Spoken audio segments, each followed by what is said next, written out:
Oh, we're live? Okay. Thank you. All right. Good morning. This is the New York City Board of Standards and Appeals public review session for September 12th, 2022. We'll begin with the adjournments. Item number one. I'm not muted, right? Okay. Item number one, 2020 91A, 109 52 54th Avenue, Queens. Item number two, 2021 10A, 3869 Victory Boulevard, Staten Island. The following items are being postponed. Item number three, 2020 51BZ, 53BZ, and 2020 52 and 54A. This is 95 and 105 Ridgeway Avenue, Staten Island. Item number four, 2022-4 BZY, 529 President Street, Brooklyn. The following are decision items. Item number five, 21406 BZ, 19625 Hillside Avenue, Queens. All right. So I think there was no submission that was required. So I make a motion to approve with the following conditions. Conditions being that all light sources that are located on the lot line adjacent to residential use shall be shielded from direct view and to minimize any adverse effect on surrounding residences.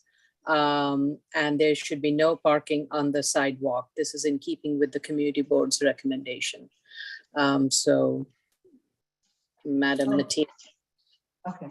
For a motion to approve, Vice Chair Chanda. Aye. Commissioner Otley Brown. Aye.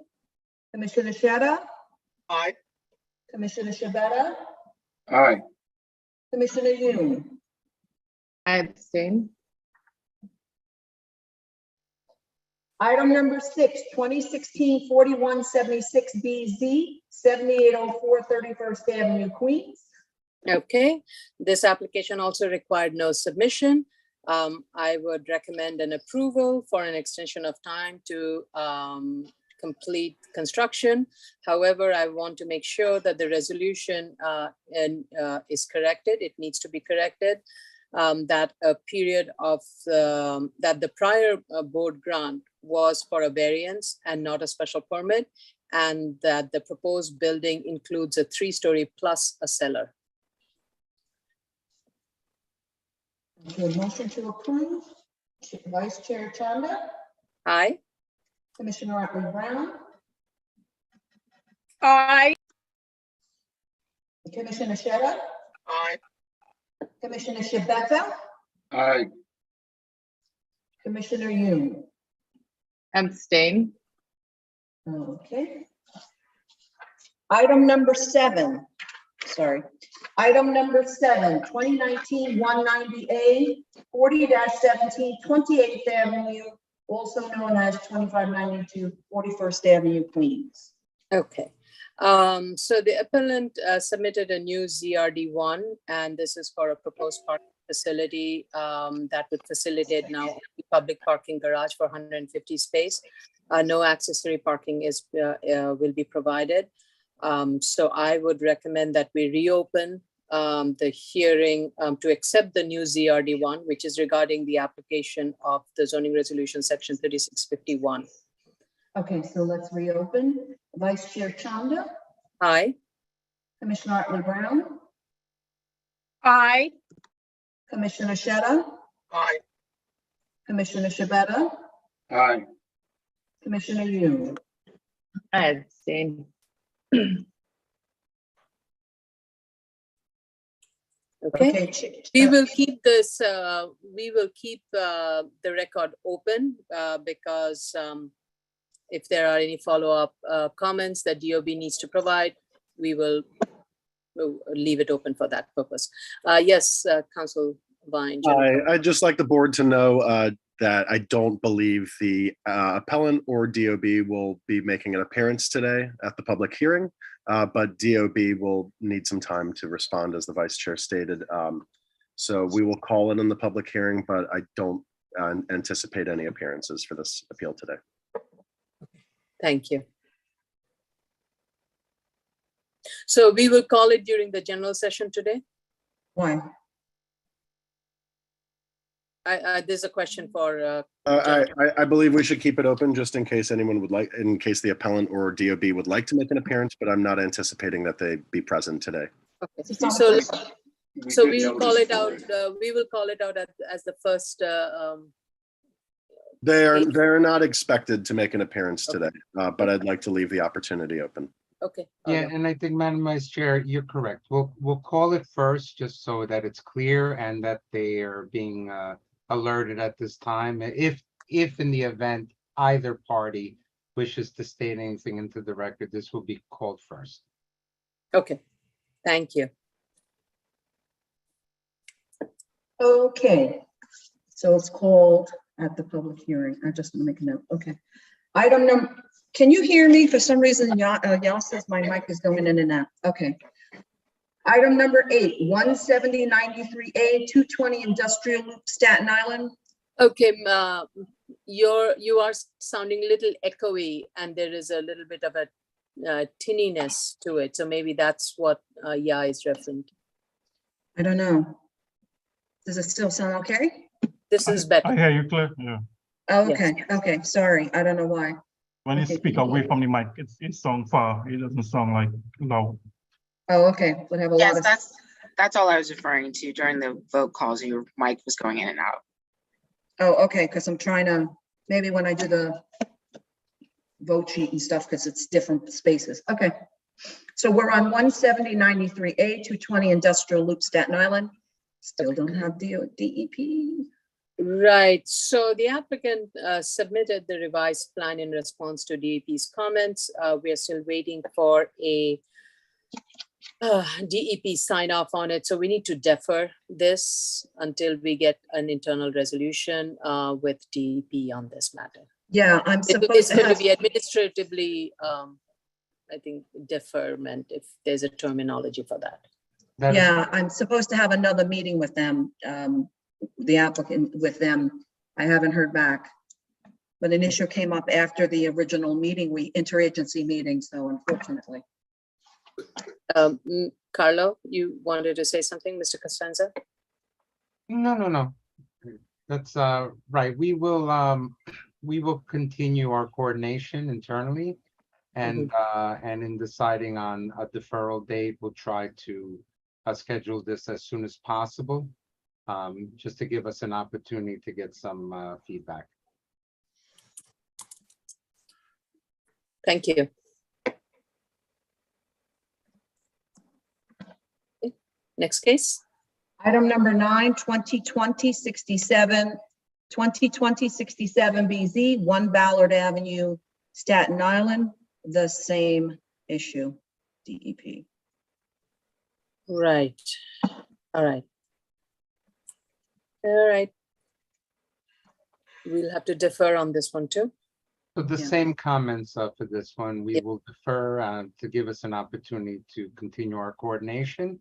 And we will do our best to schedule this as soon as possible. Yeah, I was hoping to have a sign off. I apologize. No, it's not. It's not in your, you're doing your best. Okay, item number, go on, Madam Vice Chair. Yes, please. Okay, item 10, 2021 2A through 2021 7A, 9921 Hollis Avenue, Queens. This one, we are waiting for a DEP. This is a GCL 35. We have not received any comments from DEP, so this is also another one that we have to defer. And we'll continue to coordinate with DOT in this case and reschedule. We hope there shouldn't be any issues, but we have to for now. Question, we have DEP, right? You're just waiting for DOT. Yeah. DOT on this Okay, one. Oh, did I mention DEP? I meant DOT. I'm sorry. DOT, sorry. that's okay. DOT. Item number 11, 2021-81 BZY, 3860 11th Street, Queens. Okay, so in this, the applicant has responded to the board's comments and and has revised the financials. I just want to, and the applicant is also recommending, proposing to withdraw the common law vesting. Commissioner Otley Brown, are you okay with the revised financials?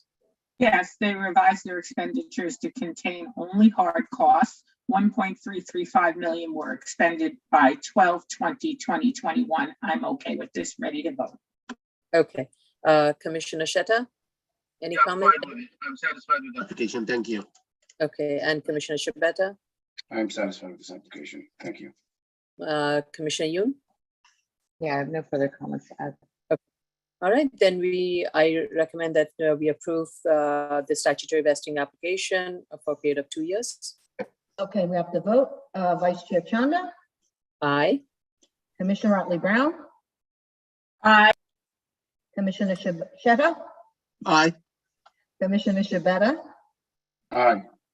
Commissioner Yoon. I abstain. Okay, application has been granted.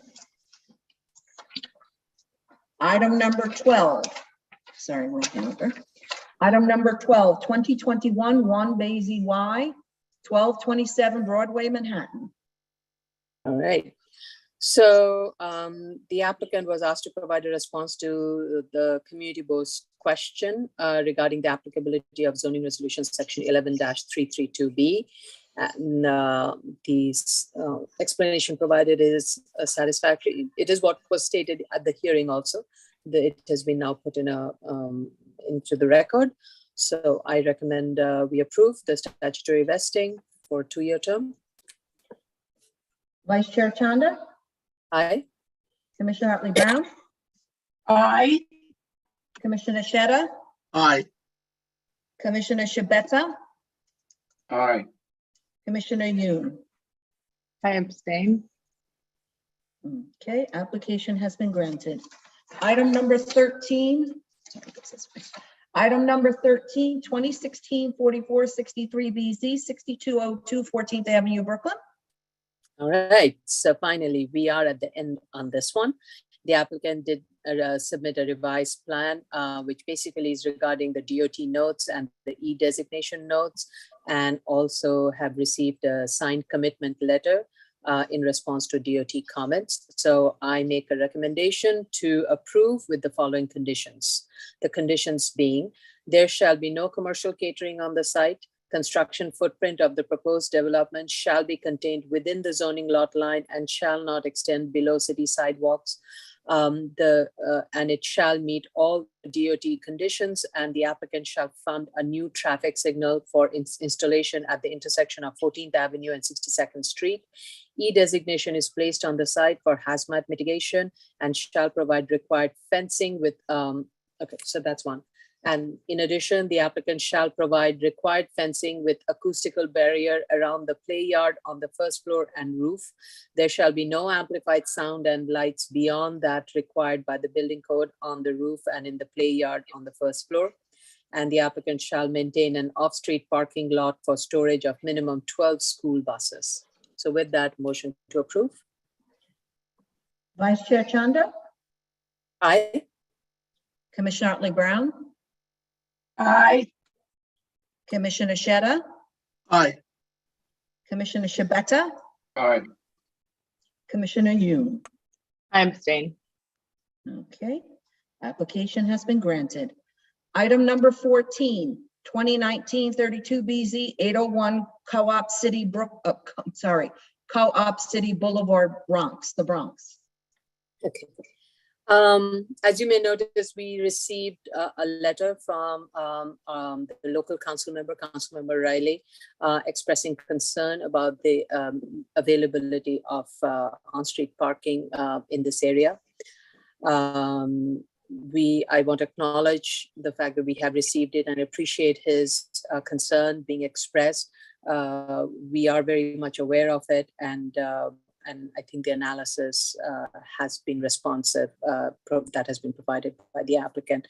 But we will, there are certain caveats that we are going to throw into the approval. So the applicant has revised the plan and has identified all the requirements that we had asked the applicant to clarify with regards to identifying the 10 reservoir spaces, and has recorded the restrictive deck, ensuring that the parking for the nursing home is preserved on the zoning lot, and 81 spaces will be reserved at grade for employees, residents, and guests of the nursing home.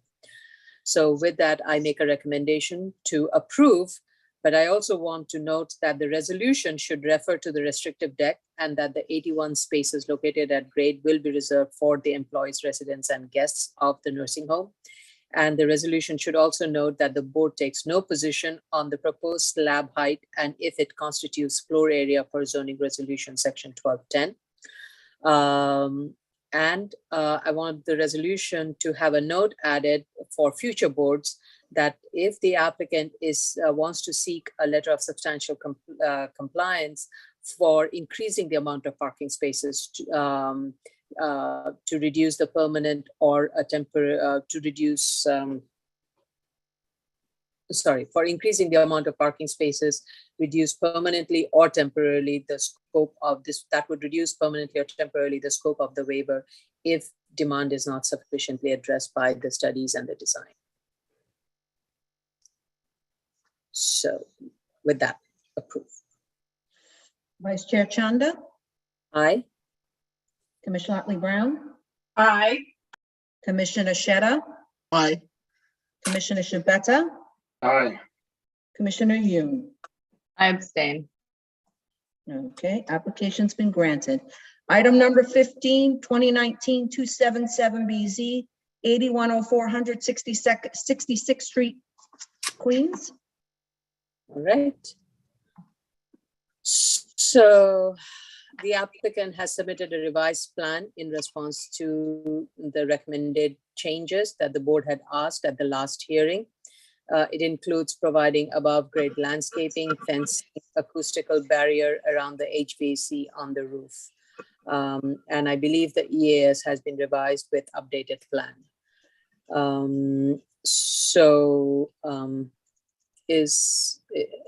Are we good to go, Tracy? Hey, Yeah. yes, I believe Okay. it was the type. Got it. Yes. So I make a recommendation to approve with conditions that for the above ground planting beds, a minimum soil depth of 3 foot 6 inches for trees and 3 foot for shrubs shall be provided. All planted areas above the cellar shall have drainage system to prevent collection and pooling of water within the planted area and from impacting the cellar floor. Adequate engineering measures shall be taken to minimize any impact to the cellar floor. All site lighting shall be directed down and away from the adjacent residential lots. Okay. Anything else? No, Motion to approve, Vice Chair Chanda, aye. Commissioner Otley Brown, Aye. Commissioner Sheta, Aye. Commissioner Shabeta, Aye. Commissioner Yoon. Abstain. Okay, application has been granted. Sorry. Okay. The following items are to be withdrawn. Item number 16, 2019-263BZ, 2122 Richmond Avenue, Staten Island. Motion to withdraw, Vice Chair Chanda, aye. Commissioner Otley Brown, Aye. Commissioner Sheta. I didn't hear you, sir. Aye. Thank you. Sorry. Commissioner Sheta, Commissioner Shabeta, Aye. Commissioner Yoon. Aye. Aye. Okay, thank you. Withdrawn. The application has been withdrawn. Item number 17, 2021 79A 3860 11th Street, Queens. Motion to withdraw, Vice Chair Chanda? Aye. Ms. Matias, you're again away from the mic. Sorry, Vice Chair Chanda? Aye. Commissioner Otley Brown? Aye. Commissioner Sheta? Aye. Commissioner Shabeta? Aye. Commissioner Yoon? Aye. Okay. Item number 18, 2020-69 BZ, 44 New Lots Avenue, Brooklyn. Motion to withdraw. Vice Chair Chanda? Aye. Commissioner Otley Brown? Aye. Commissioner Sheta? Aye. Commissioner Shabeta? Aye. Commissioner Yoon? Aye. Thank you. This application has been withdrawn. One second. Item number 19. These are just let me preface, these are build-it back applications from the Housing Recovery Operations. Item number 19, 2022 53 BZ, 33 Hempstead Avenue, Staten Island. Okay. I see Mr. Costanza's hand is up. I'm sorry to miss. No, Madam Vice Chair. So for the for the following series of Build It Backs, I know Jella had prepared just a small briefing. I don't know if you wanted that to hear it now or after. Just to, again, it's just a very brief summary of what's before us. Yes, I think let's do that. And then we can, I don't think we I would like Ms. Prenga to give a brief summary of the cases. Hi. Ms. you. Prenga here. Maybe we should call all five. Want to call all because- 5 of them? Okay. Yeah, we fine. could just do a summary with all 5. Okay, so let me go back then. Item number 19, 2022 53 BZ, 33 Hempstead Avenue, Staten Island. Item number 20, 2022 54 BZ, 128 Roxbury Avenue, Queens. Item number 21, 2022 55 BZ, 175 Father Capodanno Boulevard, Staten Island. Item number 22, 2022 56 BZ, 231 Moreland Street, Staten Island. Item number 23, 2022 57A, 24A Messero Courts, Brooklyn. Hope I pronounced that correctly. Hi. Hello, my name is Jella Prenga. I'm project manager and team leader at BSA. This series of 5 applications are on 5 different properties throughout the 5 boroughs, Staten Island, Brooklyn, and Queens. There are 4 special permit applications to waive bulk regulations for properties enrolled in the Build It Back program. For the 4 special permits, they are applying for special permits pursuant to section 7371, which authorizes BSA to permit modifications of applicable ground floor use, supplementary use, bulk and parking regulations of the zoning resolution for homes that are in the flood zone. And all of these homes have been damaged and reconstructed. They were damaged by Hurricane Sandy. They were all reconstructed pursuant to DOB approved permits. And now during the construction process, there were some changes made, and they are here for a legalization application to obtain their final CO from DOB. So all 5 homes have been constructed. The majority of the homes are modular construction, except for the Breezy Point home. The majority of the homes, the homes are following Article 6, Chapter 4 regulations for properties within the flood zone. This This chapter of the zoning resolution was updated in May 2021 with the text amendment zoning for coastal flood resiliency. Therefore, certain changes were made, and Appendix A, provisions for neighborhood recovery areas, is no longer available to these properties that originally applied for them.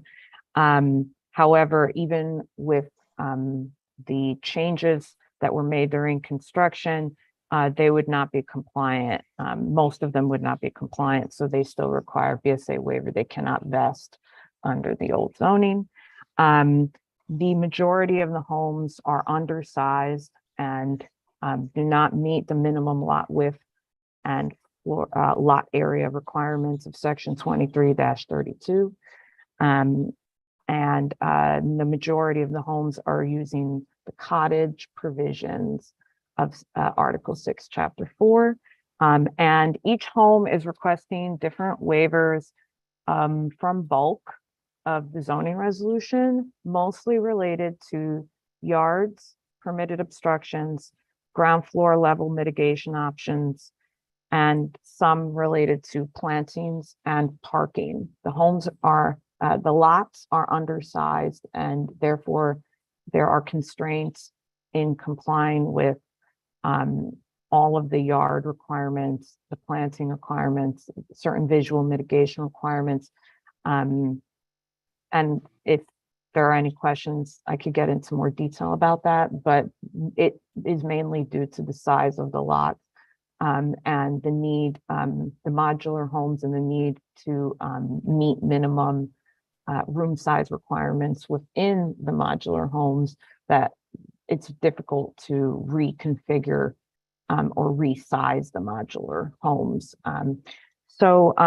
None of the 4 homes seeking special permits are requesting floor area waivers. So all homes, it's mostly related to yards, parking, permitted obstructions, visual mitigation. And so that is the summary of 73-671, the 4, which are items 19 through 22. And then the 5th home is also constructed. It is 24A Mesro Court, Brooklyn. It is a GCL 36. And it actually had an approval before BSA, a special permit that was approved in 2018 under calendar number 2018-134BZ. So that was under the previous special permit 6492, which was superseded by 7371 that you see today. And as part of that approval, in 2018, there were FDNY conditions incorporated that include, they're included in the record, but just to summarize, that the building shall have a fire sprinkler system in accordance with Chapter 9, Appendix 2 of the Building Code. The building be provided with interconnected carbon monoxide alarms designed in accordance with Section 907.2.11 of the Building Code. The underside of the exterior of the building where the foundation is not closed shall have a floor assembly that provides a 2-hour fire resistance rating, and the height from grade plane to highest windowsill leading to habitable space may not exceed 32 feet. This home, to my knowledge, from what I have from Build It Back, has been audited by FDNY, and I've made our liaison aware of that. That is the summary of the 5 applications. Thank you. This is very, very helpful. Thank you, Ms. Prenga. And I really appreciate everything. You have been the lead on the Build It Back, and you have been just so thorough and so efficient in getting all of these through myriads of approvals and follow-ups amongst other responsibilities that you carry. So I really appreciate it, and thank you for providing that detail and brief description. Thank you. Thank you. I don't have any comments on this. I guess we will hear it at the public hearing. There'll be someone from Build It Back who will be presenting. So any comments from any of the commissioners? Okay, No comment. all right, thank you. I see others are shaking their head. So let's move on to the next set of cases.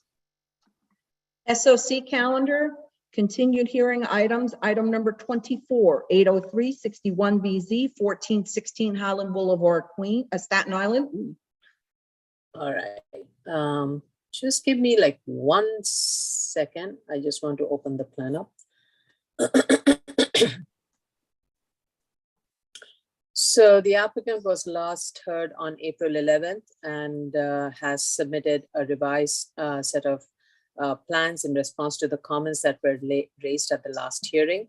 The applicant has modified the light fixtures, and a note has been added that all light sources located adjacent to residential residential use shall be shielded from direct view to minimize any adverse effect on surrounding properties. And signage plan has been revised to comply with C2 zoning district regulations. So I'm satisfied with the revisions that have been made. I would want to hear from the other commissioners if you have any comments. Commissioner Otley-Brown. I am also satisfied with their revisions to plans. Thank you. Commissioner Sheta. I have no further comments. Thank you. Okay.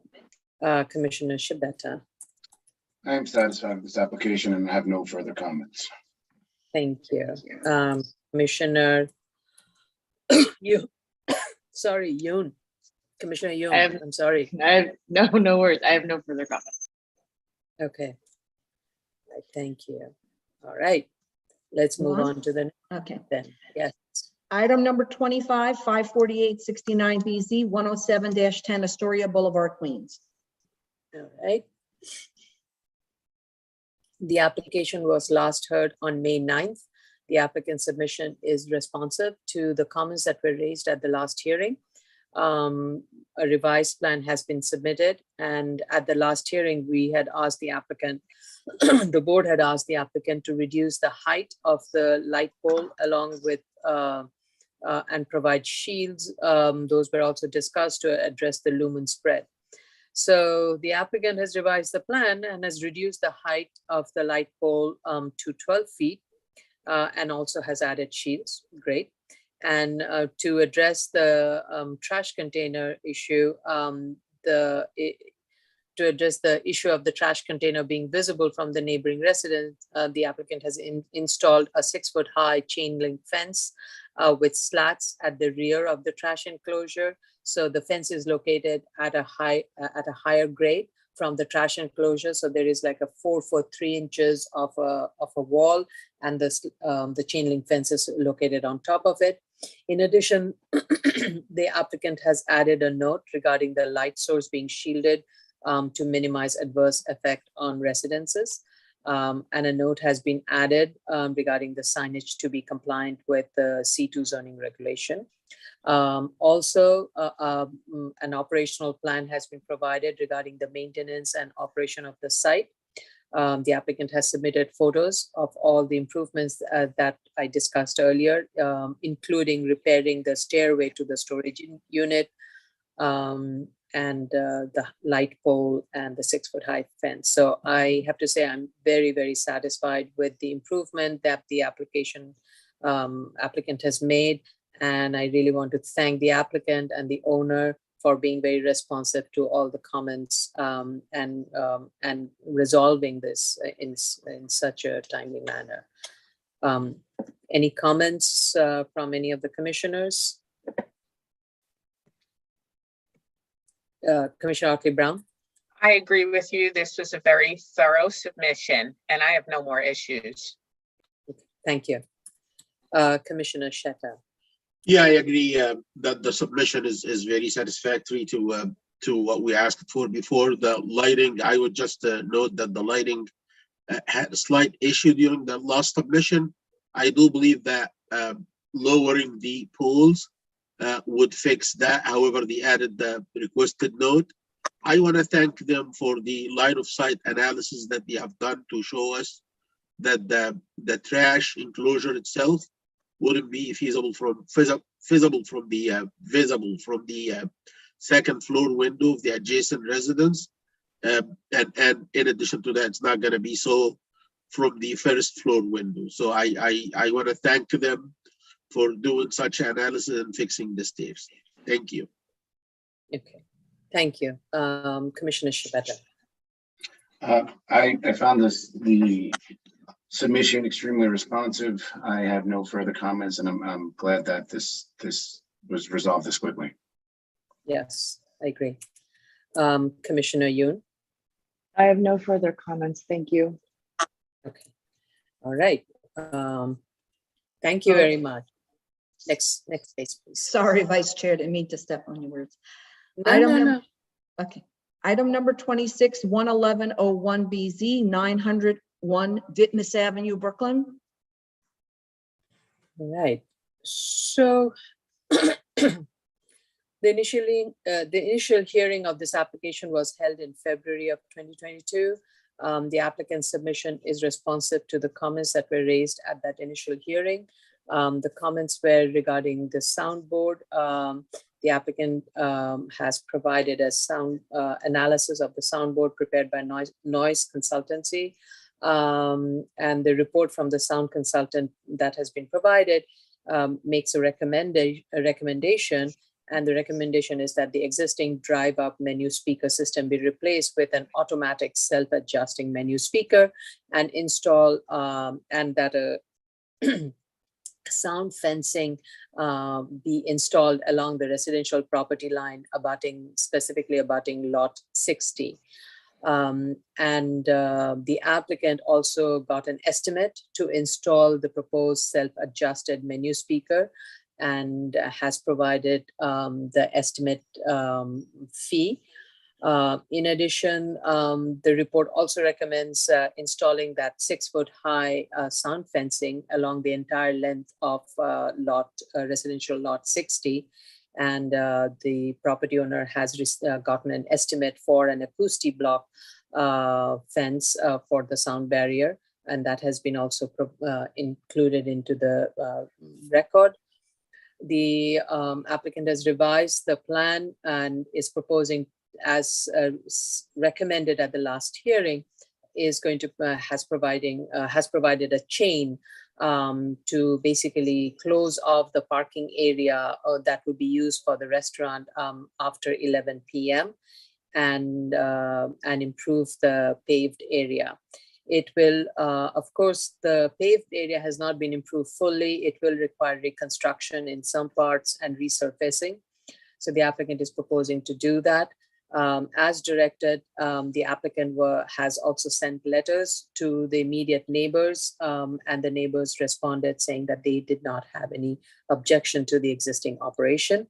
Photos of the improvements that have been made to the site were provided, which includes removal of the excess banner. Landscape has been added. However, I think it's kind of sparse. It can be done better. And I'm assuming not much was done because a lot of it is along the curb and some of the curbs need reconstruction. So I think once the curb is all put in place, the landscaping can be more robust and make the site more green. So I'm overall satisfied with the revised submission and the improvements made and the improvements that are being proposed. I would also recommend that a note to the lighting plan be added that all light sources located adjacent to residential use shall be shielded from direct view to minimize any adverse effect on the surrounding properties. This is just along the driveway that I'm referring to, leading up to the leading up to the drive-through. Thank you. Any comments? Commissioner Otley Brown. I am also satisfied with the progress that they are making. The photos show that the site really is much improved with the banners removed, the graffiti gone, and landscaping beginning to be put in place. And also the lot is properly striped. I agree with you. They can do better on the landscaping and make it a little denser. And other than that, I have no other comments. Thank you. Okay, Commissioner Shetta.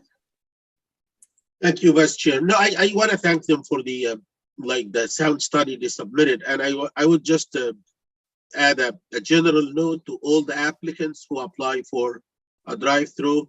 First of all, my understanding from the conclusions that I read on the report, the sound report, is that they are proposing either or, one of two solutions, either replacing the existing menu board with an AVC one. AVC usually adds 15 dBA on top of the ambient for every doubling distance from the menu board.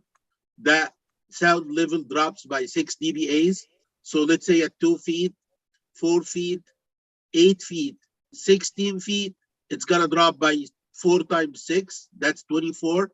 If it's just adding 15, that means at 16 foot away from the menu board, the sound level will drop to the ambient. So this is my advice here, and I want to make their life much easier. If you have a menu board that you can place 32 feet away from adjacent windows, a residential property line, go with the AVC. Most likely, unless you have very unusual conditions on site, most likely you're gonna avoid the installation, the requirement for the installation of the sound fence.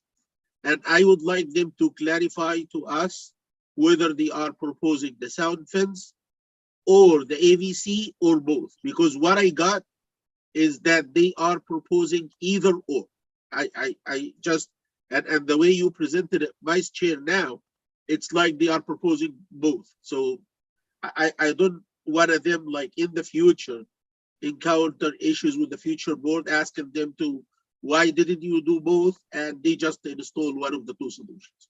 Just wanted to make it clear today rather than in 2 or 4 years from now. Thank you. I'm just reading the cover letter.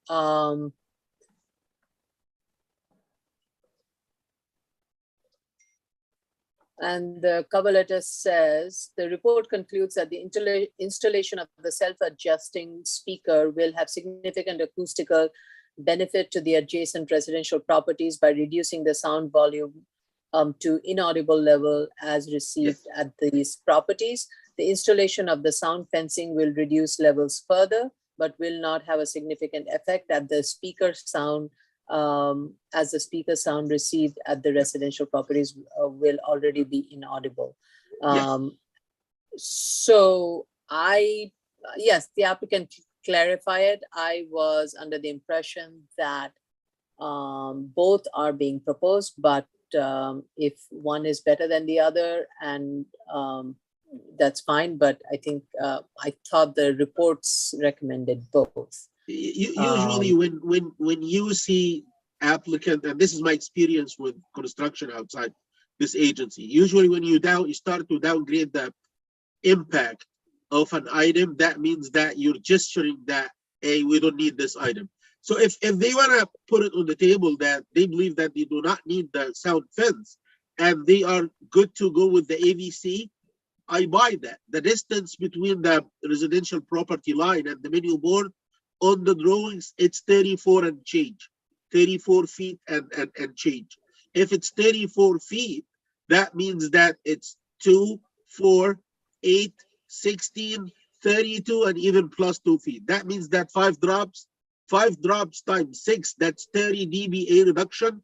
If the AVC is gonna be in place, that means that they add 15 dBA on top of the ambient and they lose 30. That means that it's gonna be I would agree with them that the fence is not gonna be needed. Okay, all right. Let the applicant's consultant clarify that what is being proposed. Mr. Costanza? Yes, no, I agree with what was said. I just, my recommendation is that once the applicants had an opportunity to address this and a decision is made collectively as to what the measure of control will be, that the site plan correctly reflect what will be installed so that there's clarity in the future. Okay, all right.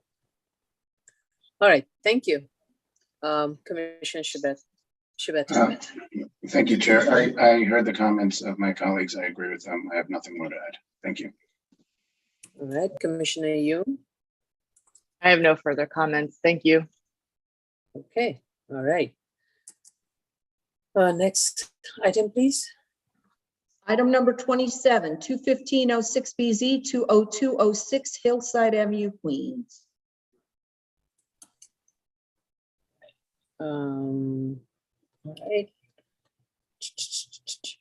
The application was last heard on May 9th. This is the third hearing plus an adjournment. The applicant has made a submission in response to the board's comment. Improvements were made to the site, including removal of excess banner, tires, walls have been painted, steel door of the trash enclosure has been painted.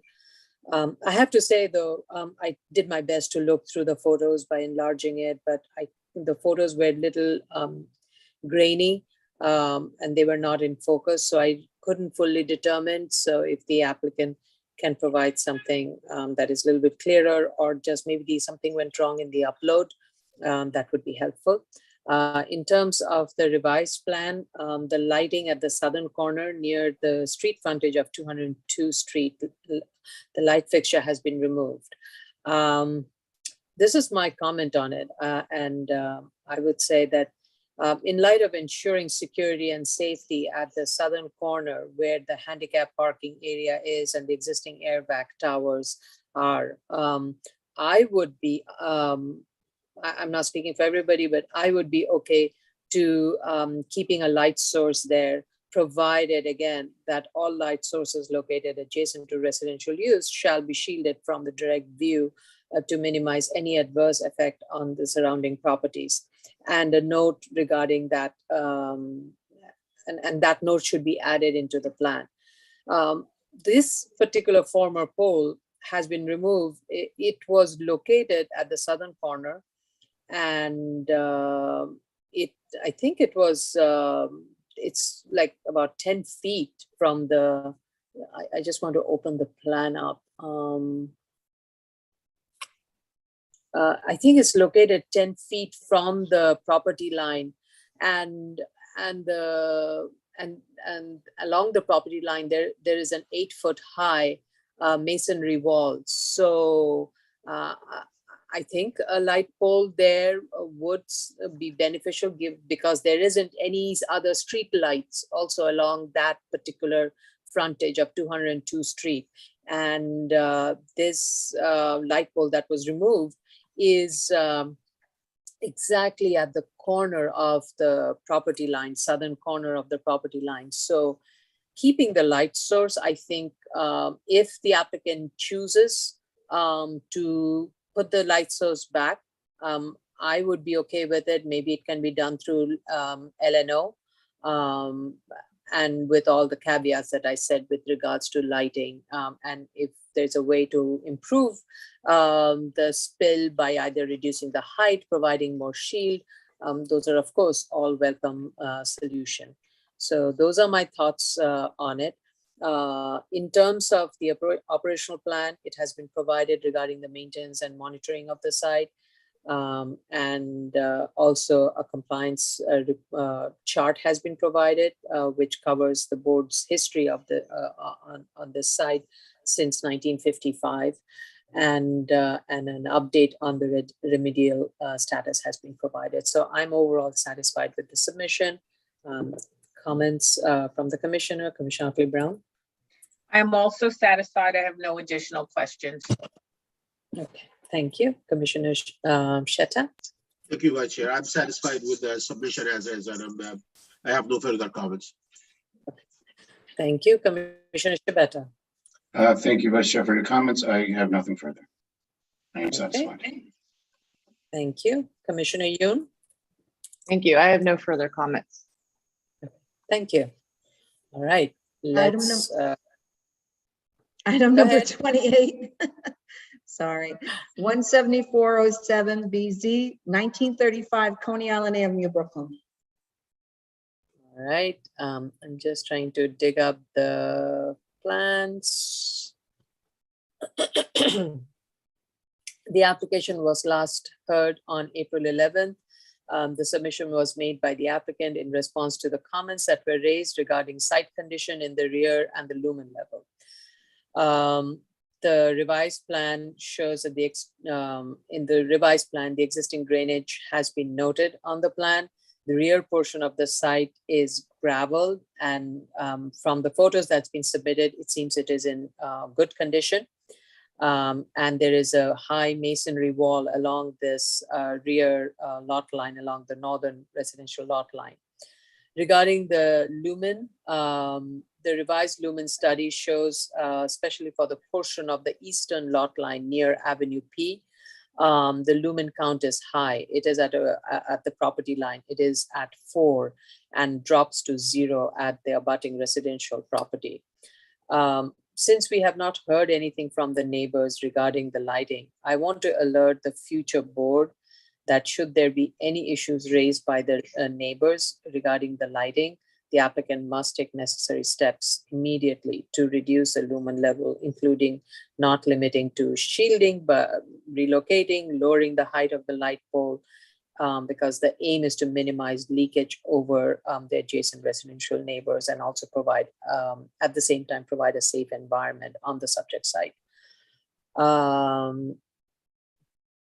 Barring a specific number of lumen, I would say the operator of the facility, operators of the facilities abetting the residential use should work towards,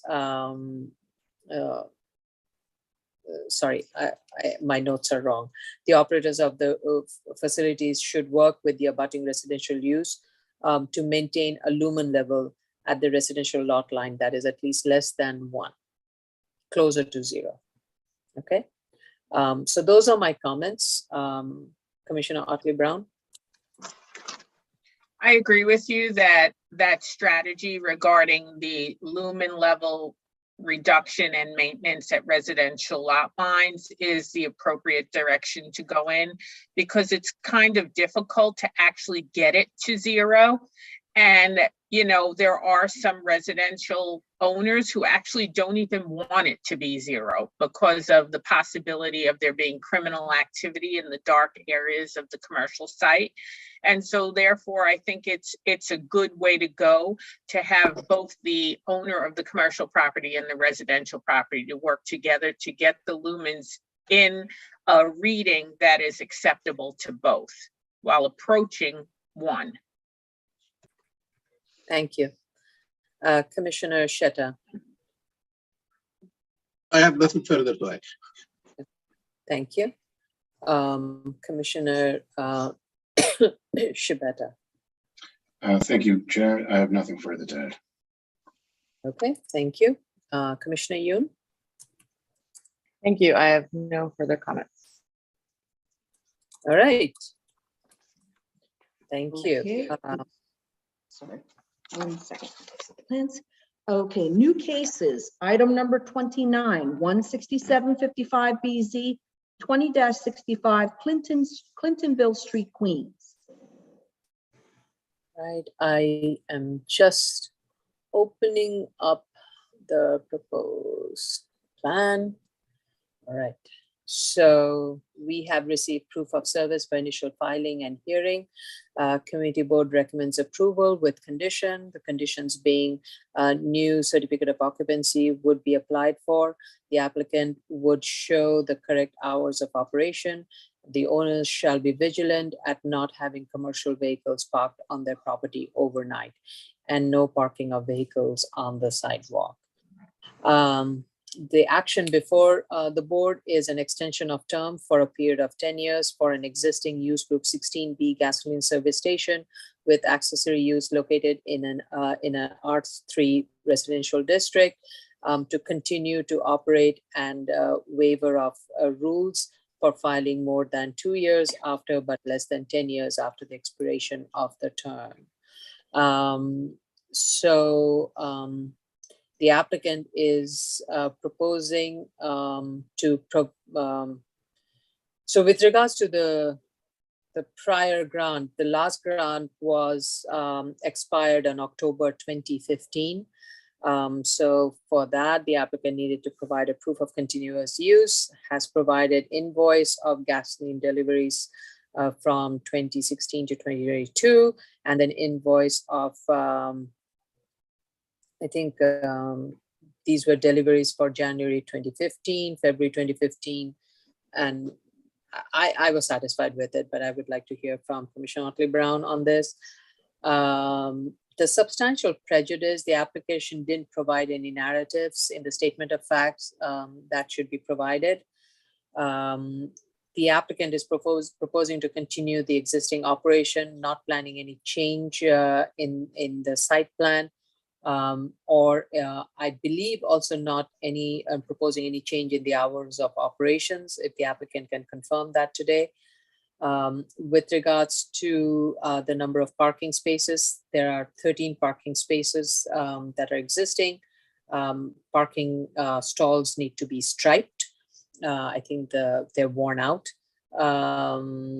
This particular case, I think there are 4 lots that were identified for cars on sale. I wasn't quite sure which ones were for sales. If the applicant can just walk me through that, that would be helpful. With regards to the landscaping, per compliance report, planting along the northern lot line needs to be restored. And the Google Street View also confirms that there is lack of parking along the rear lot line along Clintonville. So the applicant must comply with the previously approved grant. This is the planting season, so it would be great if the applicant can start working on it and not delay it over. With regards to signage, the applicant reports and states that there is excess banner on the site for compliance report. So of course, must remove those excess banners and make the site compliant with the underlying zoning. And a note should be added to the plan that the signs shall comply with the regulations, zoning regulations. With regards to lighting, the lumen count is 00 along majority of the lot line abutting the residential use. Along the frontage of Willets Point Boulevard, the lumen is 1.3 to 3.3 at the property line. So I would ask the applicant to add a note to the plan stating that all light sources located adjacent to residential use shall be shielded from direct view to minimize any adverse effects on the surrounding properties. And if adjacent neighbors raise any issues of lighting concerns, the owner should address it immediately. With regards to the storage of commercial vehicle on the site, which the community also raised, and it is apparent from the Google Street View, that there are trucks stored on the site, including a boat. The storage of commercial vehicle is contrary to prior board's grants condition, and these vehicles must be removed. The applicant should provide an operational plan for keeping such vehicles from parking on the site. I would like to know how the site is secured and monitored during non-business hours. Is someone accessing the site during off hours? If it is, then it's being done illegally, and the owner and operator should have these vehicles towed. And the reason I'm saying it, because the hours of operation for even for the gasoline service station, it's not 24/7. It's from 7 a.m. to 6 p.m. Monday to Friday, and 7 a.m. to 4 p.m. Saturday, and Sunday it is closed. So it seems there isn't any action during 24/7, and because of that, is somebody using the site and without getting the consent of the property owner? If so, the property owner should be removing these vehicles, have them towed. Also, per Google Street View from November 2020, along the northerly lot line, there are tires stored in the landscaped area along the rear lot line. So those need to be removed and need to be stored inside the building. The applicant needs to provide photos of the perimeter condition along the rear lot line and behind the auto repair building. I couldn't verify from the plan as to where the trash is located. I think it is along the eastern lot line, but if the applicant could clarify that. But other than that, I do not have any comments on it. Commissioner Otley Brown. So I noticed as you did that the lumen plan shows these spots near the residential where the lumens are way above 1.0 at 3.3. And I agree with you that those lights that are the sources of time. You're frozen. Commissioner Otley Brown, you're frozen.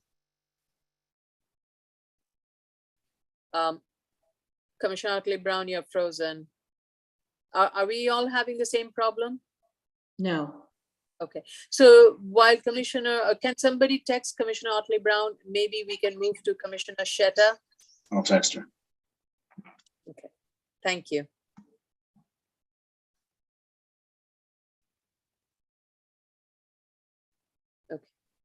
Okay, Commissioner Sheta, do you want to? Yeah, that's okay. Yeah, I can go ahead. Thank you. Yeah, I agree that the luminous spread is kind of like high at some spots. At other spots, I wonder, like, if you look at the top left-hand side corner of the drawing, I'm not sure which spot is this. This is north, so that should be the western, northern portion of the site. That I can see that the luminous spread is 0 right below the light pool. So I'm not sure what is the difference modeling wise between right and left. So if they can take a look at that and add the node that you mentioned, Vice Chair, that would be helpful. The other point I would like to them to address is the drains, the floor drains or the stormwater drains. I see that they indicated that 2 drains are on site. However, when I looked at the pictures and the photos, including the ones from Google, I was able to see just one. If they can give us some photos showing the 2 drains, that would be helpful as well. I see that the expiration of the previous grant was 2015, so I'm not sure if the board want to consider granting maybe from an earlier date, like grant this extension from the, like the term starts from the date we grant, or I'm not sure whether they are requesting the extension from the expiration date or from the grant date of this subject application. So I would like them to clarify on that as well. Thank you. The executive director has his hand up. Oh, yes, Mr. Costanza.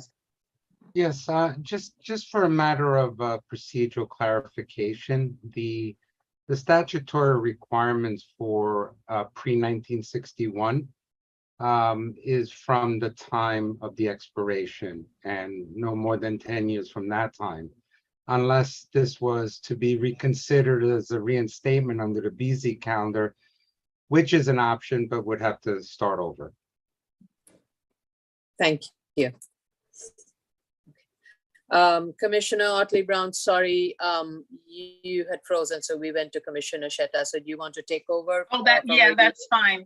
My internet went down. Can you hear me now? You're in and out. Yeah. You're in and out.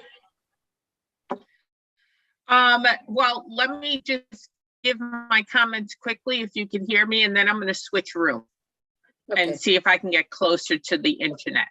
Okay. So I'm satisfied with the proof of continuous use. And I agree with the vice chair about the lumen plan showing the lighting above 3.3 next to the residential, and that they should shield the lighting. They should get rid of the extraneous signage. And if they look at their signage analysis form for 21st Avenue, they just incorrectly filled it out, read the total versus the breakdown. And I feel they need an operational plan for eliminating any overnight commercial parking. And that being said, now I'm going to switch rooms. Okay, all right, thank you. Commissioner Shibata. Sorry, thank you, Esther. So I was satisfied with continuous use, and I did see their statement of hardship if they were to lose the term. The statements, my comments on lighting and signage have been already mentioned. I do ask that the applicant address the parking, and and there were some notes in some other questions in the community board that I just wanted to see what happened there, because there were some other comments they had, and I'm not sure about their responses with regard to a generator, where that's coming from. Oh, yeah, thank you for bringing that up. So maybe the applicant can clarify that they were at the hearing, so they can provide a little bit more clarity as to what transpired there. Thank you. Okay. Okay, Commissioner Yoon. Hi, thank you, Vice Chair. I agree with everything that has been stated so far, and I just wanted to add that the four stalls that are not striped or need to be restriped along Clintonville, it's actually only showing 2 stalls existing in the Google Street View, and those are the same 4 stalls that are noted on their plans as the 4 stalls for cars for sale. And so if the applicant could clarify the lack of, they only have 2 currently showing in the existing photographs, and there are 4 noted on the plans. And if the applicant could just clarify the proposed restriping of those 4 stalls along Clintonville. Thank you. Thank you very much. Okay, now, yeah, I was getting confused. Was it along the Clintonville or was it along the residential lot line? But either way, those are good points. Thank you. Okay, all right. Thank you. Do we move Any on, or other we wanna comments? Oh, sorry. I just want to make sure Commissioner Otley Brown is set up. So maybe we can take a quick. You're there? I was going to Here, suggest can we you take hear a quick, me? Quick 5-minute break. Just wanted to give you enough time to set up. You're okay? I'm set up. I'm upset. I'm set up. If you can hear me, I'm good. You're upset or you're set up? Which one? Well, I was upset, but I'm no longer upset, but I am set up. This Okay, is good. confusing. You have a calming pink behind you, so it's good. Yes, I'm in the pink room. That was a good Freudian slip. Commissioner, sorry, Mr. Costanza, you have your hands up. I've been promoted. Thank you. No, Madam Chair, Madam Vice Chair, I just, again, for a matter of just a procedural clarification. I know there was discussions about commercial vehicle parking or potentially dead storage. Those are prohibited under the 12.10 definition of accessory to automotive service stations. I just wanted to be clear. And again, Yeah, what was strange is that the prior board did allow 4 parking spaces to be used for sales of vehicles. That was a prior board condition. So as long as we limit it to that and no more, I would be okay with it. And if they don't need it, if the program, if the service or the purpose has changed, if they don't need it, better, but the applicant should clarify that. I agree with you. Yeah, again, as far as the parking, that was that was a determination made by a previous board. I don't think there's a reason to revisit or unpack that. But again, I think in response to maybe the community board or what some of the board members referenced as maybe commercial or public parking or something like that, that is strictly prohibited by the 12.10 definition of accessory to an automotive service station. So I just wanted to be clear so that we just don't go down, requesting information or analyses or something like that unnecessarily. Thank you. Thank you for that clarification. Appreciate it. Yep. All right. Should we move on to the next case? Yes. Item number 30, 17496 BZ, 1108 Allerton Avenue, the Bronx. Okay, so we have received proof of service for initial filing and hearing. Community board unanimously approved the case. The action before us is an application to legalize the conversion of a portion of existing building from use group 17B two-car garage to a use group 17B food products manufacturing establishment storage area in an R4 zoning district. And the applicant is seeking an extension of term for 10 years and also a waiver of board's rule for filing more than 2 years after, but less than 10 years after the expiration of the term. The term expired in July of 2017.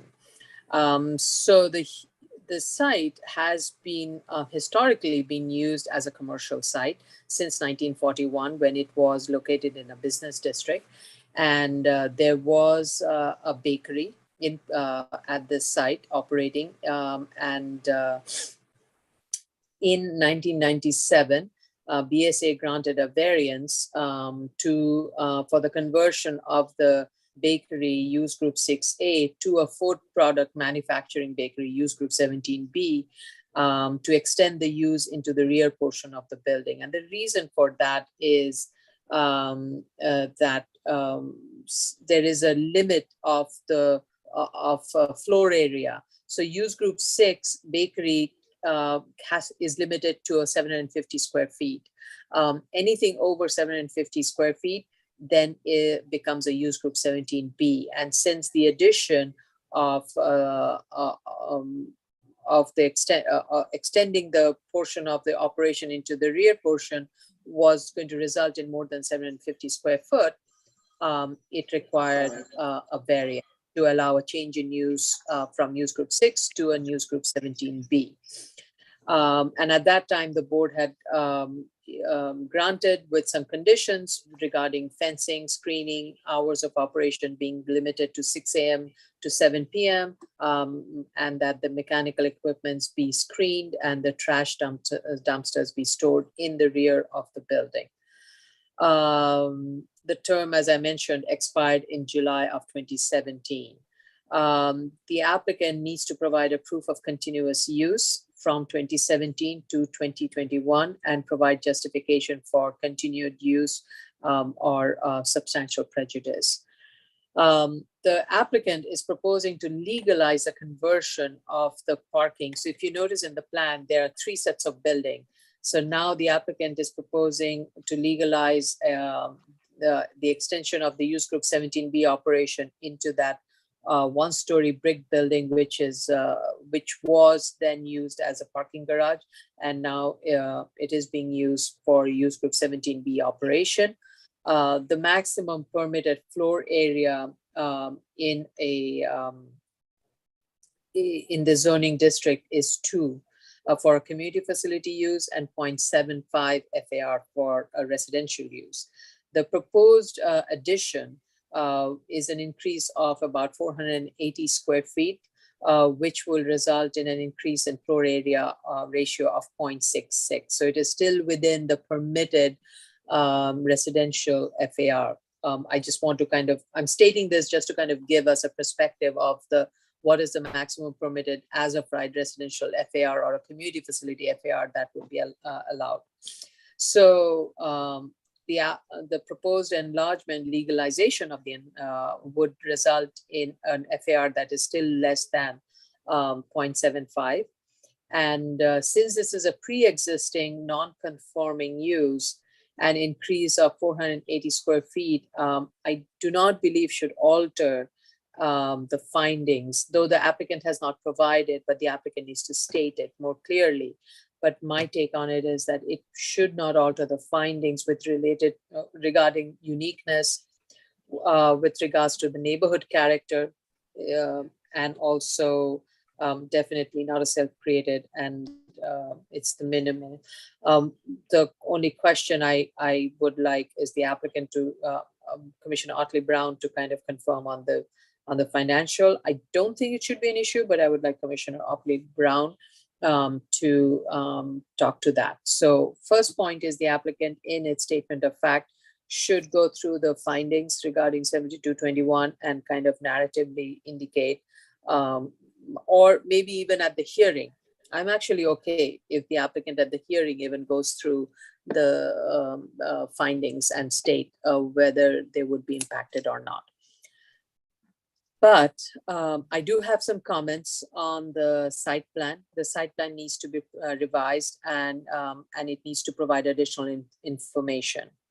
The naming of the buildings, it is confusing as to what is existing and what is being proposed, and that is because of the way the shading is being used. The lines are kind of similar between the existing and the proposed, so it's very difficult to read. And also same goes with the surrounding uses, which are not part of the action. Per site plan, there are 3 buildings: existing one-story commercial building that is fronting on Allerton. The second building, which is listed as proposed one-story extension, is located behind it. I don't think it's proposed. This is the one that the board had granted variance to. So it should be an existing one-story extension.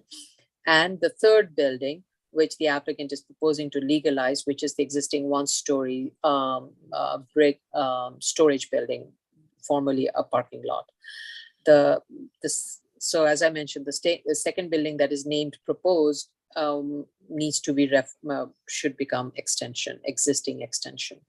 And as I mentioned, the hatching for the buildings and the subject and the surrounding lot, it's very confusing. So something better needs to be done. The site plan should provide dimensions of the existing driveway, existing building, and proposed building height, and all the elevations on all the elevations and sections. Indicate the fencing and the screening material and their heights. Indicate the location of the trash dumpster in the rear. Please note that the hand-drawn plan that has been that indicates the location of the garage is incorrect, as it does not include the entire site. And I also want to say that such kind of note, PM should not accept these, and these are not, project managers should not accept this, and this is not a substitute for a full set of signed and sealed plan. While this has been submitted maybe as a quick dab thing, it is not something that can be included as part of the approved set of plans. So the applicant anyway needs to revise the full set of plans, and this should be included. Yes, Mr. Costanza.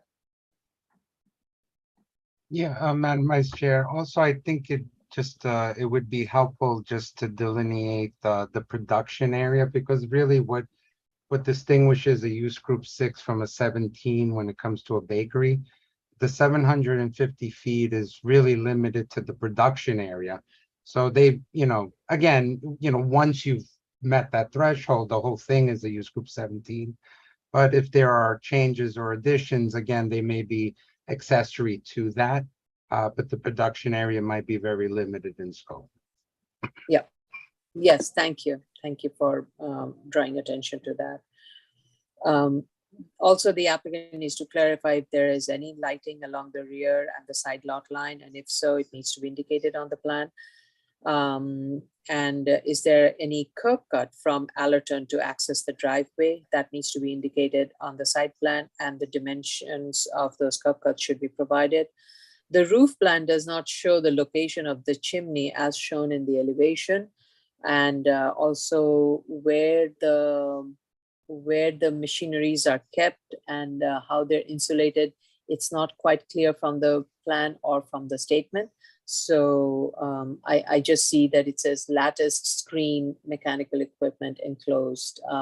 It would be helpful if the applicant can walk us through it and explain that. So those are my comments. In addition, the applicant needs to provide a compliance chart, needs to confirm if the hours of operations are to remain the same. And so that's it. Commissioner Otley-Brown. Hi, so as to the addition of the 490 square feet and whether or not it affects the findings, I think it is important for the applicant to address the findings in writing, simply because it will be setting the stage for future applicants that are amending their variances to know that they should be addressing the findings in regards to whether or not what they're proposing is still the minimal variance.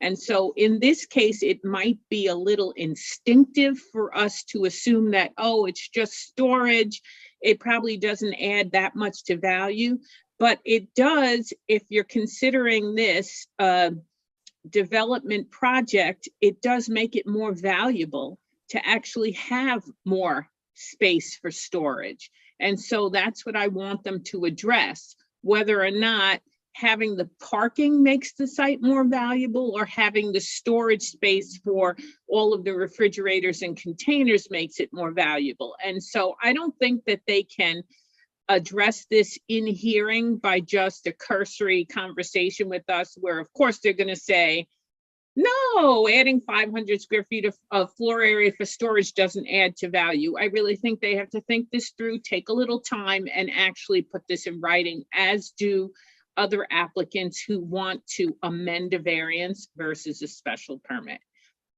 Okay. That being said, I agree with you that they do need proof of continuous use.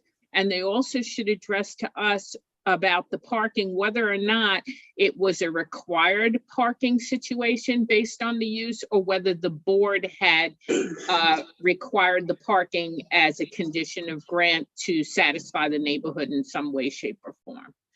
So those are my comments. Okay, Commissioner Otley-Brown, thank you. Your recommendation is noted, and we will ask the applicant to provide the comments in writing. Commissioner Shetta. Thank you. I want to second the comments from Commissioner Brown. Yes, I do believe that they need to address the findings in writing. Regarding the continuous use, I do believe that they need to visit that. I have a very slight comment that's when I read it at glance, it did confuse me, and I was like, what is this? If you look at drawing A-004, the roof plan, it says existing storage roof. So I got the impression that they use that roof for storage. And then I realized that it is the roof of the existing storage. So if they can just rename that, I don't want to get anybody confused about this naming. And I don't need even the word existing. We all understand that the entire building is an existing. So if you just want to call it roof, or even don't call it, you're already calling this as a roof plan. But please, storage roof is like nonsense for me. So change that. Okay. Okay, thank you. Thank you. Commissioner Shabeta. Thank you, Tony. So I agree with the comments that were made, and I do want to say I think this is a very minor ask. But that being said, they still have to make the updates to the plans that you suggested, Chair. They have to update in writing to continuous use, and they have to ensure they have to make a statement, or more than a statement, to for the record in writing with regard to the e-finding, ensuring that it's still met. Other than that, I have no further comments. Okay, thank you. Commissioner Yoon. I have nothing further to add beyond the comments that have already been stated. Thank you. Thank you. Hey, Carlo. I'm sorry. Vice Chair. Where are we? Yeah. Vice Chair, yeah. the Executive Director is asking. Yes, Mr. Costanza. Yeah, no, I just wanted to go back with what Commissioner Ali Brown, and I think that was a very important point for us, the staff, to give future guidance about, addressing the findings and distinguishing between a programmatic type of argument on a for-profit versus, an E finding or a B finding or whatever it was to overcome an A finding. So I think that's just good guidance. Okay. Yes, and I appreciate Commissioner Otley Brown's clarification on that. Thank you. Are we all good? Do we want to take a 5-minute, 10-minute break, or we want to move on? Everybody wants to move on. We are strong and able and willing. Let's move on. Appeals calendar, item number 31, 2018-188A and 188-89A. 194-28, 194-32 Denton Avenue, Queens. This is continued hearing. It's a GCL 35, sorry. So, well, actually, it's a 35 and a 36 originally. So bear with me. The application was last heard in May of 2022. Three adjournments were requested by the applicant to address outstanding issues. As a reminder, the original application before the board is for a GCL 35 and 36. The site consists of several as-of-right residential homes as well as 2 residential homes fronting on Dunton Avenue that would require a GCL 35 waiver. This is these would be lot 60 and lot 161, and 4 residential homes along a proposed access easement that would require a GCL 36 waiver, and those are lots 54, 154, 156, and 57. As the board may recall that the board did not have an issue with the lots seeking GCL 35 waiver. In its April 2021 submission, the applicant had proposed to withdraw the GCL 36 waiver request. FDNY had objected to the waiver because of the existing condition to the former Holliswood Hospital. DOT, meanwhile, had issued a comment letter back in 2021 for the GCL 35 sites, and it had very specific site-related improvements, including that the curb cuts for the homes at 194-24 Dunton Avenue should be aligned and perpendicular to the curb line. The applicants in its latest submission did not show those revisions. So the applicant needs to reflect all the DOT comments related to the Dunton sites, the GCL 35 sites. In its latest submission, the applicant states that the current owner is in the process of selling lots 52, which is the hospital site, and the new lots, lot 54, 154, 156, and 57, that would have required a GCL 36 to a different entity, a religious entity. Since the applicant was requesting an adjournment, and this would be the last one, it would have been dismissed. Otherwise, for lack of prosecution, we have asked the applicant to appear before the board today and provide a status update on the project.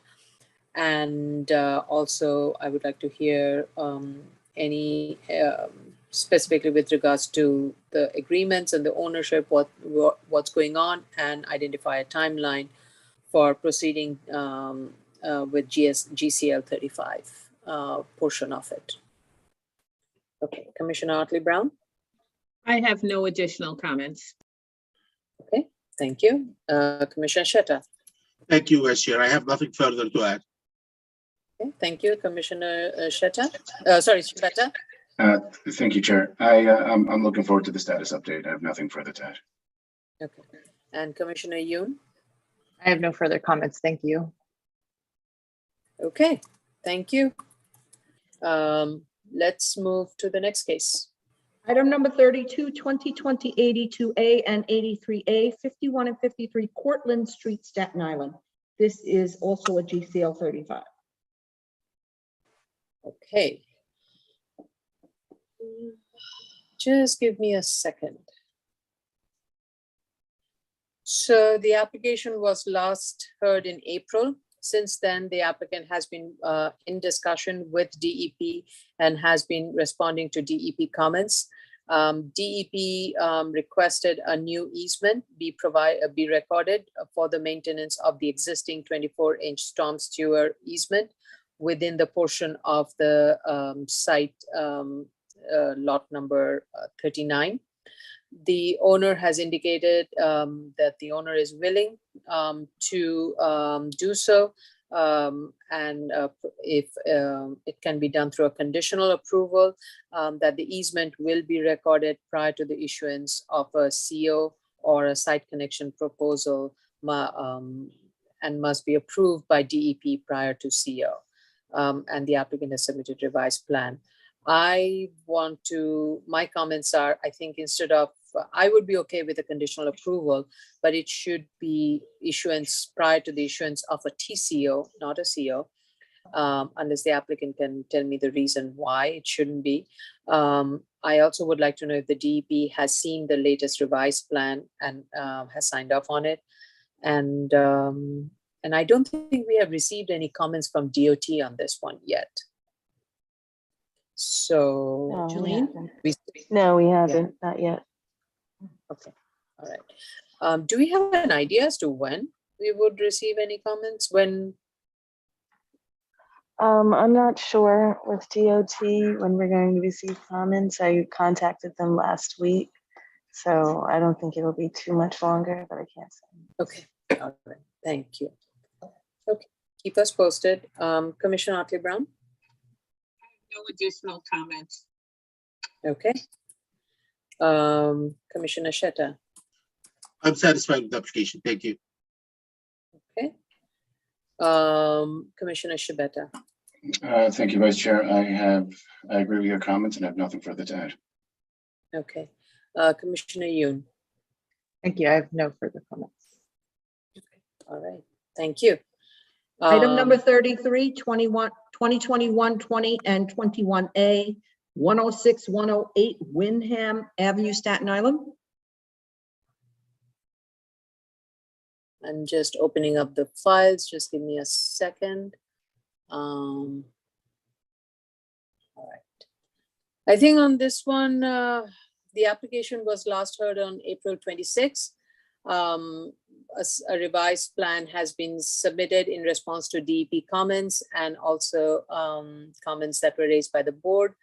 Notes have been added regarding the flood regulations. BSA staff has confirmed that the project is not part of a Build It Back program.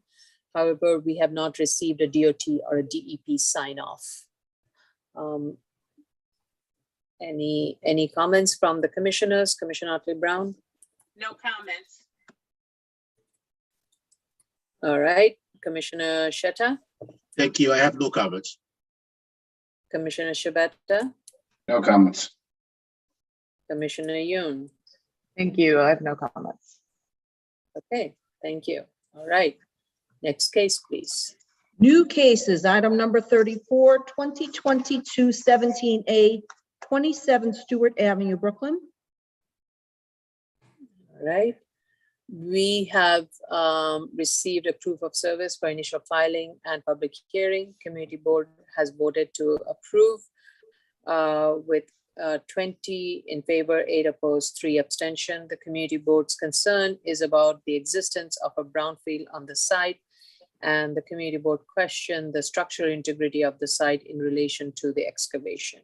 The action before the board is a common law vesting. The applicant is seeking a common law vesting to renew the building permit that was lawfully issued before December 20, 2018, the effective date of the text amendment for the completion of a 9-story transient hotel that is underway in an M12 zoning district. So this is a highly irregular lot with the 120-foot frontage on Flushing Avenue, and the application which was filed under the common law and doctrine is articulated in the Putnam Armagh v. Town of Southeast. In the case of common law vesting, 3 prongs of Putnam Armagh must be met. That the substantial construction occurred, the substantial expenditure was made prior to December 20, 2021. That's the sunset period, based on the text amendment that was made by December 20, 2021, all CO or TCO had to be issued. And that the absence of vesting relief, the owner will suffer serious loss. The hotel text amendment, as I mentioned, was adopted on December 20, 2018, and the amendment required a special permit for any new hotels in an M1, in an M zoning district. The text amendment has a provision for vesting per ZR 42-111E. It allows the right to continue the construction if a building permit was lawfully issued prior to April 23, 2018. In such case, construction can take place. However, the permit shall lapse if the construction is not completed by December 2021. The threshold factor per ZR 42-111E was the vesting lawfully issued. And DOB submitted a letter, and in that DOB confirms the permit was lawfully issued prior to April 23, 2018, which gave the predecessor in title the right to continue or start off construction. So the board needs to find the three prongs of the Putnam R-Monk if they were met. The first prong is that the substantial construction has been completed prior to the sunset date of December 20, 2021. Foundation permit, construction permit, building permits were renewed by the predecessor entitled prior to October 2021 and subsequently by the current owner prior to the construction of the completion date of December 2021. The predecessor entitled has begun a pre-development work, including designing the building, completing the construction drawings, getting DOB approval, applying for the New York State Brownfield Cleanup Program for environmental remediation, including an approved RAWP and decision documents for monitoring wells, and has been working with MTA to agree on a monitoring plan for the adjacent subway tunnel. A timeline for construction activity, construction superintendent's daily log, and invoices from the expenditure incurred from 11/11/2021 to 12/2021 has been provided.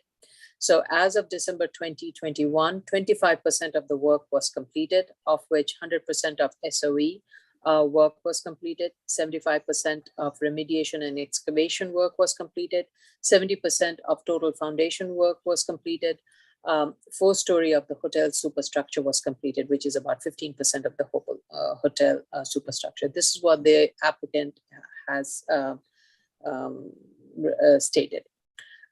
Based on all the information provided, the progress photos that were provided as of the sunset date of December 21, 2021, it shows that substantial construction has occurred on the site, and and part of the hotel superstructure was completed. So I find that the applicant has met the first prong of the Putnam R-Monk. With regards to the second prong, substantial expenditure, the applicant states that $5.9 million has been spent both in hard and soft costs from October 2021 till December 2021. Estimated total project cost is over 36 million, which includes soft costs and hard costs. Owner's affidavit along with the invoices and the expense summary sheet has been provided, and it documents that 5.9 million has been expended as of the effective date of December 2021. It about constitutes roughly 17% of the total expenditure. There is no fixed formula to measure substantial construction and expenditure when it comes to the common law doctrine, which is broader than the statutory vesting.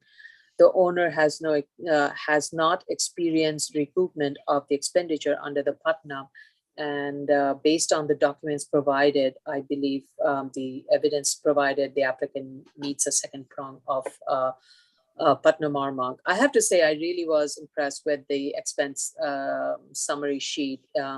It's an Excel spreadsheet with 3 tabs, which gives a summary broken down by various construction categories, and then the next one detailed of each one of them and invoices paid. It was a very good way of providing all the information in one document.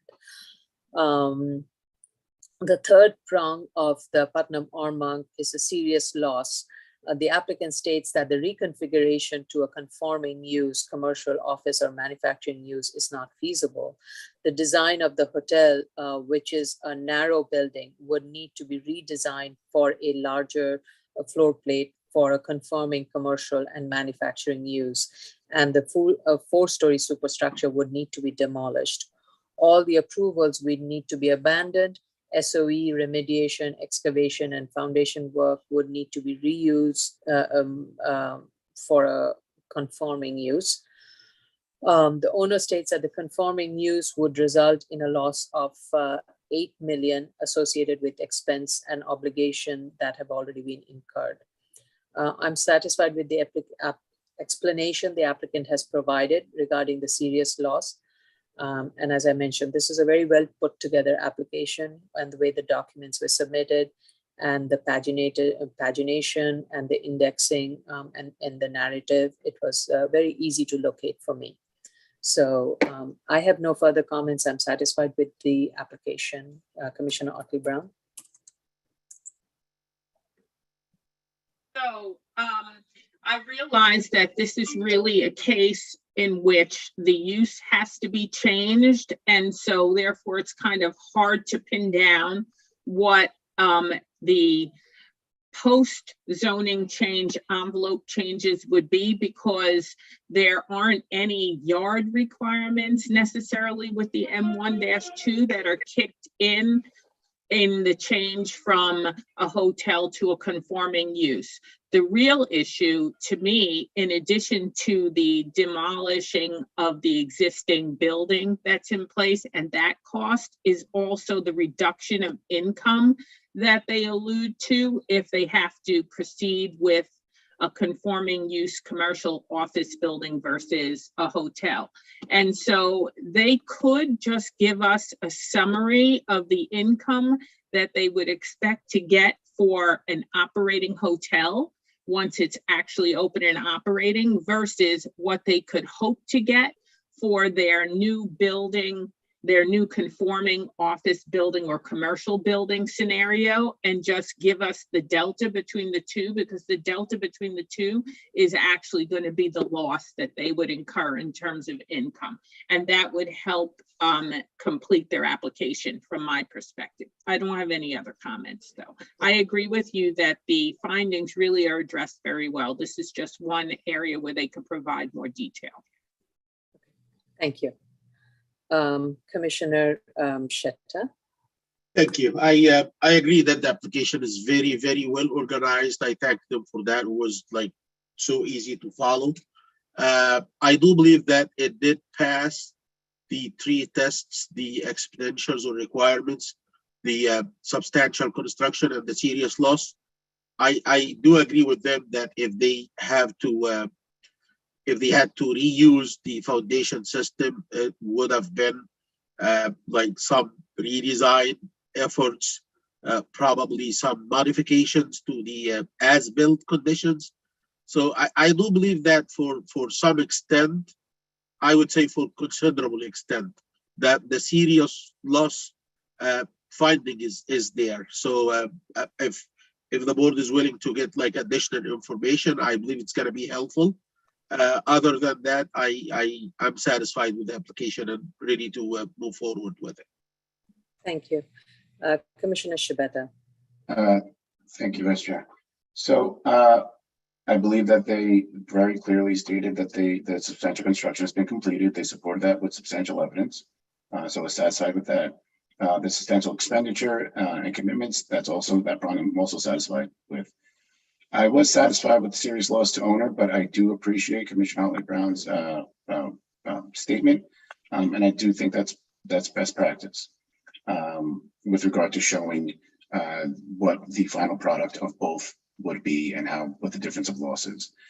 And while I don't think recoupment is something that applies to this case at this point, at least. So I don't think that that's a factor for review here. I'm satisfied with this application. Okay, thank you. Commissioner Yoon. Thank you, Vice Chair.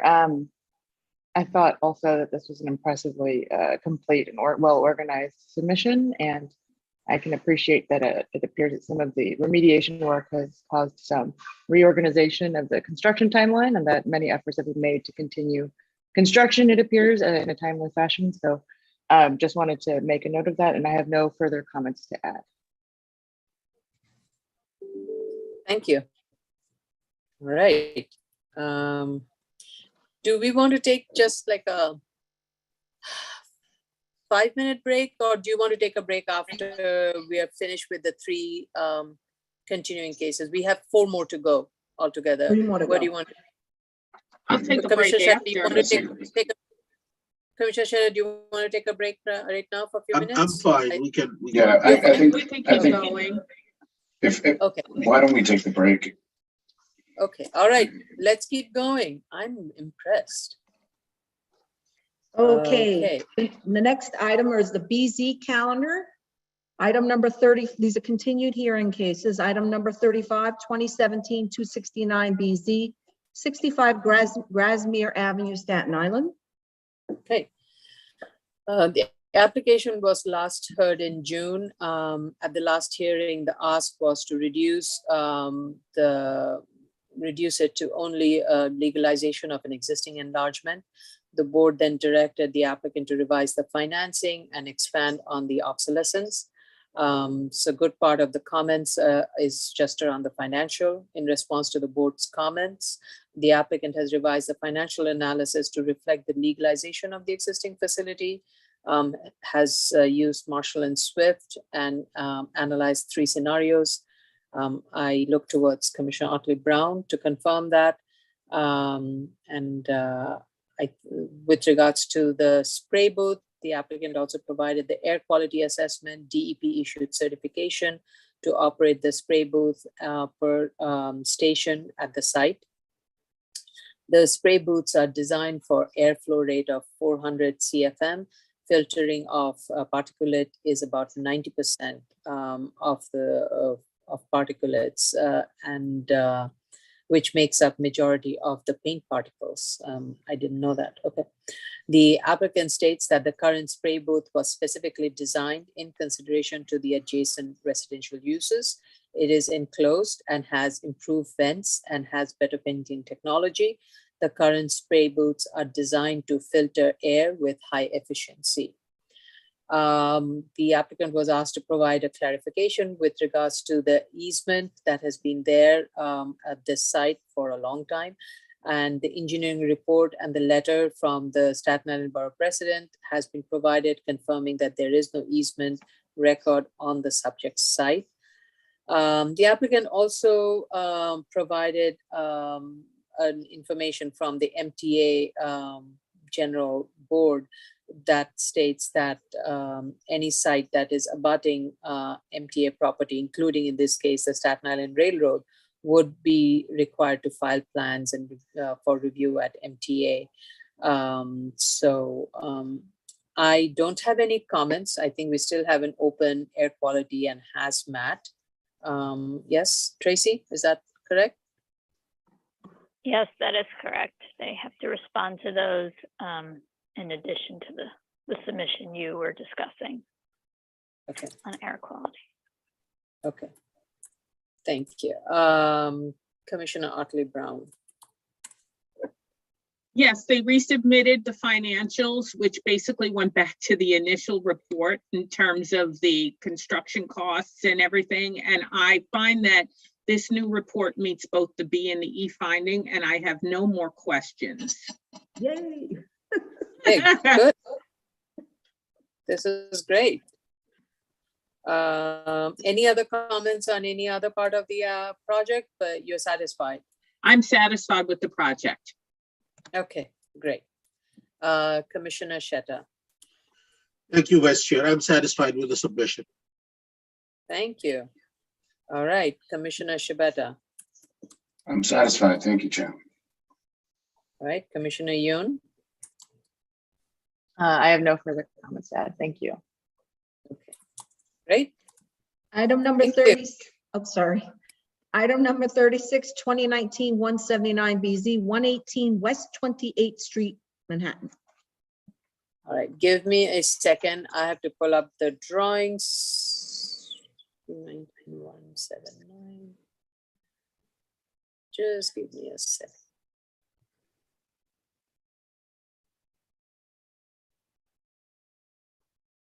All right.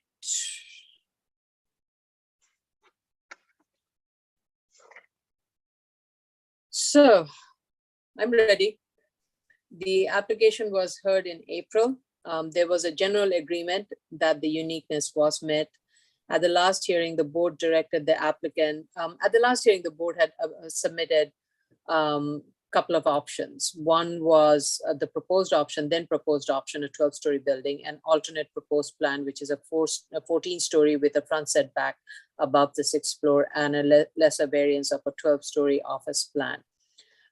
So at that last hearing, the board directed the applicant to revise the build form and the financial and consider the alternative 14-story with the setback in front above the 5th floor. The applicant has revised the plan by providing a setback at the front as directed. The alternate plan that was previously submitted, so the revised plan basically proposes a 14-story building, which is an increase from the original one, which was a 12-story, with a street wall height of 65 feet, followed by a 20-foot setback above the street wall and rising to a height of 145 feet to the bulkhead of 160. It continues to, and the board was okay with having to maintain a 20-foot shallow rear yard for a setback above the 6th floor. So the board did not have an issue with that 20-foot rear setback.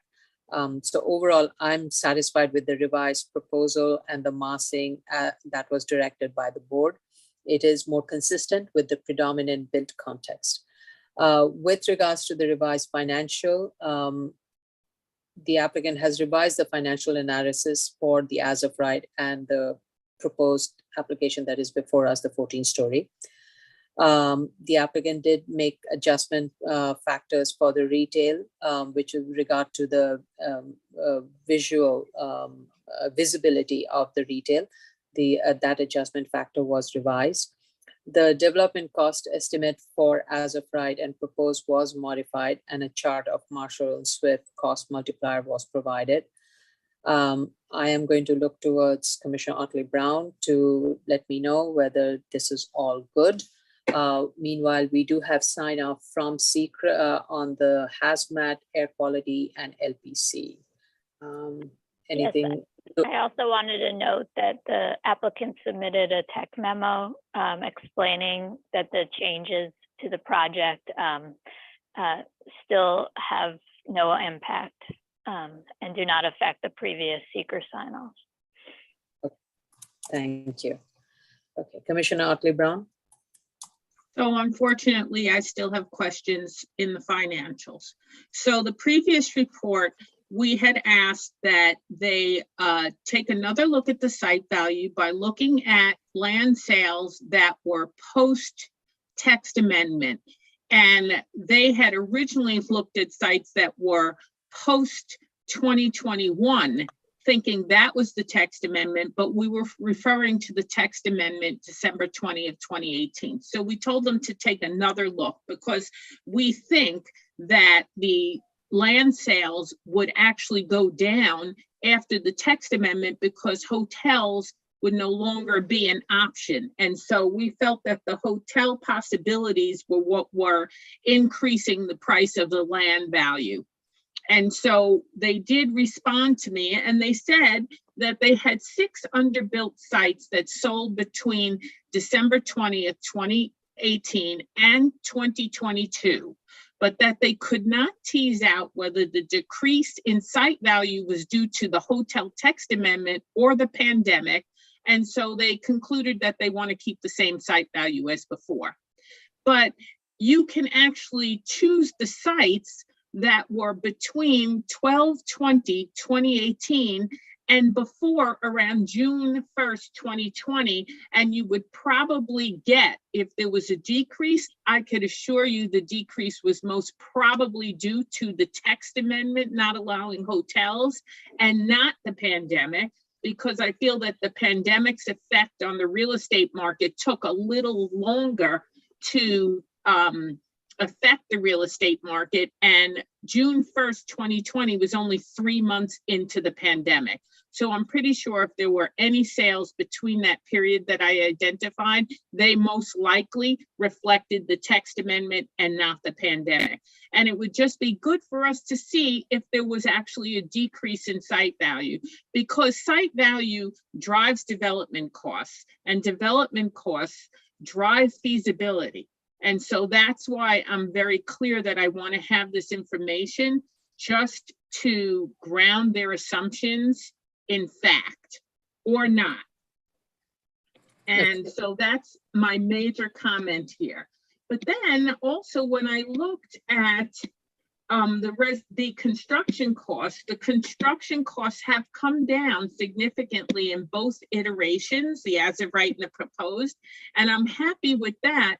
But I noticed, which often happens, once somebody adjusts the development costs down, because they're concerned that the e-finding might not be met, they readjust their income on the other side of the application, which affects the value, bringing the value down. And so here, the residential sales were readjusted downward, even though the apartment sizes haven't really changed and the comparables haven't changed. And so the result is that the value due to the residential sales has gone down significantly by over $3 million. And so that's something that I want them to address, because I don't understand why those prices have gone down. I don't believe I even talked about the residential income. And I'm just looking at my notes to see. Yeah, except to say in the previous report, they also decreased a little. And I'm not sure why they keep going down. So I want them to look at the pages in the first report, page 34, the second report, page 35, and the third report, page 44, and just explain to me in writing why that justifies a decrease in price. So the result is, for instance, in the original report, 1,844 square feet, $1,844 a square foot for a 1-bedroom was used in the stacking plan. But now in this report, $1,644 a square foot is used in the stacking plan for the 1-bedroom, 1-bathroom terrace. And so on. It goes the same kind of reduction in the 1-bedroom, 1-bath, and then the 2-bedroom, 2-bath and an office, and the 3-bedroom, 2.5-bath is actually new in this report. So it doesn't show that, but it really accounts for an extra $3.5 million if they just kept the original prices. So I just would like them to address that. And those are my comments for the financial report. And I don't have any comments about the rest of the project. It was just the B finding and the E finding. Okay. Yeah, I mean, from various news articles and everything, it seems in Manhattan, especially, the value has gone up. So yes, the applicant should provide a clarification. Okay, Commissioner Shedder. Thank you. I have nothing further to add. Okay, thank you. Commissioner Shabeta. No further comments from me. Okay, Commissioner Yoon. Thank you. I have no further comments. Okay. All right, last case of the day. New case, item number 37, 2020-10BZ. This is 609 Jarvis Avenue. This is a special permit to permit the enlargement of a single-family residence under 73-621.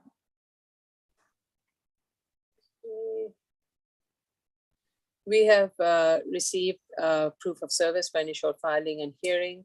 I do not see community board's recommendation in our folder. No, I reached out to them, and they reached out to the applicants. I haven't seen anything further from the district manager. I'll reach out again. Okay. Thank you. We do, however, have a letter of support. This is an action. The action before us is for an application for a special permit pursuant to zoning resolution section 73-621 for an enlargement of an existing 1-family semi-detached home in an R41 zoning district. The applicant is seeking a floor area waiver. As I mentioned, this is a semi-detached home, and the applicant is proposing an enlargement a little bit along the rear side and along the rear yard. The proposed enlargement will continue to maintain more than because we cannot, in this case, there's no 20-foot rear yard, have to maintain 30-foot rear yard that is being proposed. And the enlargement would result in a little bit reduction of the side yard to 4 foot 4 inches. And also the applicant is proposing to change the basement that would be converted into a crawl space because this is in a flood zone. The change from the basement to crawl space is not a reduction in vertical height. It will still remain 7 foot 3 inches as existing. And as part of the enlargement, the existing sleeping accommodation in the basement will be eliminated. Since the site is located in a flood zone and is subject to Appendix G, the applicant is proposing to convert it into a crawl space. Per architect's letter, the cellar floor shall be abandoned and an additional soil will be added to the cellar space to raise the grade inside the cellar to be equal to the exterior grade, and will install flood vents and mechanical space will be relocated above the base flood elevation. Since the section drawings do not indicate any change in the floor to ceiling height of the cellar space, it still shows the existing as well as in the proposed height of 7 foot 3 inches. I'm not exactly sure how the architect's letter with regarding to the additional soil and other thing is being responded to because the proposed plan doesn't reflect it. However, I do want to make sure a note is added to the plan that the cellar space is not to be used for any habitable, operational, any functional space, and a BSA and a note should be added stating that BSA is not waiving any applicable flood regulations and it is subject to DOB review. Now, per zoning resolution section 23-461C, and this is regarding side yards, an 8 foot open area is required between buildings containing residences. The applicant needs to indicate in the plan if an 8 foot distance is being maintained between the subject lot and the abutting lot 27, especially along the rear portion where the proposed enlargement is extending into the side yard. With regards to the demolition, more than 50% of the exterior walls is being proposed to be retained both on the first and the second floor. With regards to the threshold of the findings of 72-621, the threshold is that the existing building had to be pre-1961 or in an R4 district prior to June 30, 1989. A CO has been provided and it meets the threshold. As I mentioned, the applicant is seeking an FAR waiver, and based on the analysis that has been provided, the proposed floor area meets the 10% limit that is permitted, and I don't have any additional comments. Commissioner Otley-Brown. I found this to be a reasonable ask, and I don't have any comments on this. Okay, thank you. Commissioner Sheta. Thank you, Vice Chair. I believe the ask is reasonable, like Commissioner Brown mentioned. I'm satisfied with the application. All what I have is an advice for them. This house is located near like coastline or shoreline. This area is very well known, and I know this for a fact, for the presence of organic deposits such as organic clay and peat. If they want to fill inside the cellar, and this is not a direction, this is a suggestion, I would ask them or advise them actually to look into options when it comes to the choice of the fill material. If they elect to fill using regular fill, regular means that's like normal weight fill, like a RCA or any kind of heavy fill, that can cause the the organic deposits to compress over time. It's like a spongy material. And if this happened, it could cause significant cracking in the structure after the addition is done. So like in 5 years, they would find themselves in a need for probably strengthening and repairing that building. I would urge them to look into using a lightweight fill, or at least seek a consultation service from a geotechnical engineer. Thank you. Thank you. Wow. That's something I learned today. Thank you. It was very helpful. Commissioner Shabeta.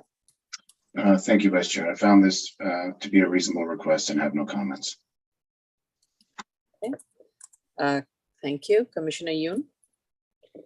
Thank you. I just wanted to second your comment about clarifying the crawl space and filling that in up to existing grade, as it's not shown consistently on the section that's the intent, or at least I'm not understanding that on the section. So if that could be clarified, I think that would help us understand the compliance with Appendix G. Thank you. Thank you. Thank you. Okay. So this concludes. Session. Yeah, this concludes the the review session for September 12, 2022. Do you want to take a break now or commence with the public hearing? What time is it? It's 12 o'clock. Let's take a break. I think our review public hearing starts at 1 o'clock. 1 o'clock? Okay, so we when have a does it lunch start? break. Actually, when I'm asking you the question, when does it start? It starts whenever we're ready to go. Do you want to take a break for half an hour, 20 minutes, do a lunch break now, or? What do you want to do, commissioners? Do a 1 hour, do half an hour, and then we do another 10 minutes somewhere between the public hearing? Half an hour would be okay for a lunch break, Yeah, I would say. that sounds good. Okay, let's Okay, do half an hour. So we'll come back at 12:37. Okay, 12:07. Okay, make it 12:40. Makes it easier. 12:37. Yes. 12:40 makes it easier. Round it out, 12:40 to commence. Okay. 3 minutes Okay, bonus. Thank you. Thank you. Okay. Okay, so this review session is over. We'll begin at 12:40 with the public hearing.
All commissioners.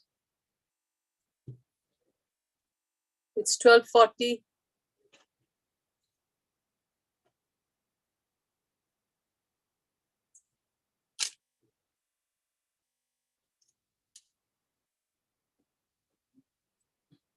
Hello? Yeah, I'm here. Okay. Excuse me, sorry. Do we have all the other commissioners? I'm here. Hello. Hello.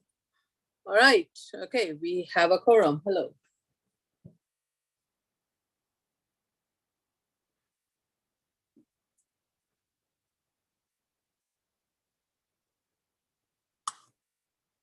Okay. So, I'm here. okay, all Oh, right. Wait, sorry.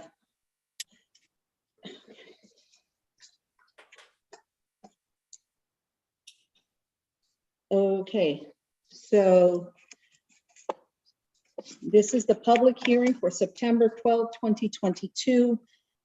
We will begin with the Build It Back. We're not doing the decision case. Chase, do you want to explain?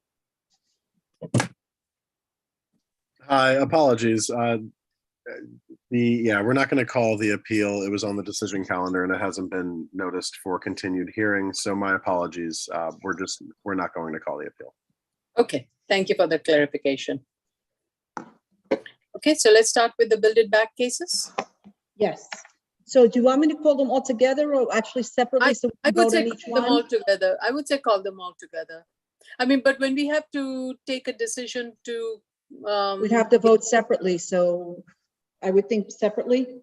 Let's do separately. No, you know what? Let's do them all together. We'll just take the vote separately. You just call out each one and we'll take the vote because this way you don't have to go through each time swearing everybody in every time. Okey doke. Okay. All righty, I'll do that. So it's a public hearing, once again, September 12th, 2022. We'll begin with the Build It Back cases. Item number 19, 2022, 53BZ, 33 Hempstead Avenue, Staten Island. Item number 20, 2022, 54BZ, 128 Roxbury Avenue, Queens. Item number 29, 2022, 55BZ, 175 Father Capodanno Boulevard, Staten Island. Item number 22, 2022, 56BZ, 231 Moreland Street, Staten Island. And item number 23, 2022, 57A, 24A Mesereau Court, Brooklyn. Jella? I just wanted to quickly say that for item number 20, the agenda is slightly incorrect on the address. However, the address is correct in our record. It's 128 and a half Roxbury Avenue, Queens is the correct address. This is correct in the papers in the file and our SharePoint system. It's just a typo on the agenda. Thank you. Okay. Thank you. So Steve is going to come? Steve Levine? Let's look at participants. Is that true? Correct? Jill? Yes, he's raising his hand. Okay, Right. Steve. Steve, can you let Stephen Levine in? I promoted him to panelist. You have to accept it. I promoted him to panelist. You have to accept. Okay.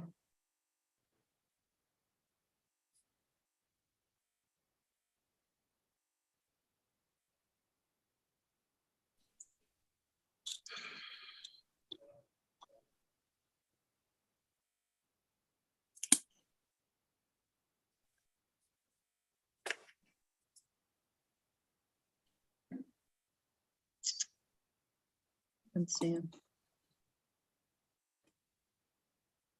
I don't see him. Wait, he's coming. He's coming in. Stephen, can you accept panelist and unmute? Thank you.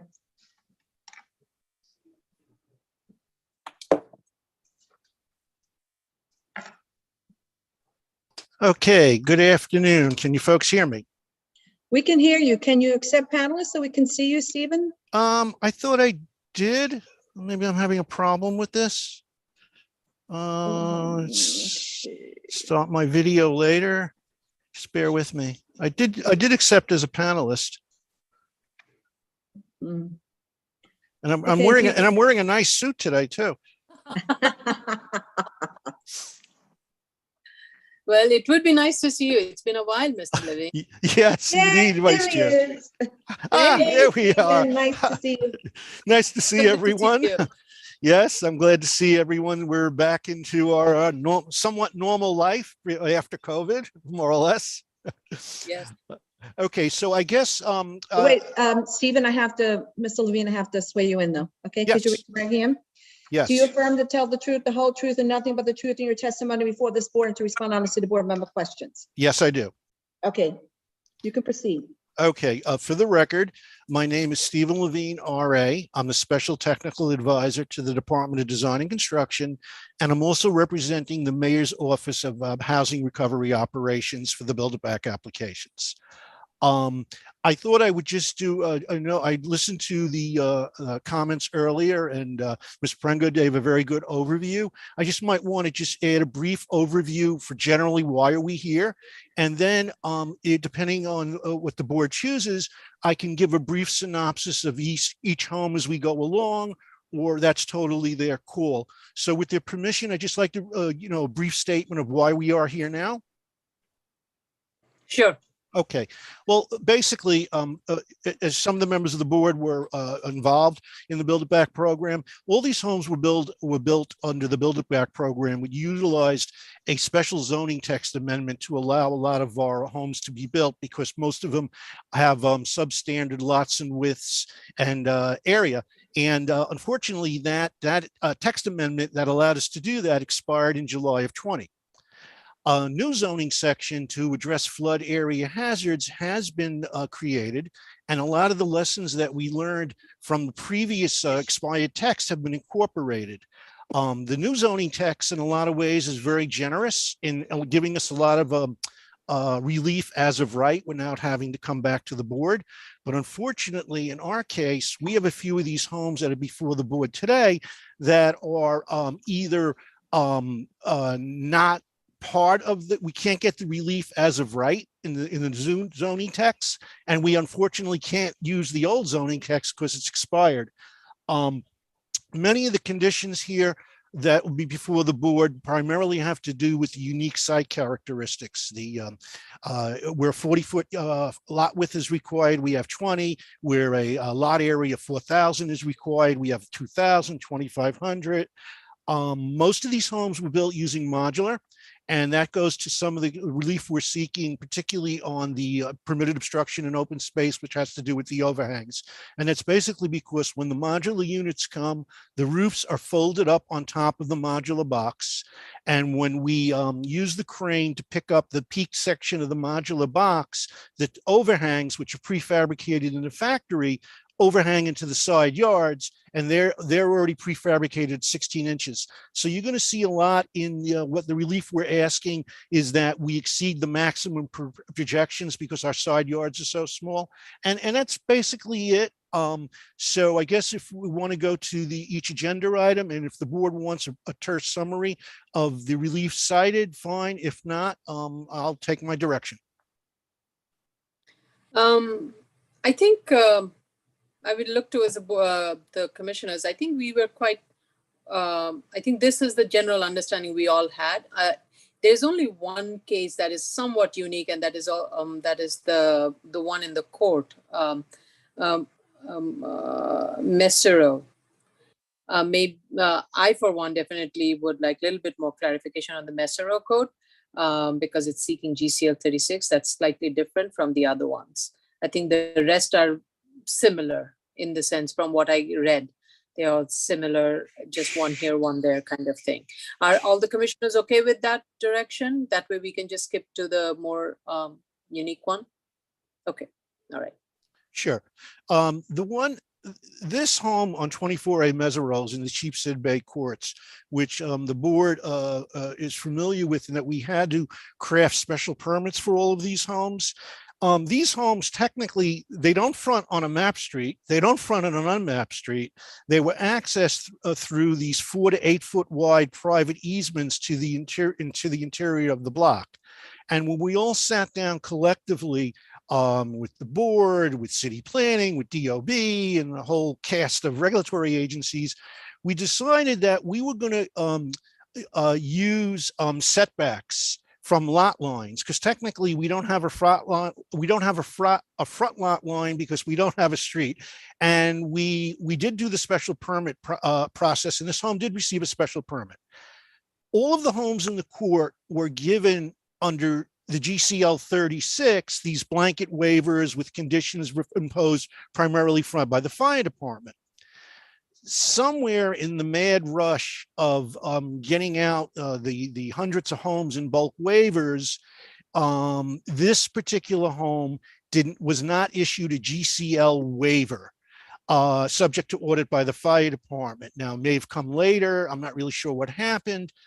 So originally, I went to the Department of Buildings, and I suggested to the Department of Buildings, I said, look, you have similar homes at 14A and 17A Meserole already approved by the board. They have a GCL waiver resolution. They are in compliance. They are sprinkled, and they have a final CO. The building's position was, no, we really want a GCL 36 waiver issued from the board for these homes because they're not like a traditional 36, which may be mapped or an unmapped street.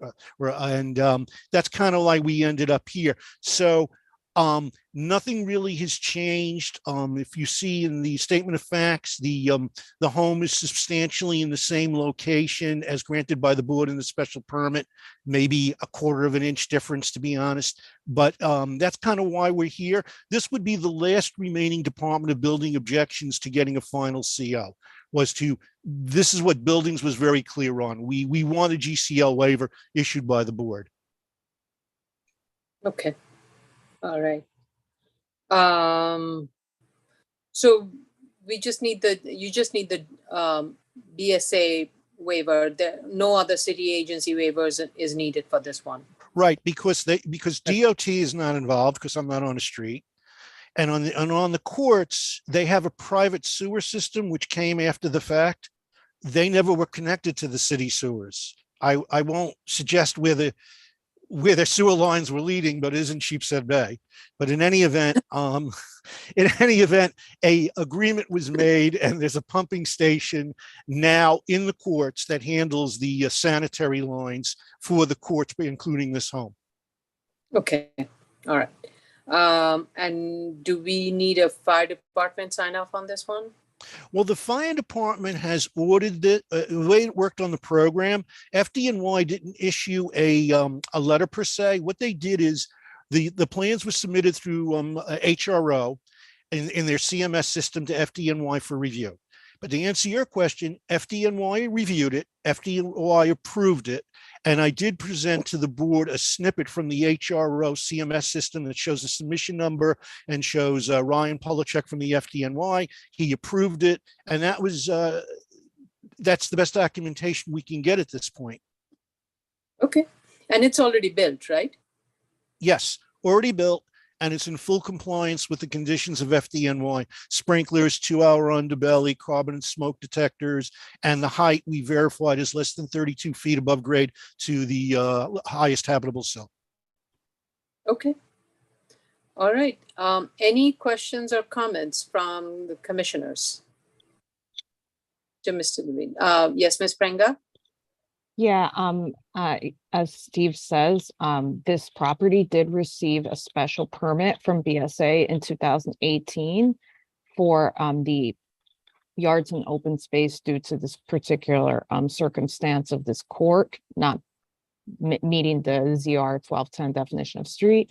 And there were 4 fire department conditions on that BSA approval. And as Steve said, this was audited as all Build It Back properties are audited. by the fire department. Okay. Thank you. Thank you, Ms. Prenga. Any comments from any of the commissioners? Okay. So seeing them saying no. You have to go to Ms. public? Mathieu- Yeah, let's go to public. Right? Thank you, Mr. On these two, we still have to do the public on this. Yeah, I think we still have to go to the public, right, on these? And we should start with Chief Daly, if Chief Daly needs to say anything. Okay. Thank you, Mr. Vice Chair. The fire department has no objection to these applications. Thank you. Thank you. Thank you, Chief Daly. All right. Okay.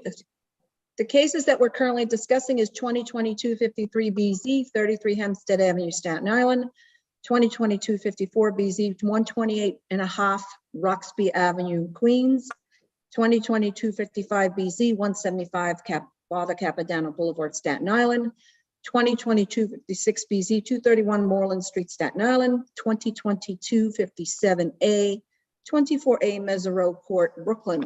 Should you wish to discuss, please dial in 646-558-8656. You will enter the webinar ID number 874-8420-1166 and press the pound sign. You will then press the pound sign only at the next prompt. If you wish to speak, press *9 to raise your hand, *6 to unmute to speak. If you're in the Zoom room, please raise your Zoom hand.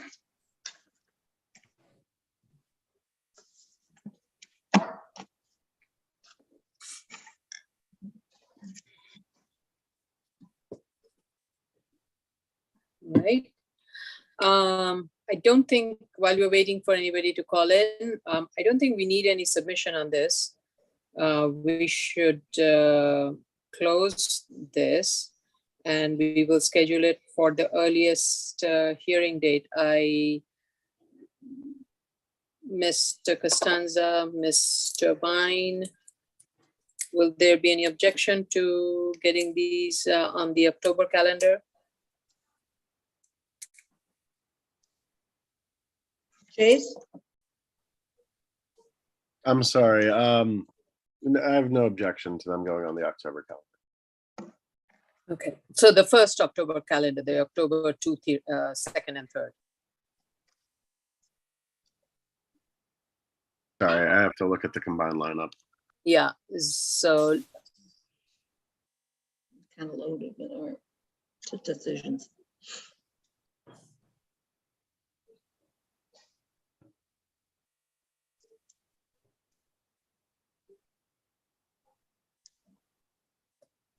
it may, I mean, we have a heavy agenda of in October. So I don't know if there are other cases from today that may get closed that requires early action. I haven't.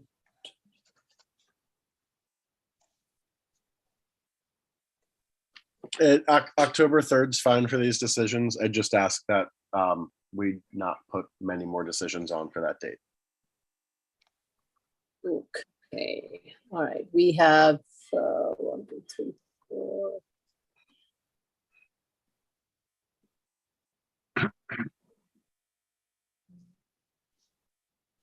Okay. Yes, Madam Vice Chair? Yep. Yes, my suggestion would be, and again, deferring to council and their ability to turn these around, but I think collectively at the end of the day, we'll have to see what's been closed and scheduled for decision, and we can try to coordinate with each applicant to find a schedule that will be satisfactory. Okay, all right. So we will confirm a date, Mr. Levine, but for now we'll aim for some October, but we'll Okay. confirm. That's fine. And I'd be negligent. At first, it's always good to see the board.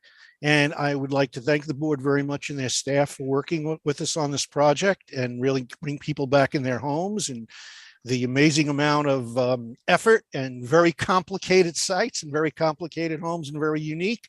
And we're at the tail end. We'll make these homeowners very happy, and it's much appreciated. And I'd also like to congratulate and understand we have a new chair. I'd like to congratulate the new chair. And I thank the board for all their effort. And as they say, we may be back again, but not necessarily build it back homes. You know, DDC does a lot of different buildings. So, you know, we may be back before you on a different type of public building, whether it be a school, well, not a school, but a library or something in that sense. But I want to thank everyone. It's been a pleasure, and everyone have a very pleasant day. Thank you, Mr. Levine. It's always good to see you and your commitment and dedication to doing all the great things that city needs. Thank you. So to make a motion to close for all 5 Build It Back cases, Vice Chair Chanda. Aye. Commissioner Otley Brown. Aye. Commissioner Shetta. Aye. Commissioner Shabeta. Aye. Commissioner Yoon. Aye. Thank you. Okay. Oops. Item number 24, 803-61BZ, 1416 Highland Boulevard, Staten Island. Right.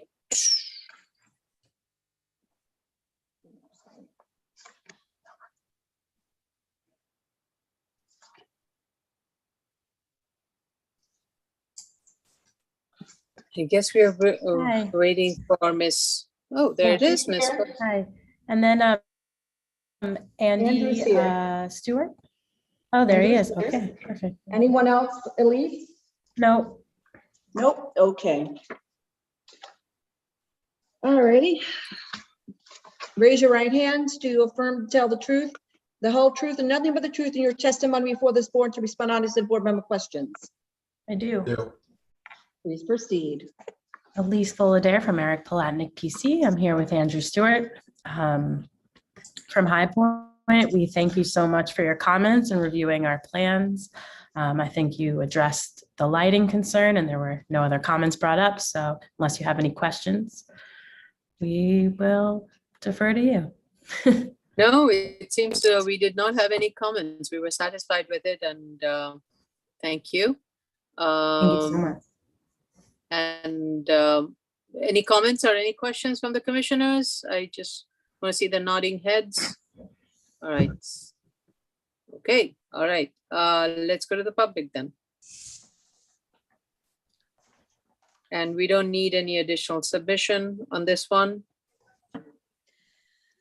The case we are currently discussing is 803-61BZ, 1416 Highland Boulevard, Staten Island. This is an extension of term for an automotive service station. If you wish to discuss, please dial in 646-558-8656, enter the webinar ID number 874-8420-1166 and press the pound sign. At the next prompt, you will press the pound sign. But then you can press, once you're in, you can press *9 to raise your hand, *6 to unmute to speak. If you are already in the Zoom room, please raise your Zoom hand.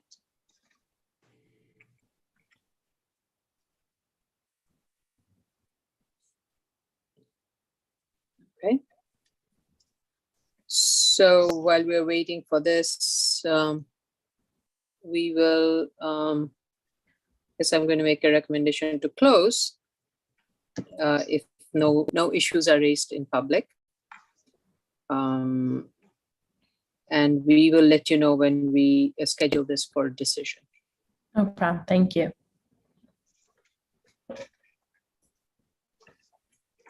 Okay, ready? Okay. Yep. Motion to close, Vice Chair Chanda, Aye. Commissioner Otley Brown, Aye. Commissioner Shetta, Aye. Commissioner Shabeta, Aye. Commissioner Yoon, Aye. and there was no submission on this. Yes. Item number 25, sorry. Item number 25, 548-69BZ, 107-10 Astoria Boulevard, Queens. Okay. This is Elise again. Yep. Anyone else? Andy, always Andy, not always Andy, but a lot of the time Andy. Okay, raise your right hands. Do you affirm to tell the truth, the whole truth, and nothing but the truth in your testimony before this board and to respond honestly to board member questions? I do. I do. Thank you so much. Elise Fullader from Eric Palatnik PC with Andrew Stewart from High Point Engineering. Again, we thank you so much for your comments. You reviewed the lighting and other improvements made to the site, and I did not think you had any more comments on this one. None. Do we We want the want to note? thank you. Oh, the note? Can note the Didn't note, we have the Commissioner note? Sheta? You have the note on there? I didn't remember if there was a note. The lighting note, correct? Yeah, it's on sheet Z-001, Oh, okay. right underneath the signage table. Yeah. Oh, okay. All right. That was it. Okay, good. No commission. Yes, I want to thank you and your client for, getting all the issues resolved. Really appreciate it. Thank you very much. And Thank you. thank you both of you for getting this done in a timely manner. Thank you. So let's go to the public. Okay. The case we are currently discussing is 54869 BZ 10710 Astoria Boulevard, Queens. Extension of term. Should you wish to discuss, dial 646-558-8656. Enter the webinar ID number 874-8420-1166 and press the pound sign. At the next prompt, you will only press the pound sign. Once you are in, press star 9 to raise your hand, star 6 to unmute. If you're in the Zoom room, if you're in the Zoom room already, press your Zoom hand.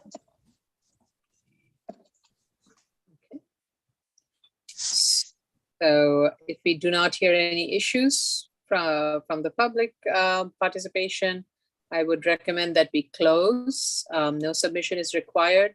And Ms. Fullader, we will let you know when the application is going to be scheduled for a decision.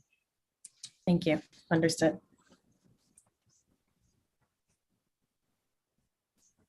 Okay.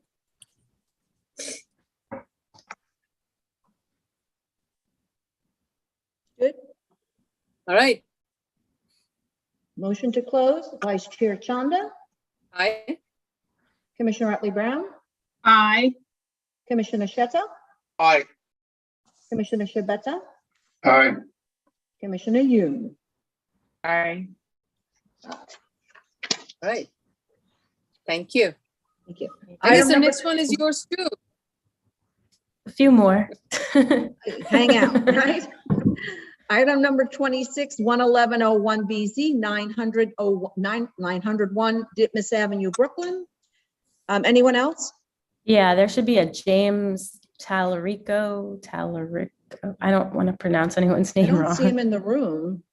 I'll text him again. He said he was coming on. I don't see it as attendees. Maybe he's in the panelists. I don't know.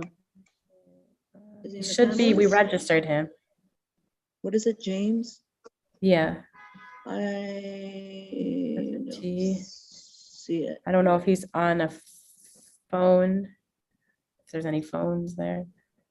That I don't see. Steve, I don't see that. Oh, no. Yeah, no phones. Oh, he said he's logging in right now. Sorry. Okay. Sorry.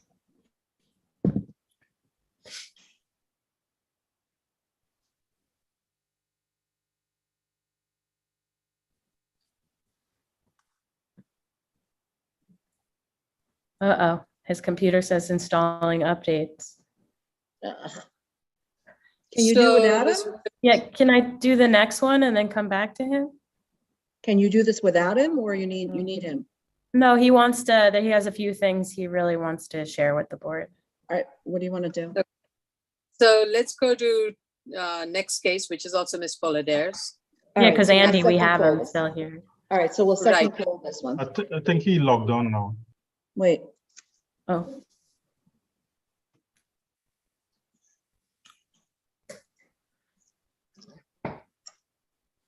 Is he on? I don't see him. Oh, wait, there's another person who came in. There he is, James Tellerito. Okay, then we're good. Okay, please unmute and join as panelists, sir.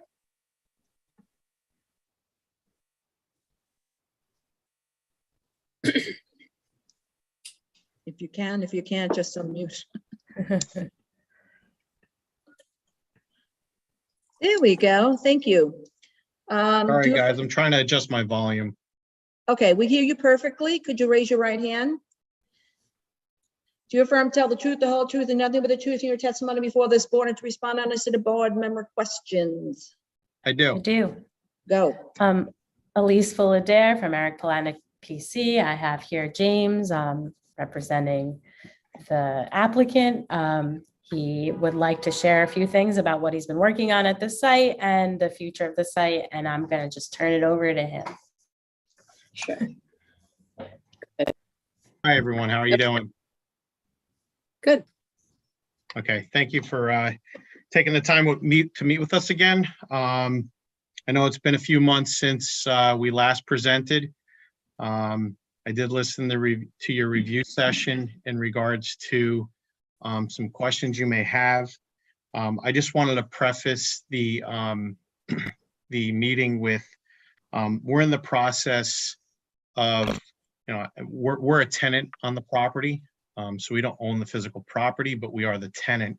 But we handle all the maintenance and all the improvements on the site. Our lease expires the end of this year, but we have an extension. We have 2 5-year extensions that we have to execute. So I have to notify the landlord by next month whether or not we're going to be extending our lease, which sort of this meeting and proceeding forward predicates whether or not we're going to obviously be doing that, because obviously the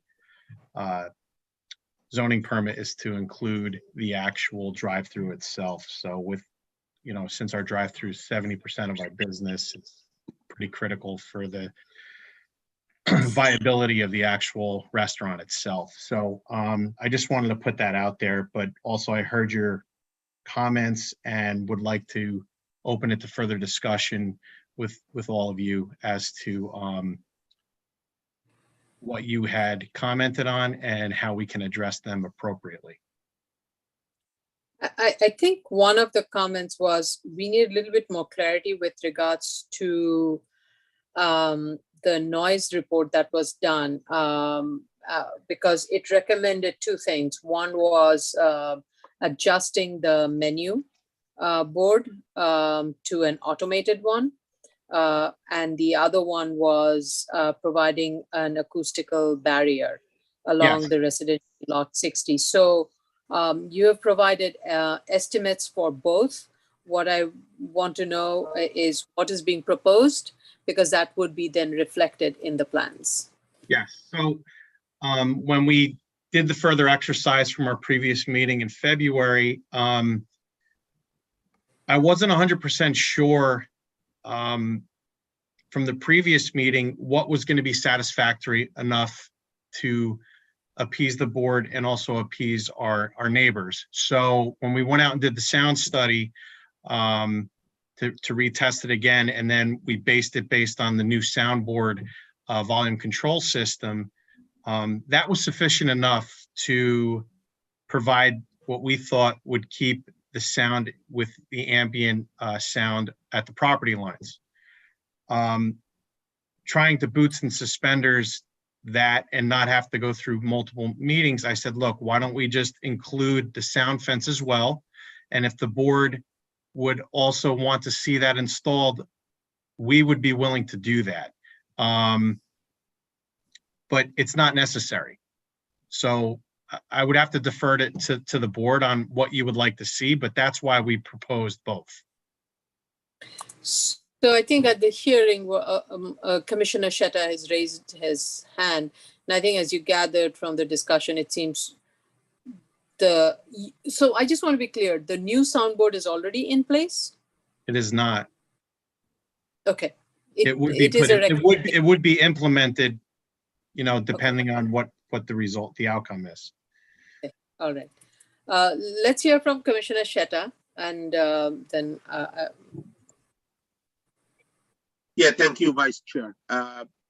Yeah, I just wanted to clarify the discussion from the last hearing and my comments on this hearing during the review session. My point is, and I said this as a general comment for any drive-through facility, if the menu board is away enough from the property line, and if you're using ABC, most likely you're not going to be in need for the sound fence, unless, like I said, you have a very unique situation. You have sound reflection. You have like interference with sound sources from somewhere else, which is difficult to quantify. On this case, what I noticed is that we're talking about two things. We're talking about two defense lines, I would call them. The first one is the AVC system, and the second one is the sound fence. And I did look at the plan, and I noticed that the menu board is about 34 feet from the edges of the wall, the plain wall. That means that 34 feet, it means that from the menu board, we can go to 4, 8, 16, and 32. These are like 4 reductions, or maybe 2, 4, 8, 16, and 30, actually 5 reductions. 5 reductions, each is 6 dBA. That means that the noise level from the menu board is going to be less and when it hits the property line by 30 dBA. If the AVC system is in place, that the AVC just puts 15 dBA above the ambient, and the applicant, any applicant, is not required by the board to reduce the noise below the ambient level at the adjacent property. The ambient is the ambient, whatever it is. So my point on this specific application, if you gotta install the AVC, if I were you, I would go without the fence. And I'm talking about saving money for you, actually. Thank you. Give it a try, go without the fence. And if you encounter issues because of the, like I said, any unforeseen odd conditions, and neighbors start to complain, then we can bring you to a compliance, and then you put the fence because you need it. But for now, I don't see a necessity for installing that fence for now. Thank you. I appreciate that and being practical about it, because again, we included it because I wasn't sure what we were going to encounter today. So I was trying, we're trying to be good neighbors too. We don't want to cause problems. We really don't. So I was trying to give the best potential option, but I agree with you that the sound fence, based on the reporting, is not really going to add anything currently. So the sound system itself, which we will install, will do what it's needed to bring the ambient levels to be the same at the property lines. And I want to say that your sound engineer indicated what I said in his study. However, I noticed that most approaches are on the plans.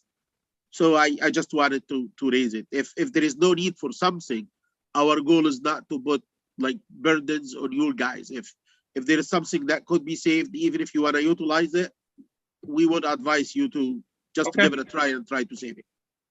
Thank you. Thank you. Great. And So then that, just because we're talking about being kind to neighbors, we will add that note that you recommended about lighting. That's not an issue. And then James, do you want to address landscaping? I think was the last comment. I think the last comment that came up was adding additional landscaping. I'm not saying we're against it. I just didn't, that was something new, I think, from the previous meeting, because the same landscaping's been on that site, I think, for even from the previous zoning permit, which Wendy's Corporate had owned this location prior to us purchasing it back from them. So I would just like to add, we don't have a problem putting landscaping in. I just, would like some clarification as to where you would like to see it, and I don't see why we should have an issue with it. Well, the landscaping should be provided where, along the residential property line, definitely, but also along the curb line, because that adds to the beautification of the site. So, you know, along the property line would be more like low shrubs, that adds to the beautification. And along the residential lot line would be more of a taller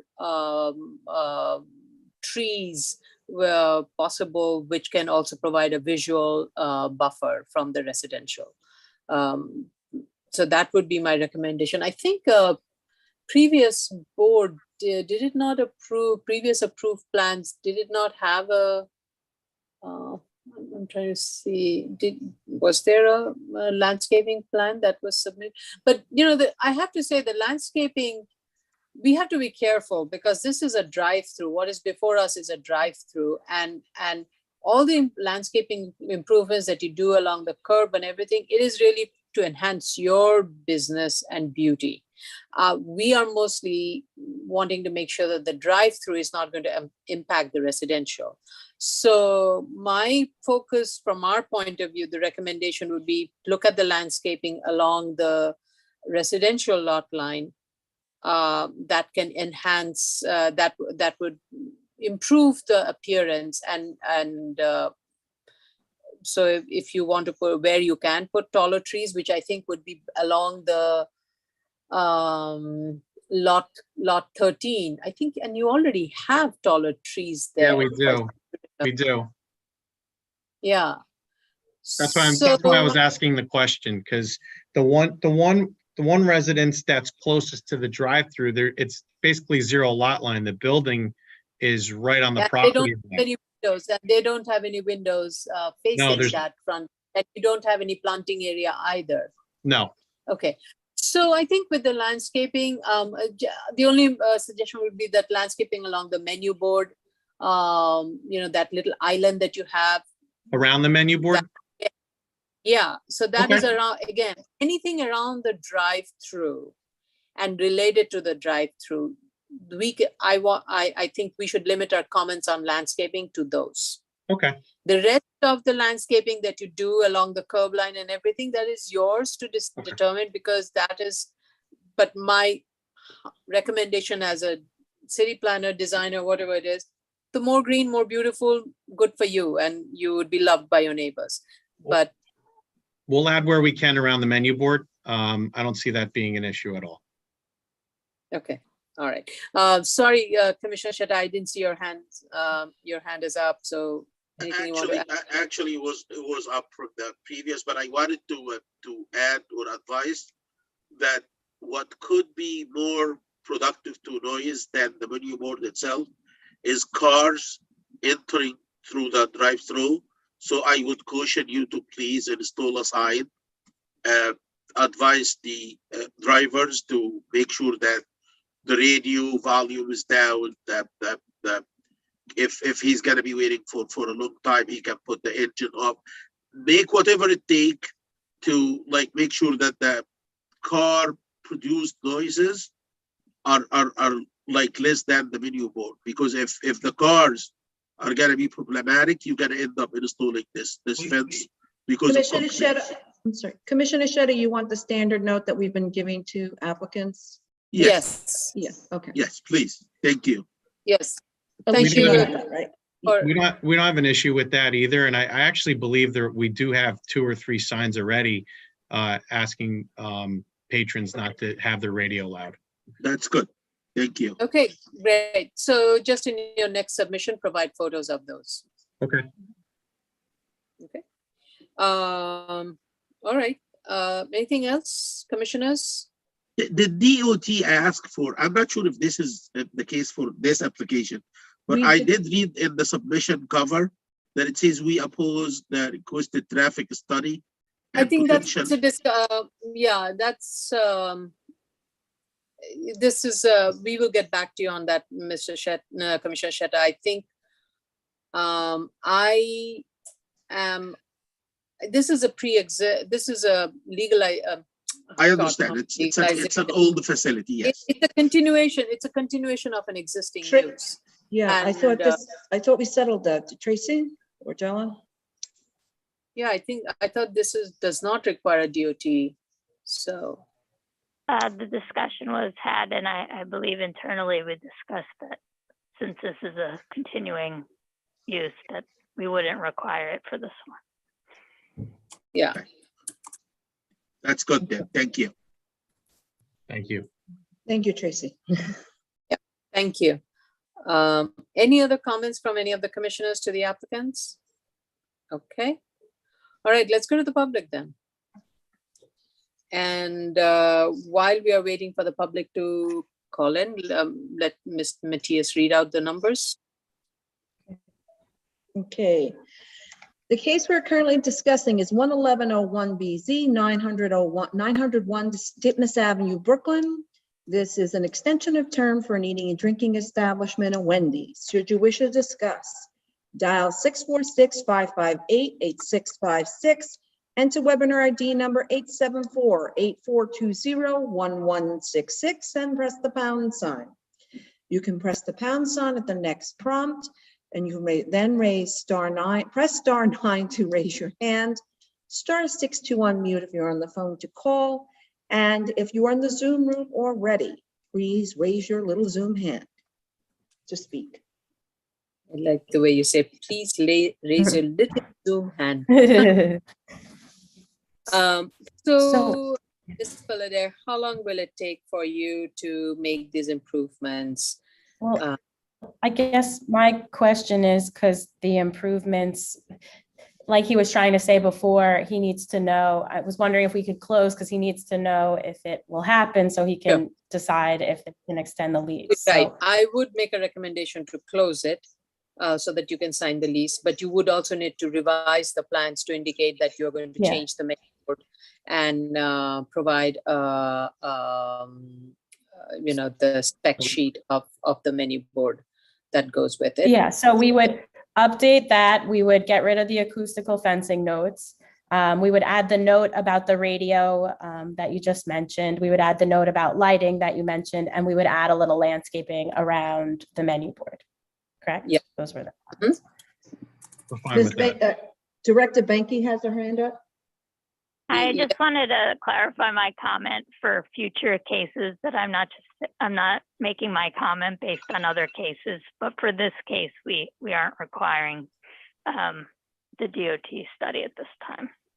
Okay. If there was some sort of different circumstance, it might be a different outcome. Thank you for that clarification. Thanks. So, Ms. Fullader, you have to update the plan, provide the showing the menu board, showing the signage that and landscaping, and you'll provide the spec sheet. That revision will have to be provided and after the closing.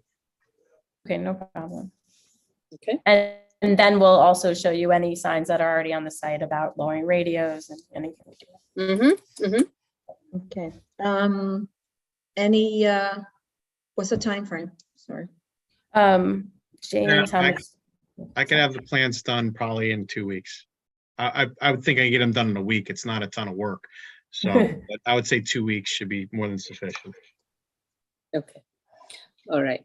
I understand. I guess you will not be able to do some of these improvements other than the ABC and all of that. That will take some time. Correct. Okay. Okay. How long does it take to get it and to install it? Just for my own understanding. So we already reached out to the vendor a couple weeks prior to this meeting. It'll probably take another 3 to 4 weeks to get the actual equipment.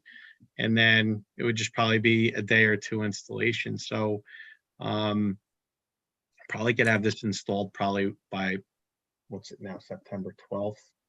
I would say by November 1st. Okay. Okay. All right. And the planting, do you think you would be able to do it this season, or you'll have to wait it out till the next? I'd prefer to, we're getting close to the end of the season, but I can see what I can do. If not, it would be the first. Don't do a half baked. If you think you need to improve all the site things and do the planting, everything together, do it that way. Yeah, I'd prefer that, and it would probably be more in the first the beginning of this, the end of first quarter, beginning of second quarter next year. Okay. All right. This way it will last you a long time. You won't have to spend too much money next time. I hope so. All Everything right. just keeps going up. So I don't think there are any speakers, correct, Steve?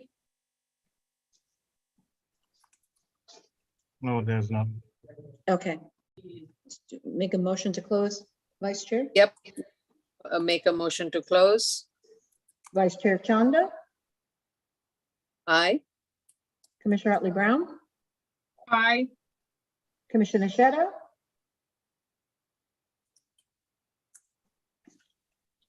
I can't hear you. Aye. Thank you, sir. Commissioner Shabeta, Aye. Commissioner Yoon. Aye. So, Ms. Pollard, we will get back to you regarding the date for decision. And you have to submit the revised set of plans 2 weeks, I believe, or prior to the hearing. Yeah, well, Yeah. whatever the project manager lets us know, we'll make sure to have it by that date. Right. You anyway need 2 weeks. Okay. If the new menu board is in place, please give us some pictures for it as well. Okay. The menu. If by that time, because I think it's going to be all till the November. If the scheduling comes into play that it goes into November, and if it's installed, do so, or any update in terms of that you have secured it and it's on its way, any kind of that documentation would be sufficient. But for now, we are asking for an update of the plan where you provide the AVC menu board, remove the sound barrier, provide the spec sheet for the menu board, show landscaping around the menu board, and also include a note in the plan saying no radio sign and any additional comments that we said earlier today and any of the other comments we had said, and then provide photos of the no radio sign being installed for now. If the hearing comes up, if the hearing date is sometime in October, you anyway said you'll need 2 weeks. So we're not going to get it done in October, first hearing of the October, most likely second hearing, or maybe November 1. Okay, no problem. Is that okay? Yeah, right, James? Yeah, I'm perfectly fine. Just to clarify, closing this doesn't necessarily mean it's approved, but it would be approved at the next hearing date once we submit the drawings. That's right. Okay, fair enough. Is that something an issue for you? I mean, do you need the approval also? I mean, we need to know that. I mean, the problem is, again, we have to give notice to. See, the problem is if I extend my lease and you don't grant the approval after. That's not going to, we will grant, the closing means we have closed the record for any submission. We are now just, it's really crossing the T's and dotting the I's. Got it. Okay, fair enough. Making sure that the document is as what we discussed today. And that's it. And once we have that in our file, we just approve it. That's it. Got it. Okay, that's fine then. Right. Thank you so much. Thank you all. You have to hope and pray that no one comes and complains between now and then. So be good neighbors all throughout, not just now, all throughout. We're trying. I appreciate And luckily, we've reached out to our neighbors, so hopefully that helps. Right, you have been, so it's all good. Okay. Thank you so much, guys. Thank you. All right. Okay. Item number 27, 21506BZ 20206 Hillside Avenue, Queens.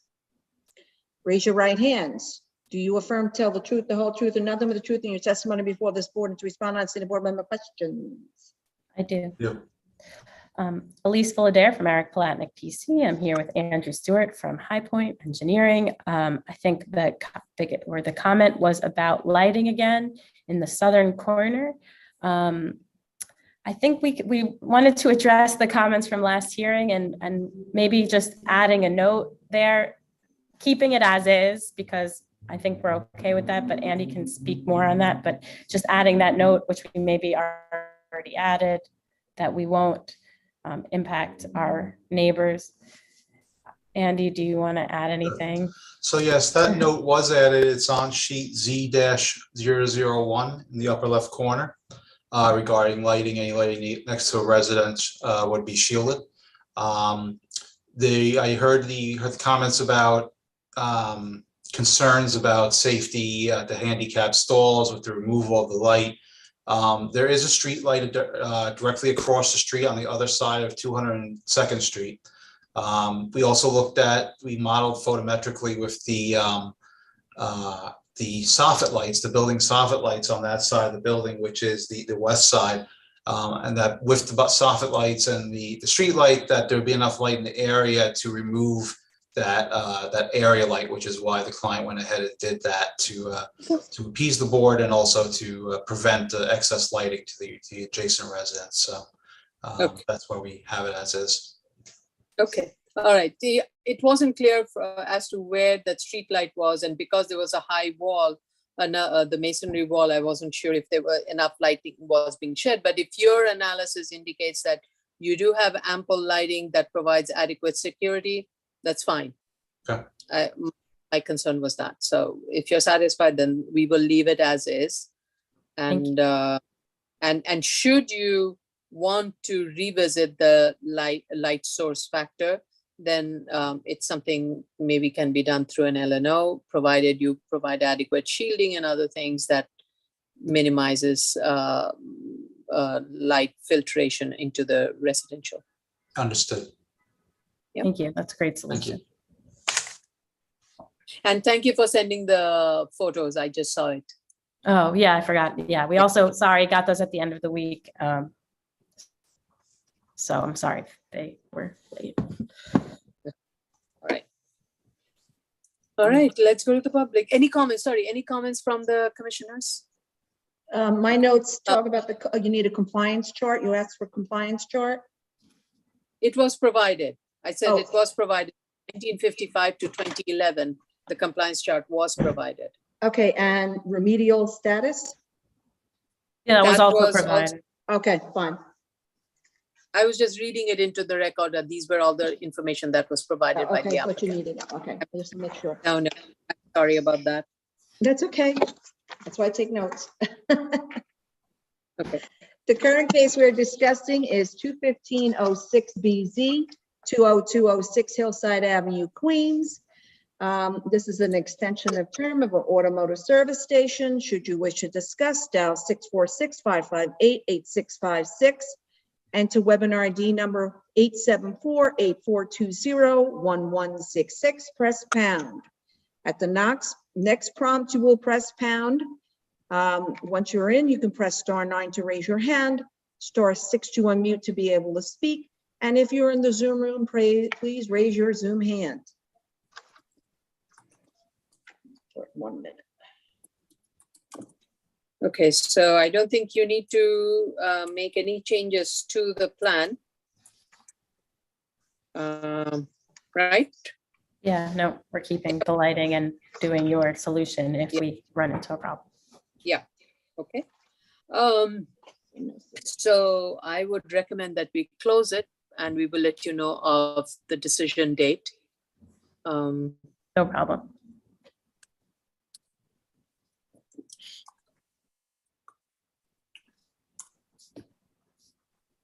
I'm just waiting for 1 minute to pass.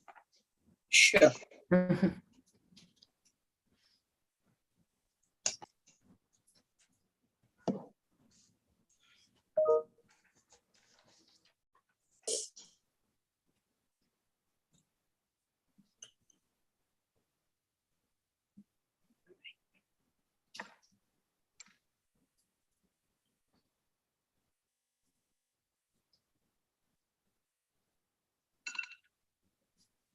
Okay, should we? Okay. Cancel. Wait. Okay. So All right. make a recommendation to close. Sure. Vice Chair Chanda, Aye.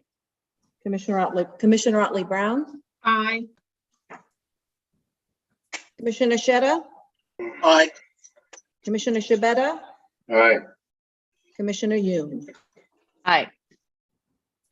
Okay. Hearing Thank is you. closed. Item number 28, 17407BZ, 1935 Coney Island Avenue, Brooklyn. Lisa and Andy again. Same. Okay. Do you affirm to tell the truth, the whole truth, and nothing but the truth in your testimony before this board, and to respond honestly to board member questions? I do. I do. Proceed. Elise Fullader from Eric Palatnik PC. I'm here with Andrew Stewart from High Point Engineering. We heard your comment. I believe the comment was about lighting again, and we haven't heard any complaints for neighbors, but we do understand what you're saying. And if we do hear any complaints from neighbors, we do want to work with them in the future to lower lighting, but also create safety that they're looking for. So we are open to anything you may want to put in the resolution, or if you have any other ideas. Okay. All right. Any other comments from the commissioners? Okay. Let's go to the public then. Make sure. Okay. The case we're currently discussing is 17407BZ, 1935 Coney Island Avenue.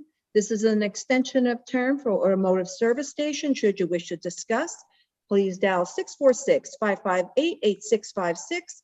You will enter the webinar ID number 874-8420-1166 and press the pound sign. You will then press the pound sign at the next prompt, and at the next, then you will enter *9 to raise your hand, *6 to unmute. And if you're in the Zoom room already, please raise your Zoom hand. Let me start 1 minute.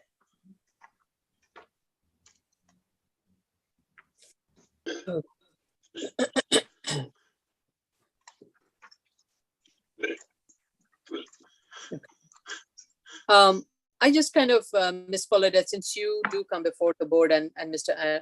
Stewart, you come before the board, I in no way want to give any don't want to mislead the applicant community that, you ask for 4, the next one asks for 6, and the next one goes for 10. Now, there has to be some amount of reasonableness, and I think the more you keep it close to the 1 FAR along the property line would be the best. But since we, so this is just an advice to you and to the applicant pool that do not try to make it an incremental thing going from 4 to 5 to 5 to 6 to 7. Okay, so it really needs to be much more closer to 1. Okay, so is there a suggestion on how you want us to? I'm going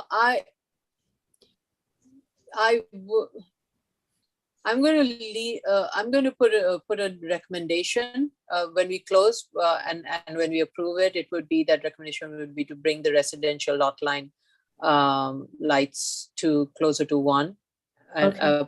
1 and less. Mhm. And that is for you to have it done. Okay.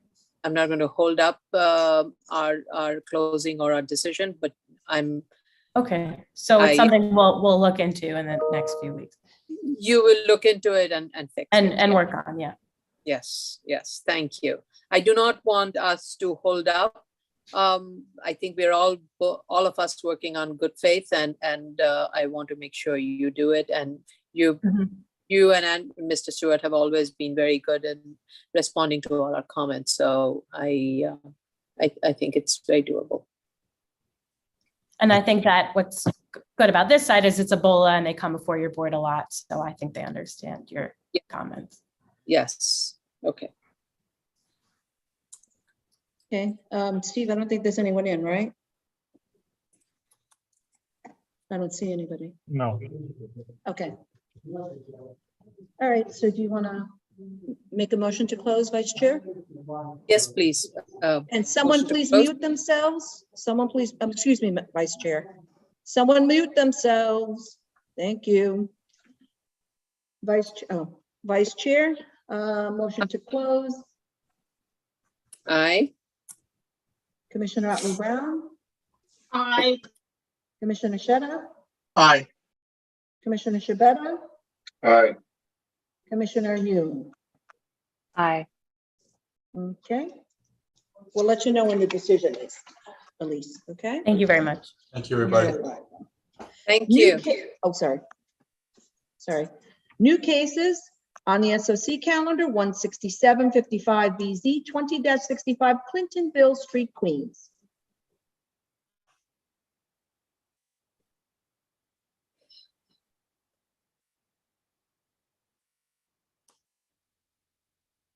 So this is Mr. Gorman.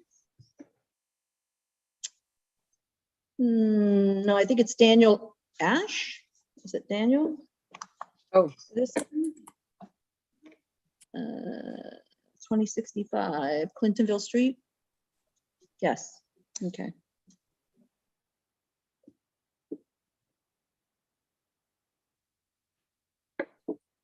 Can you unmute Mr. Ash?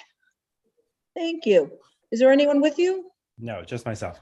Okay, let me raise your right hand. Raise your right hand. Do you affirm to tell the truth, the whole truth, and nothing but the truth in your testimony before this board, and to respond honestly to board member questions? I do. Please state your name for the record and proceed. Daniel Ash from Walter Gorman Engineering.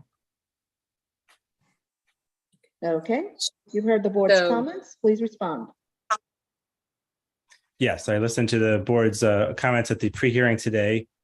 One of the things I wanted to comment on, you had noted about the hours of operation. In our revised statement of facts, we modified that. The gasoline portion of the site is 24/7. It was only the repair shop that is closed on weekends. So there's always somebody there. Okay. I heard the board's comments with regards to the parking of cars for sale. As you noted in the previous resolution, they were granted 4 spaces. The 4 spaces are called out on the drawings as areas for cars, used cars for sale. The photographs at the time, they had only had 2 in the old Google images that you saw. There were 2 parking spaces only. I've discussed that with the operator. He said since the time of our last submission, he has repainted the parking spaces. So we can get that for the next hearing. I will have updated photographs that show, as well as the plantings he has done, because he didn't want to miss the planting season. So he already put in the plantings that are shown on the drawings, and I'll have that in the photos as well. That's great. Thank you. And just so for the record, the 4 parking spaces for sales are those 4, 10, 11, 12, 13 along Clintonville Street? Verify for you. 10, 11, 12, 13, correct. Okay. Okay. And the landscaping has been improved. And what about the tires? Tires have been removed. No more stored outside, only inside the building. Okay. And now, what about the illegal vehicles that are parked, the commercial vehicles that are parked there? The owner of the site had leases out for people. He was parking cars there. When he went before the community board, they discussed with him and as to that's not allowed. He canceled all the cars that he had been parking there. The community board verified that, and that was why they didn't grant us the approval the first time, but they did grant the approval on the second hearing. Ah, okay. All right. So your client knows very clearly that that is not permitted under the zoning. It's a complete contrary. Yes. Yes. There was a question earlier about the community board bringing up emergency generator as one of the items in their approval letter. They were just throwing a lot of questions out there. They wanted to know if it was required to have an emergency generator, as some service stations do require that, the ones near highways. This site did not, so there is no emergency generator. Okay. I wanted to discuss the lighting as well. I heard comments about the lighting being high. There was just one area by the light pole on the southeast corner of the site. That was the only area that was higher than about less than 1. That was about 3. So it wasn't incredibly high. The dealer has already installed shields within the lighting. So, and he uses the dimmest bulbs he can. So that's about as low as he can get it. In addition, the residence on that side is set back pretty far from the street. And there are some large trees. So that lighting is not affecting the house portion of that residential property. Okay. Now the question that was raised by Commissioner Sheta was that in the loop analysis, the light reading right under the light, that these are light poles that are located along the northern lot line. Yes, Showing 0, whereas along the eastern lot line, it is different. So is there any particular reason that is the case? I went back to the field work where we documented the lighting. I agree, 0 right by that light on the northwest corner is probably not the right reading. It is very low though, because like I said, the dealer has put in shields within the lighting. He's aware, he knows that sites around the block from him had to have their lighting removed. So he has made sure that he's the one who changes the bulbs himself. He said he uses the dimmest bulbs he can, and he has the internal shield there to direct the light downward. Okay. I thought you said you went back to the field stuff. Are these measurements? I went back to my field note, the field notes from the person in my office who took the readings to make so sure these are readings, not these are readings, modeling. yes. Oh, that's good. Okay.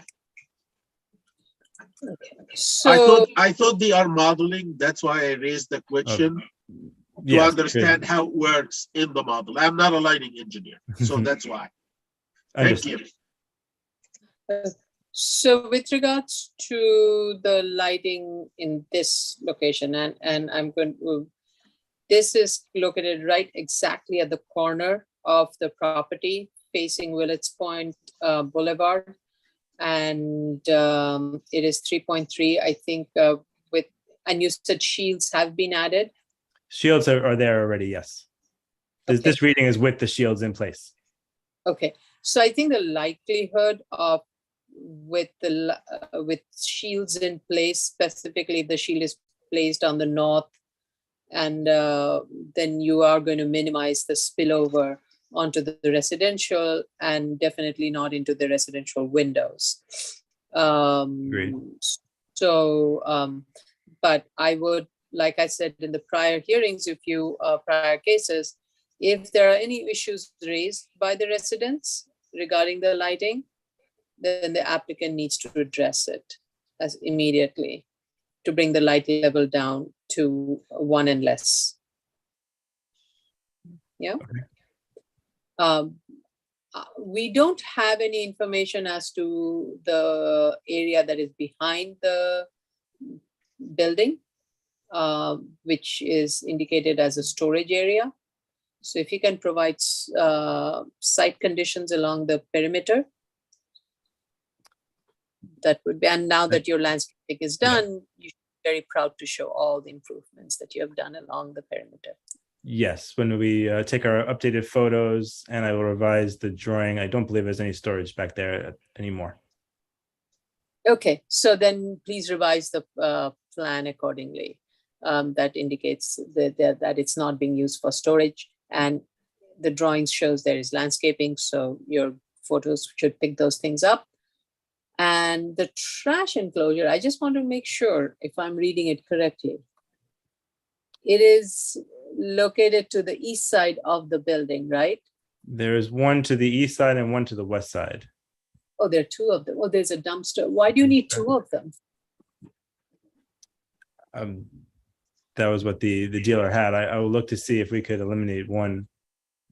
No, I just kind of, I don't know if I saw it in the photos. As to is there a wall in front of the dumpster? Yes, the dumpster is enclosed on the. Okay. Both the dumpsters are enclosed.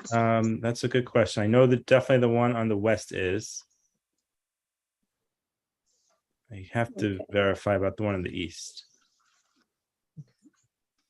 I'm just going to look at the photos. I don't looking for- remember. It's Yeah, your possible photos that- were because they were from far away, so I couldn't get a sense of the Yeah. site conditions. So please do provide those. Yes, I agree.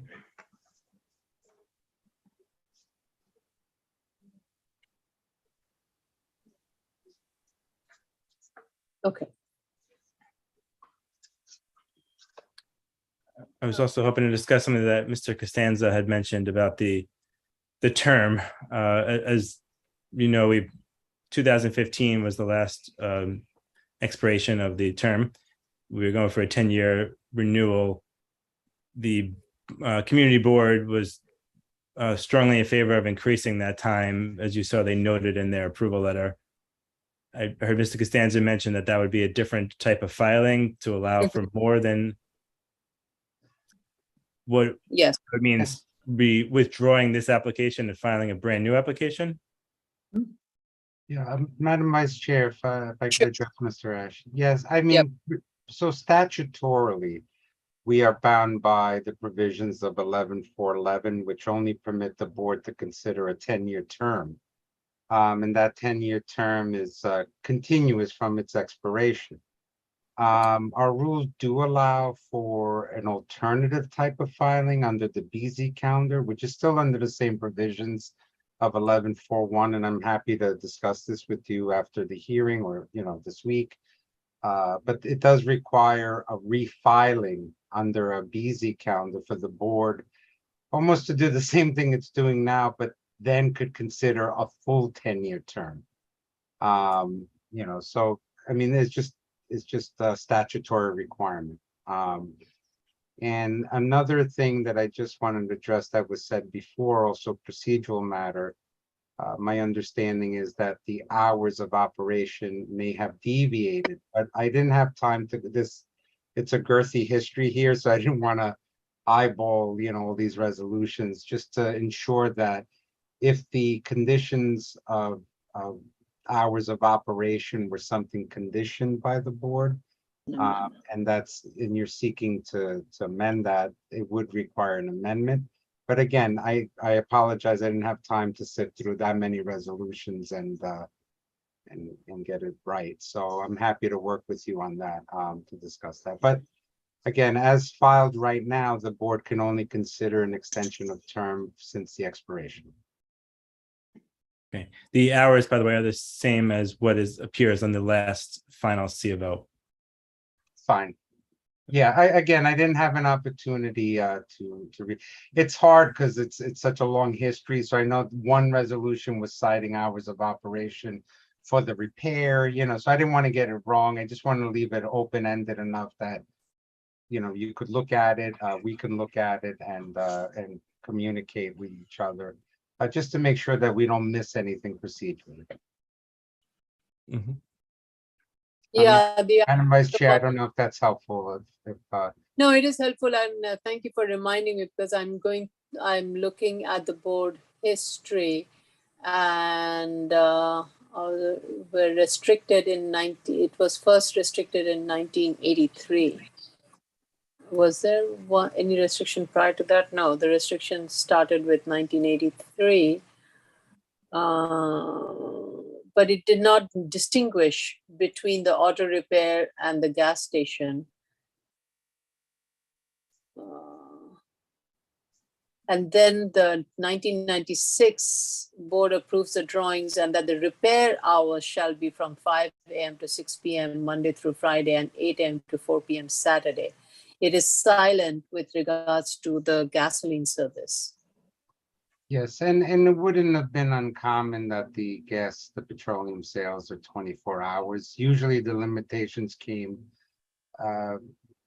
more because of the repairs. And then as we saw the evolution of convenience stores, then obviously that's a different approach. Mm-hmm. But we're happy to look at the history, and Mr. Ash, maybe you could look at it as well. And we could just confirm again, so there's no unnecessary delays if it's a procedural matter. Okay. Yes, thank you for that suggestion, Mr. Costanza. Yes, please do provide a clarification with regards to the hours of operations. for both for the automotive service and the gas filling service, and if there was any time a condition of the board. And as Mr. Costanza mentioned, if it was a condition of the board, then it's an amendment.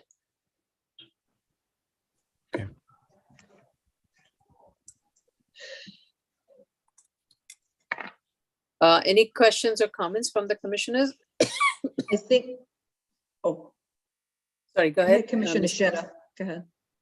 Yeah, thank you. It's a minor thing. I didn't mention it actually during the review session. That all the site plans refer to the properties on the northern side as garage, just garage. If they can just indicate that this is a residential or these are residential properties, that would be like more clear to whoever is going to look at the plans. Because when I looked at them, like at the very beginning, I was under the impression that these are probably just garages, but these are like residential buildings. That's all. Yes. Thank you. Vice Chair, not Vice Chair, Commissioner Sheta, he's going to provide photos, but you wanted photos of the drains, right? The photos I'm looking for are for the second, for the two drains, yes. Okay, nothing on the plans though, right? I just need the photos for the two drains. Okay. Well, if there are two drains, the two drains should be shown in the plans also. They are shown on the plan as two drains. The idea is when I looked at the site from the street view, I was able to see just one. The other one, I looked at exactly where it should be shown on the image, but I wasn't able to see it. Maybe it's the angle the Google image was taken. Maybe the drain is not there. I'm not sure. That's why I asked. I'll make sure that they match the plans and the photographs. Thank you. Mm-hmm. All right. Thank you. Any other comments from the commissioners? All right, let's go to the public, please. Okay, the case that we're currently discussing is 16755 BZ, 2020-65 Clintonville Street, Queens. This is an extension of term of an automotive service station. Should you wish to discuss, please dial 646-558-8656. Enter webinar ID number is 874-8420-1166. Press the pound sign. At the next prompt, you will press the pound sign. Once you're in, you will press *9 to raise your hand, *6 to unmute to speak. And if you are in the Zoom room already, please raise your Zoom hand. So while we're waiting for the public, how much time do you need to respond to this and make revisions to the plan? I think I would like to speak to Mr. Costanza after the hearing to determine if there's any way that we could switch that might affect your decision about the next hearing. Okay. But in terms of taking the photographs and updating the drawings, 6 weeks, I'd say. Okay. And also add a note to the plan regarding the lighting and what we discussed, neighbors. Yes. Okay.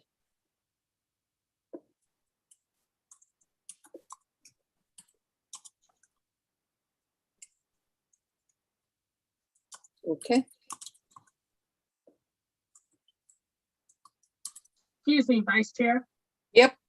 There's just one thing I wanted to bring out since they'll be making a final submission or another submission, that their signage analysis form for 21st Avenue has a mathematical error on it in terms of the total versus the breakdown. Oh, thank you. I did not. Is that pick it from up. the drawing or No, from the sign analysis form? The signage analysis form. Okay. Okay, so I was correct in the drawing, so I'll make sure it matches. Okay. Thank you. Thank you, Vice Chair. Okay. So you will need, you said you will need 6 weeks, right? Yes. All right. So we will get back to you as to when it is next scheduled. And whatever decision you take, I guess that will also affect in terms of the scheduling. Yes. Thank you. Thank you, commissioners. Next item is item number 30, 17496 BZ, 1108 Allenton Avenue, the Bronx.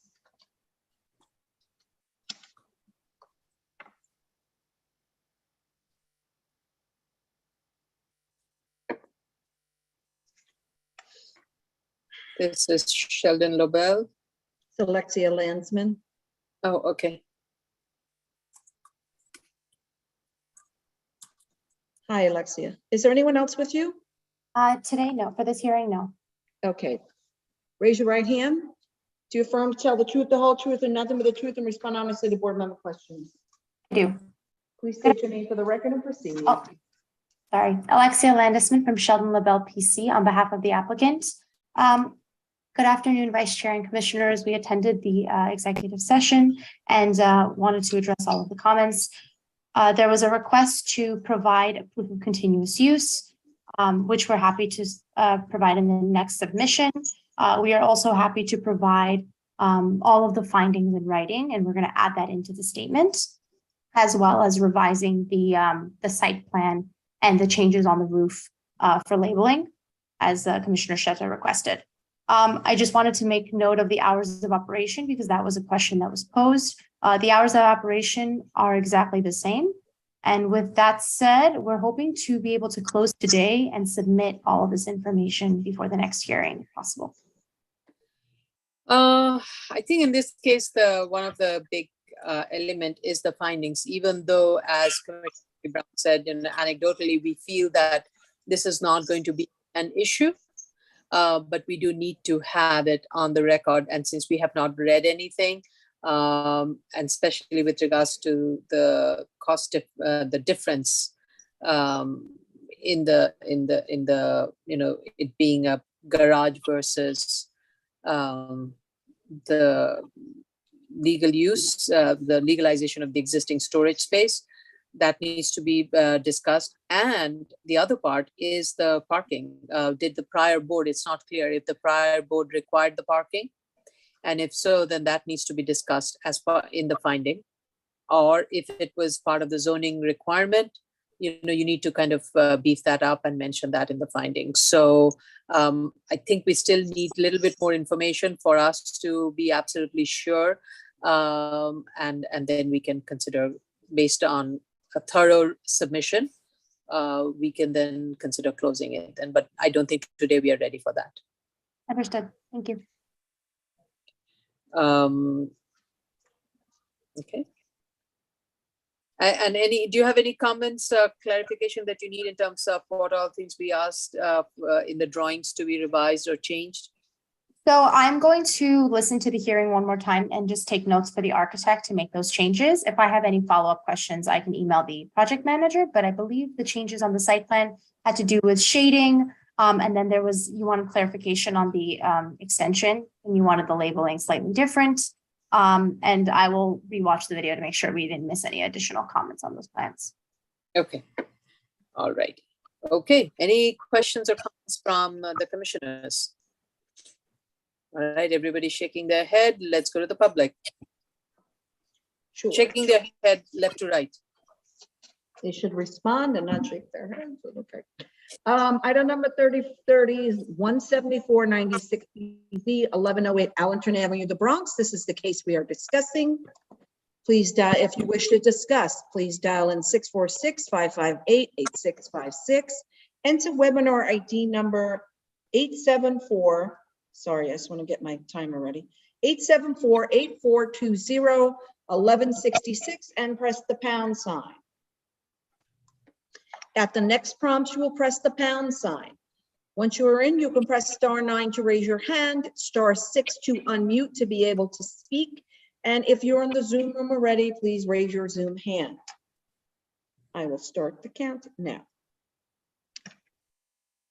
All right. How long will it take, Ms. Landisman, for you to make the corrections? I would like 3 weeks to submit the new revised plans and make the changes to the statement, as well as provide proof of continuous use. You also asked for, Vice Chair, or unless that's your notes, compliance chart, or is it there? No, the compliance chart is one, yes, it is a requirement that needs to be provided. So yes, proof of continuous use, compliance, provide the findings in writing and revise the plans. Lighting along the rear lot line, any curb cuts on Allerton. Right. Storage. Yeah. Findings, trash location. Whoops. Okay. 3 minutes up? No, that's a minute. We need one more minute. All right. So given our busy October schedule, we will, I cannot confirm, but we will try to give you a date as soon as possible, and someone will get back to you. Appreciate that. Madam Vice Chair? Yep.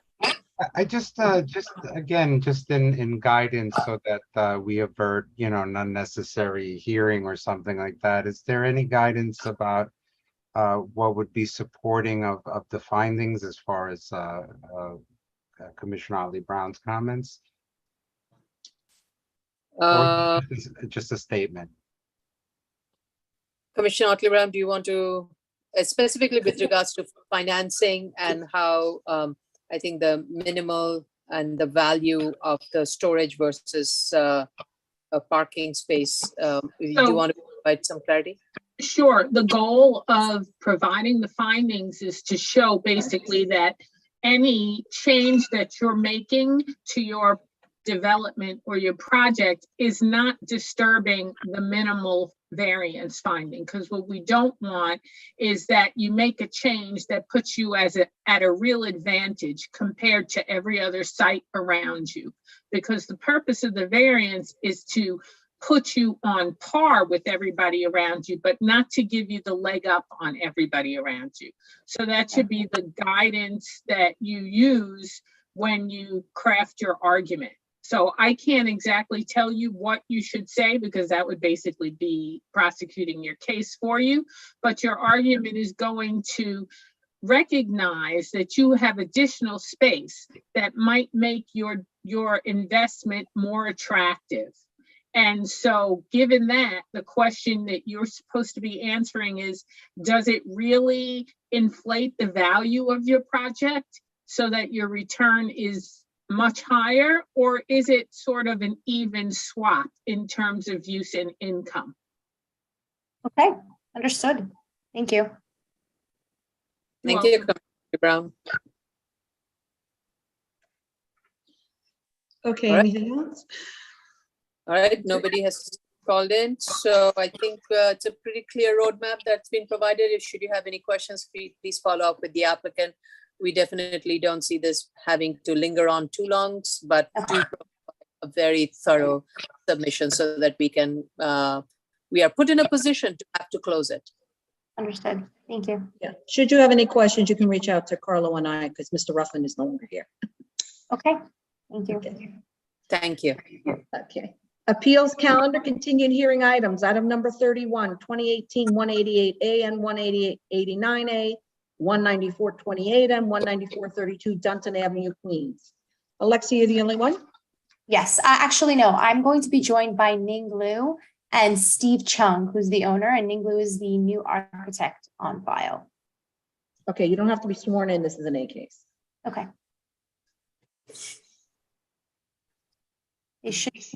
Are they in the waiting room?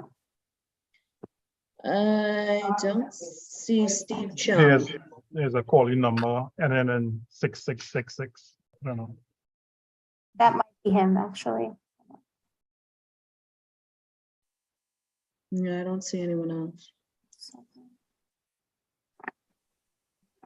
Give me 1 moment. She was waiting. Hold on 1 second.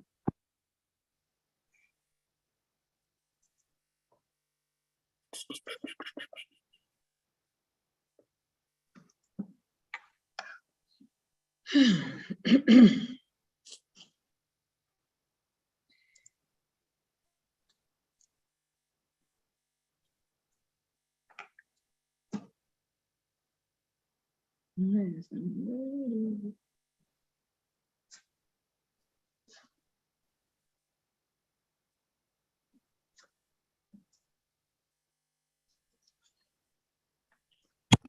joining now. Sorry about that.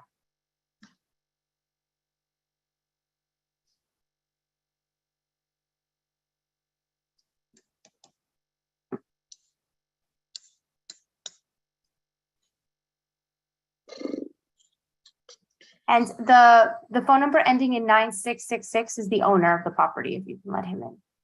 Yes, there we go. There he is.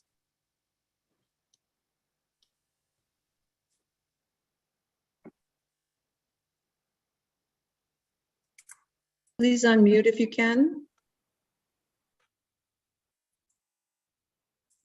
Steve, can you unmute?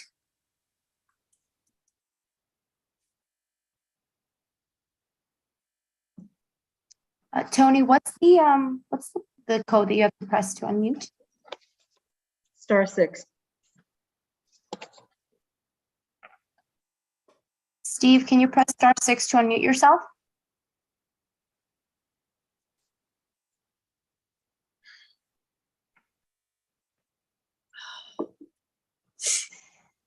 I think we can get started in the interim. Okay, because we don't have to swear anyone in. Right, okay. Mr. and Miss Lou, can you unmute also maybe and join as panelist? Is Mr. Lou, Miss Lou? It's Miss Lou. And Ning, if you can press *6-7, you'll unmute yourself. There we go. Hi, yeah, this is Ning Lu, architect. I was just telling the ownership that he's confused about which thing to use to unmute. He unmuted himself. We're all set. Okay. Okay, go ahead, Alexia.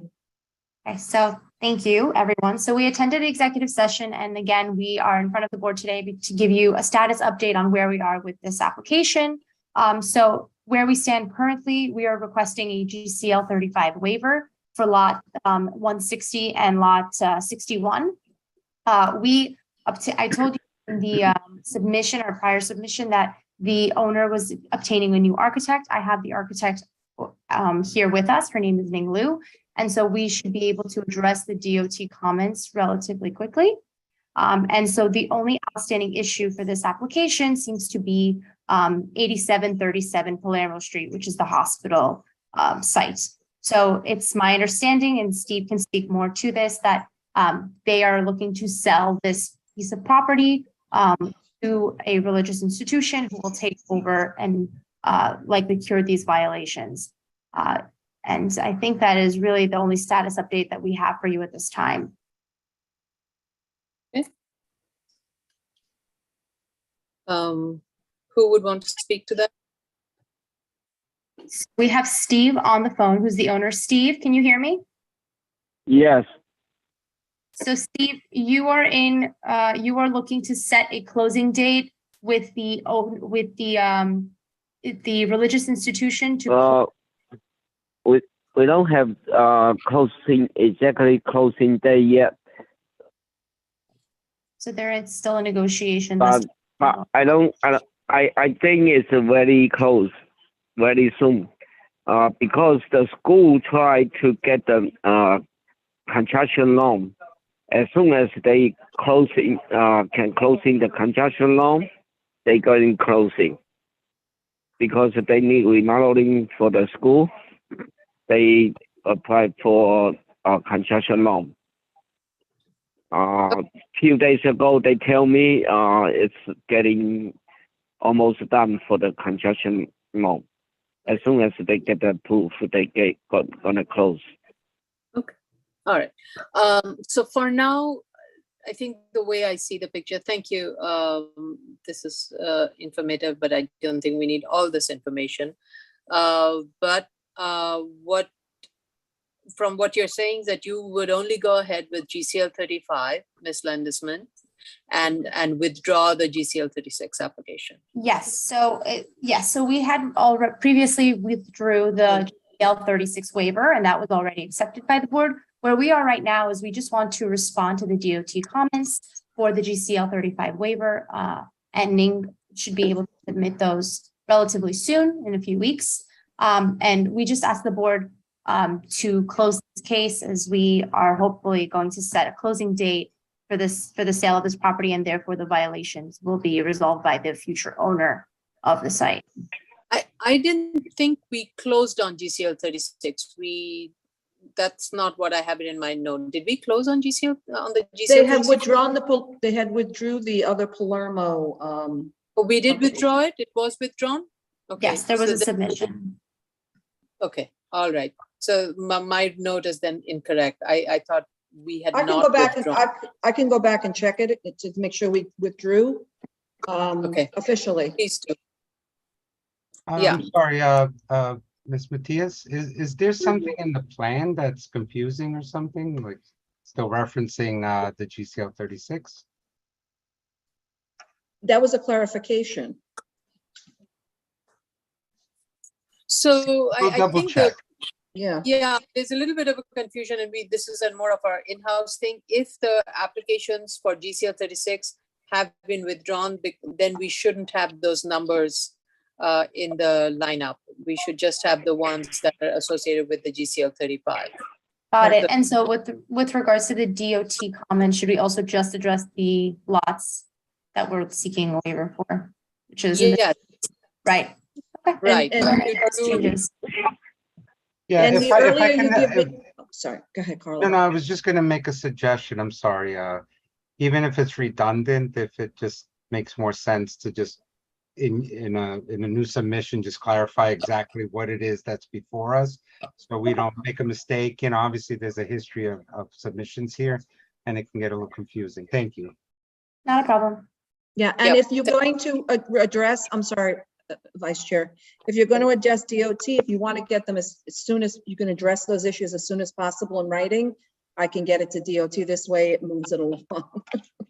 Okay, so Ning will be the one who would address those comments, but yes, we're taking notes of all of your comments, and we'll clarify our plans to reflect just the GCL 35 waiver. Yeah, it's been a while, so please go through all our past comments, and especially DOT comments with regards to the GCL 35 sites, and correct them accordingly. And as Ms. Matias said, give it to DOB as soon as possible.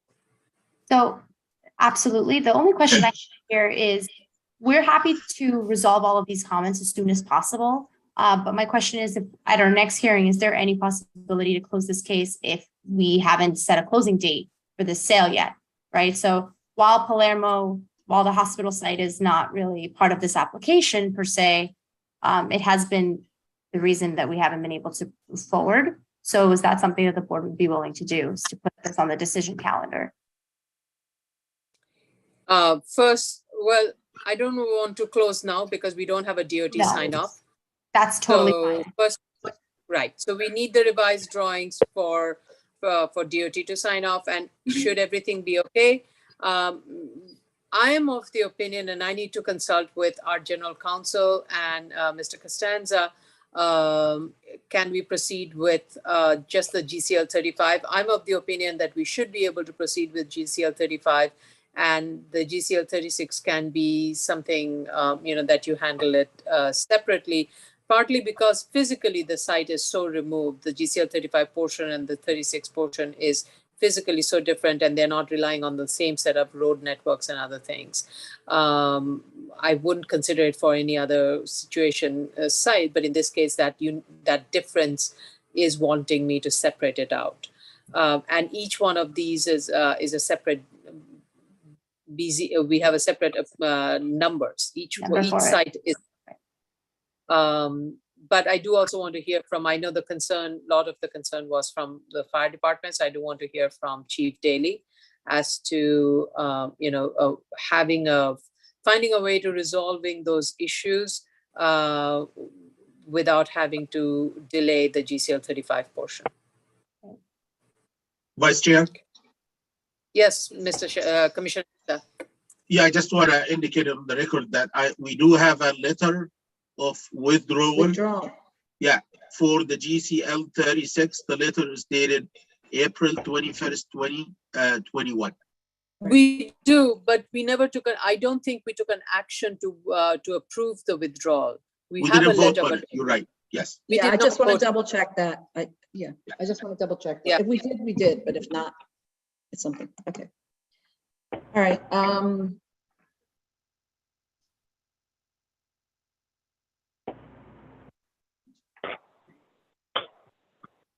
Okay, do we go to fire department before we do the public call, or it becomes part of the public call? Probably the power call. Let's go to the public then.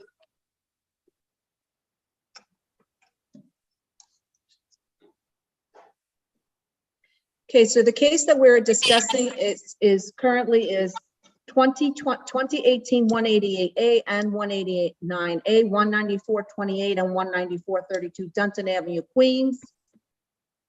Should you would discuss this, the construction of a two-story single-family home, General City Law, Section 35. If you wish to discuss, dial 646-558-8656, enter webinar ID number 874-8420-1166. Press the pound sign. At the next prompt, you will press the pound sign. Once you are in, press *9 to raise your hand, *6 to unmute to speak. And if you're in the Zoom room, please raise your Zoom hand.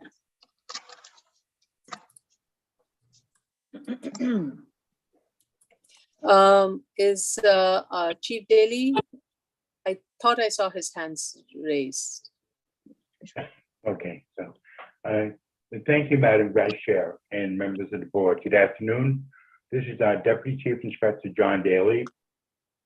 I have been in communication with the office of Sheldon LaBelle and to get information as who the prospective owner will be for the former hospital site. And currently, the fire department has three concerns: access to the site. So this access to the site is overgrown with weeds. There are berms that were built around the hospital site, and that any responding member, to have to rappel down these hills to get to the building. Of course, I had visited the site and I noticed that the sprinkler standpipe system are inoperable, and it would take a very long time to restore those systems. I think currently the members, staff chiefs in the Bureau of Fire Prevention, they do want to know what the new owner is proposing for the site and what their timeline is. Once we get an idea, then the staff chief will permit me to withdraw our letter of objection on this particular application. I have an idea what they probably want is that the current owner provide access to the building, unobstructed access, and that, to remove all the weeds, the debris that is surrounding the hospital site, and while leaving the building alone without restoring. We'll talk to the new owner and get an idea from them what they propose to do to the site. If they're going to keep it and restore everything, great.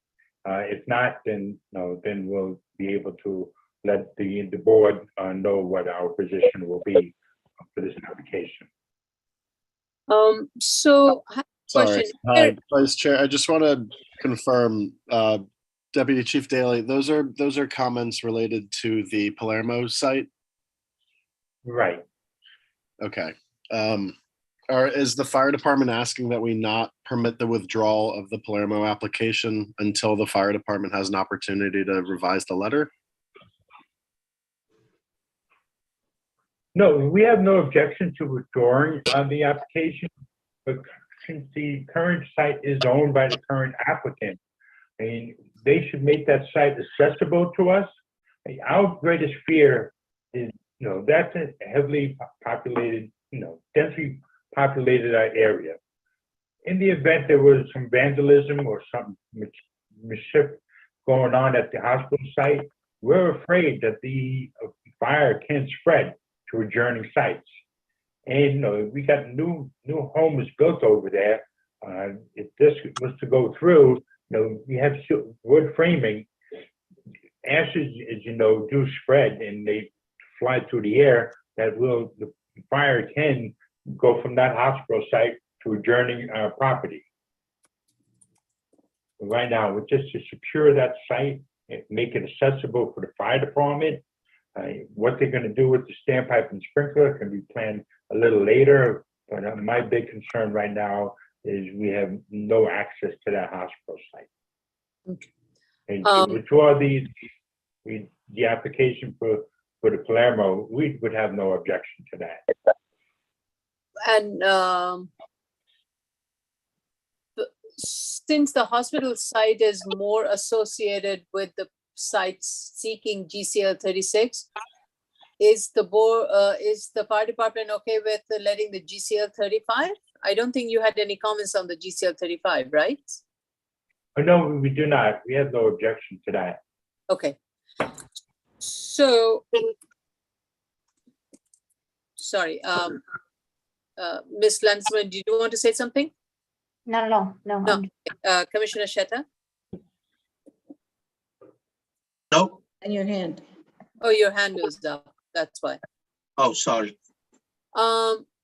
Okay, so, Landsman, I think just in terms of safety and for your own new constructions that's happening, and given the fact that we have had some dry season, though El Nino is supposed to come sometime, I think the minimum that you can consider doing is just providing access. How easy that is to be done, to work with fire department, providing that minimum, and the building issues can be dealt with the new owner. So this way you are ensuring that your site, should anything happen, your new construction and investment that you've put in the new site is not going to be affected. But we will proceed with the GCL 35, but maybe hold off on the on accepting the withdrawal of 36. But don't drag it out. Understood. So I will regroup with the owner, with the architect. We'll provide all of the DOT comments. We'll discuss with the owner on next steps, and we'll maintain communication with the fire department so we can work to resolve this as quickly as possible. I think the suggestion that the fire department is making is reasonable. It's parsing out the two issues. So you also trying to balance out the immediate pressing need of access, and then there onwards, there's a way forward for fire department. But do also provide that clarification in your next submission. Understood. Okay. Is that acceptable, Chief Daly? Yes, Madam Vice Chair, it is. The Mr. LaBelle's office, you can contact me, and I'll be able to make arrangements to have our battalion chiefs meet at the site, give them guidance of what we'd like cleared, and then hopefully we can get the information for the proposed new owner, that we can talk to them, get a timeline of when they're going to start their work or what they plan to do to the site. It'd be great. Thank you. How much time do you need, Ms. Lanzerman? Thank you, Chief Daly. So I want to defer to Ning to see how much time she needs to revise those plans and just make sure that she answers all of the DOT comments. Ning, do you have any preference? Just a moment. So yeah, the other thing is that the BPP filing that is required to be filed to DOB, I would think that it would be filed by the prior architect just because it's associated with all the buildings that is filed under him. So I would prepare for all the drawings, but not necessarily file to the DOB, right?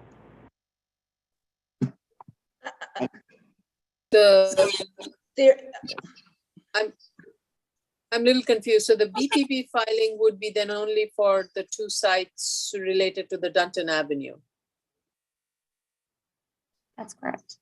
The BPP site. So you would like me to file DPP site under my sign seal? Yes. We'll want you to file under your sign. Yes, but You're the superseding architect, aren't you? Right. I'm superseding only for, I'm not superseding for all the buildings. I'm superseding for resolving the issues. Because there are 30-something buildings, if I supersede everything, I have to supersede every single building. And yeah, there's development on the other side, right? I'm sorry, yes, correct. Yeah. Ooh, okay. There's development So that's not the- before the board, so, yeah. Okay, so let's, maybe, I don't want to spend too much time in, this is not, I don't think we need to spend the public time for this. Why don't I recommend that Ms. Landesman, Ms. Matthias, and Ms. Lou and Costanza, you all get together, figure out the deliverables and timeline, and then put together a roadmap of how to achieve it and what documents need to be submitted. Okay. Works. Okay, all right. Great. So we have no one in the room. I don't right, think Steve? anybody popped in. Yeah. Okay, great. Okay, thank Thank you. Have a great Thank day. you. Bye-bye. Item number 32, 2020, 82A and 83A, 51 and 53 Cortlandt Street, Staten Island. This is Mr. Dale.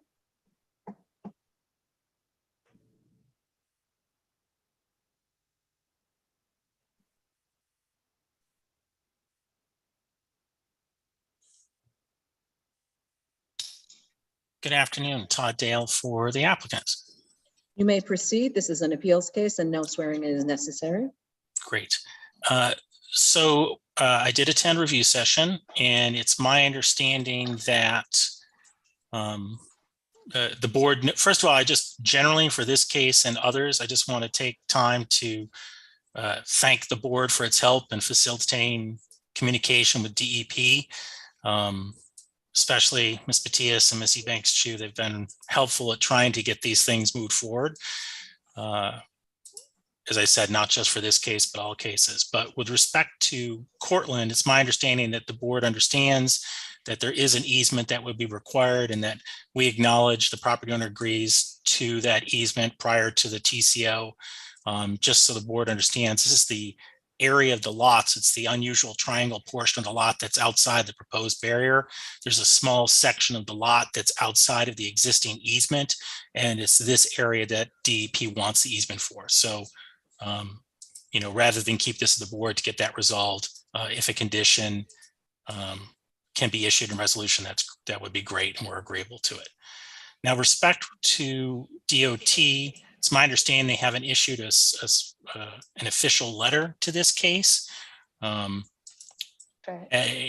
We understand the board wants to hear from DOT in an official capacity, but at some point, this case, it's almost 2 years that this has been before the board, and it gets to be difficult and unfair, I would say, to the property owner to have to wait this long when so much of a GCL 35 case is the fact that you file this case when a map street has been shown on the official map for 10 years and the city has not taken title. This has been shown, I think it's in the record since the 1950s, and the city has never taken title.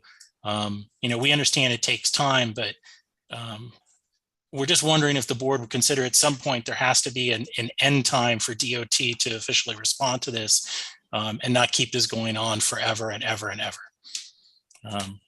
I think, Mr. Dale, you're raising very good points. There are a lot of changes and rethinking and evaluation that's happening at all various agencies. So this project started under a different,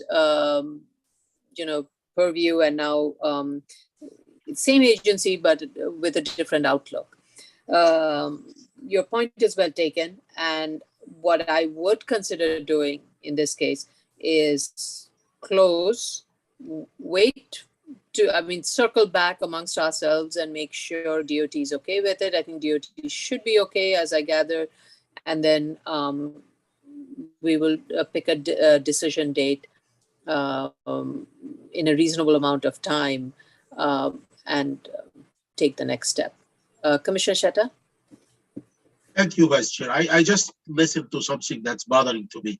This case has been before the board for 2 years. I didn't realize that. Pending, the hearing was in April. Not I'm sorry, pending. yes. It was yes, let me clarify. It was filed in October 2020 initially, it has not been adhering that long, but it was filed in October 2020. However, when a case is filed, I do know that the board will forward these applications to fellow agencies. But Vice Chair, I hear what you're saying, and I very much appreciate that.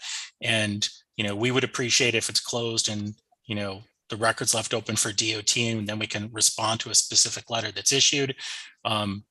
We just felt it was important to state at the record at some point, we would hope there was an end time to this if DOT continued not to issue an official statement. But thank you for that comment. Is that okay with, I'm looking towards our commissioners and our general counsel and Mr. Costanza, our executive director. Are we okay with that direction for now? Okay, I'm seeing the heads nodding from the commissioners. That's okay. That's okay, Vice Chair. Okay, all right. So let's go to the public. Okay, the case we're currently discussing is 2020 82A and 83A, 51 and 53 Cortlandt Street. This is a general city law section 35, proposed development in the bed of the map street. Should you wish to discuss, dial 646-558-8656. Enter the webinar ID number 874-8420-1166. Press the pound sign. You will then, press the pound sign. At the next prompt, you will press the pound sign. Once you're in, press *9 to raise your hand, *6 to unmute to speak. If you are in the Zoom room already, please raise your Zoom hand. Mr. Dale, I have a general question. Why not get a conditional record the easement and or seek the site connection proposal before the TCO? Why does it have to be CO? Oh, I just typed CO. It definitely could be TCO. Just to give you some understanding, when I spoke to the project engineer, he actually said that generally if they're dealing with a situation like this with DEP that was not before the board, so it was a regular case that did not have the mapped street issue, that if there was an easement concern, that DEP would generally require this before approving an SCP. So in the letter that we submitted, I included the SCP because as a non-GCL 35, this would be easement recorded to satisfy the SCP, but I understand that that's a little difficult for the board to gauge in a resolution, so that's why I just threw the certificate of occupancy in there also, but a TCO would be fine. It's actually better for the owner if it was a TCO condition. We just thought that the general thought is that we acknowledge the easement issue, we agree to the easement requirement, but if the board were otherwise satisfied, it did not make sense to keep this pending before the board when that particular issue could be resolved subsequent to a board approval and prior to a TCO. So when you need the SCP, you need it before the construction permit is issued or while the construction is undergoing? I'm going to defer to perhaps Commissioner Shetta knows this more. We're getting into engineering and outside of legal. I know it happens in between the board process and the CO process, but I'm not sure what can concurrently happen at the same time with the SCP approval. Talking about a typical regular process, I guess that. How's this? I know that an SCP would be required before the CO, but I'm not sure if other construction could be taking place while the SCP was being approved. Foundation work, I'm going to defer to the architects, the engineers as to the particular timing on that. The reason I'm asking for that, I just want to be very clear when we do issue an approval with the condition, I want to be very clear in terms of when what are being asked. So if you can get that information from your engineer on a regular, what I want to know in a regular case, how does it proceed? And how is it apples to apples in our case, and can it be simulated in such cases where GCL is required? How's this? Since this would be closed and be time for submission, I will reach out to the engineer and ask if they can provide a very general timeline that'll perhaps give guidance to the board, not only in this case, but future cases. That would be helpful. Yes. Great. We'll do that. But then, as I said, we put the CO in there because the one thing I can say affirmatively on the record is it would be required before the CO or TCO. Okay. Right. Great. Sounds good. Okay. Is it, did we get anybody to call in? I guess not. Are there any comments, council, from our council? General Counsel Vine, do you have any additional comments on this? No, Or, I have no further comments. and commissioners, you're okay with it? Okay, all right. Let's then make a motion to close. Vice Chair Chanda? Did we go to Aye. the public? Excuse me? Did we go to the public? Yes, we already did. Okay, okay, thank you. Vice Chair Chanda? Aye. Commissioner Otley Brown? Aye. Commissioner Sheta? Aye. Commissioner Shabeta? All right. Commissioner Yoon? I abstain. To close, you're abstaining? I think you can, yeah, you're Sorry. not- you don't have to, for vote, you may abstain, but for this, you can, yeah. To close the case. Okay. Yeah. I just don't want to. Okay. Yeah. Okay. Well, then I understand. Then Okay. aye. My vote is aye to close. Okay, thank you, Commissioner.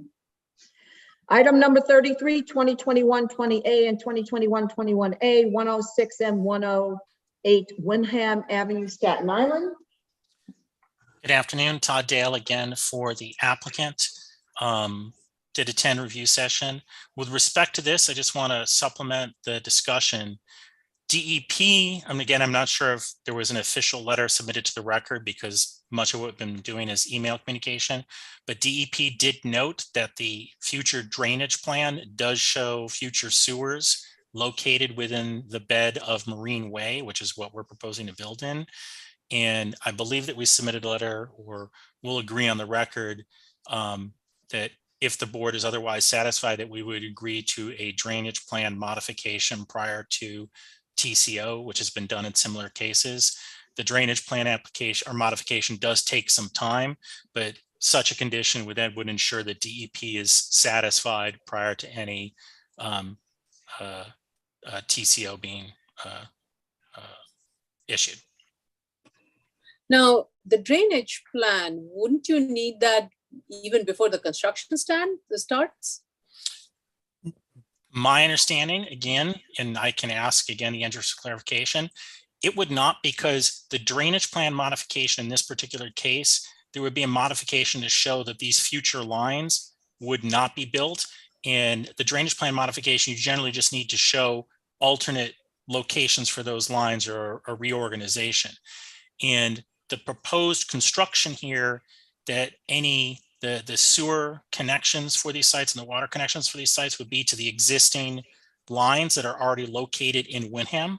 So you're not connecting to these theoretical utilities, you're connecting to actual utilities. And what you're doing is you're removing these future theoretical utilities, so the two don't necessarily go hand in hand.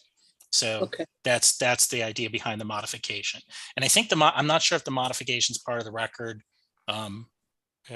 The DEP did send it in one of their letters, but you'll see that these lines, it's future sewer lines that are there, and they just need to remap it to ensure that any future lots would have access.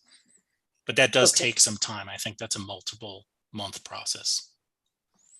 now in this case, also, this is one of those where we don't have a DOT sign off. So we need to circle back internally. I think on this one also, I would be of the, we'll put the, did you put the notes on the floodplain issues? I didn't see that. I believe that the last plan had all the notes that were requested by DEP. Let me double check right here and take a look. I think it would have been, hang on.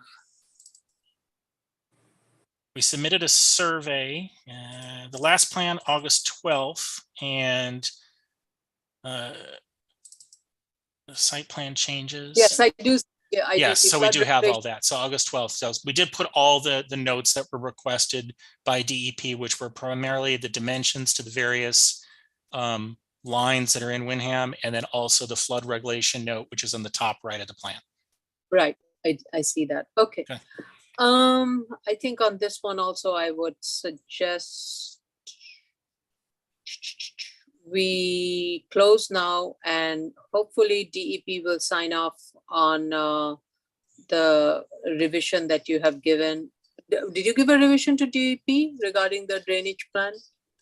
No. So DEP should have the latest plan that answered all of their questions with respect to distances.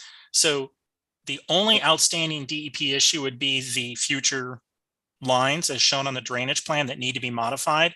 And as I said, that we would agree to that condition. But other than that, and I would defer to, I don't know if Ms. Ebanks Chu had any other further comments, but I believe that's the only outstanding comment.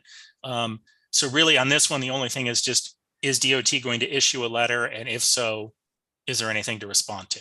So it's actually further along, I believe, than the last matter. Okay.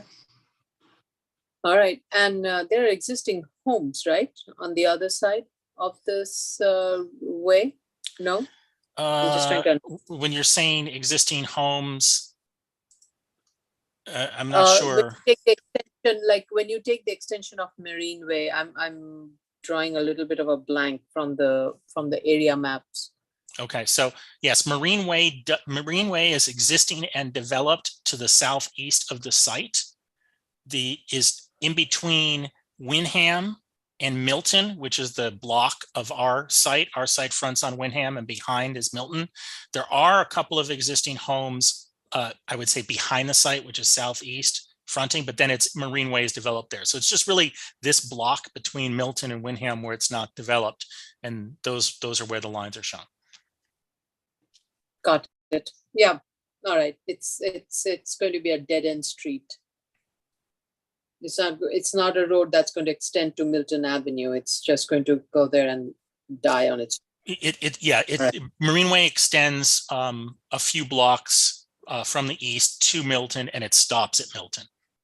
Right. As so the currently possibility, yeah, I guess what I'm getting at is, in order for Marine Way to extend into Wyndham, there are existing homes that would have to be properties that would have to be acquired, and I don't think, since it's been a while, it's unlikely that would happen. Yes. DOT would take that. That's true. In order to develop Marine Way, if the city wanted to extend Marine Way from Milton one block to Wyndham, they would not only need to acquire this lot, I think it's 2 or 3 other lots also that would need to be required. Yeah. Okay. All right. Did we go to the public on this? No. Okay, let's go to the public and we can do the next round of bit of discussion. Okay, the item we're discussing is 2021-20A and 2021-21A 106-108 Wyndham Avenue, Staten Island. It's a general city law, section 35. Should you wish to discuss, dial 646-558-8656.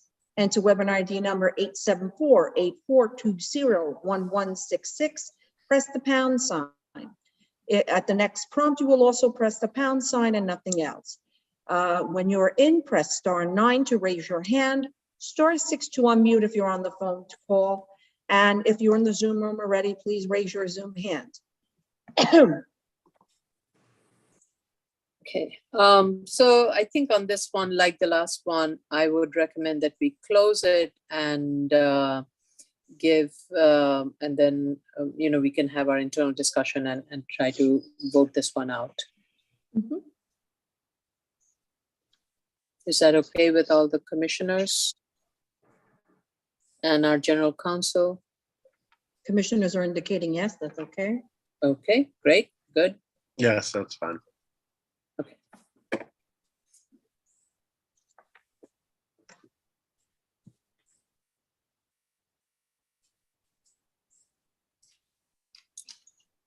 Just give it a couple more seconds. And I would just say, again, I appreciate the board, and I will reach out after the hearing. There were 3 matters earlier today that were on decision that were just deferred. And again, I I'll reach know. out to various parties as far as DOT and DEP letters and provide anything that we can, but it's really just waiting on letters at this point for all these cases. You know what would be very helpful, since you deal with this a lot, it would be very helpful if you can give us basically a step-by-step process that a regular development will have to go through to get DEP approval for SEPs and for these drainage and other things, having that clear understanding and how that ties with DOB also. You know, at what phase of the DOB process these things come into play. Having that understanding also will be helpful. Since you deal with a lot of this, if you can provide that roadmap, it will be beneficial for us. It will be very beneficial for you. And we also know then internally, how do we handle these cases? So That please. sounds great. And I will submit something either sort of off the record, perhaps I'll send it to the director and council as sort of a summary, or I can put in the record, but yes, that sounds great. Okay, thank you. Okay, no one's called in that I think that I can see. No. Okay. Do you want to do a motion? Yes, motion to close, please. Vice Chair Chanda? Aye. Commissioner Otley Brown? Aye. Commissioner Sheta? Aye. Commissioner Shabeta? Aye. Commissioner Yoon? Aye. Okay, this hearing is closed. Great, thank you. I'll see you in about 20 minutes. Okay, new cases. Item number 34, 2022-17A, 27 Stewart Avenue, Brooklyn. Paul Prue.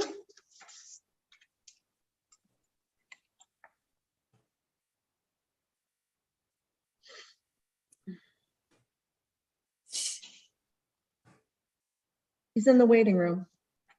Oh, there he is. Good afternoon, commissioners. Nice to see you all. Paul Prue on behalf of the applicant, 25C here for 27 Stewart Avenue. We attended the review session earlier and are prepared to discuss your comments on our application. I'm also joined by Nicholas Leveris, the architect, and Dawson Stelberger, the owner applicant.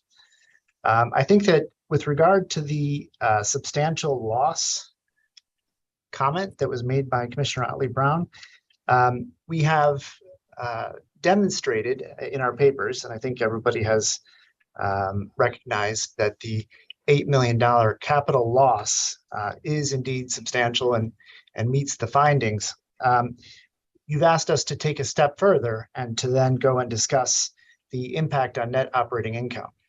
And since your comment a few hours ago, we've crunched some numbers and come up with some general conclusions that we can relate to you now.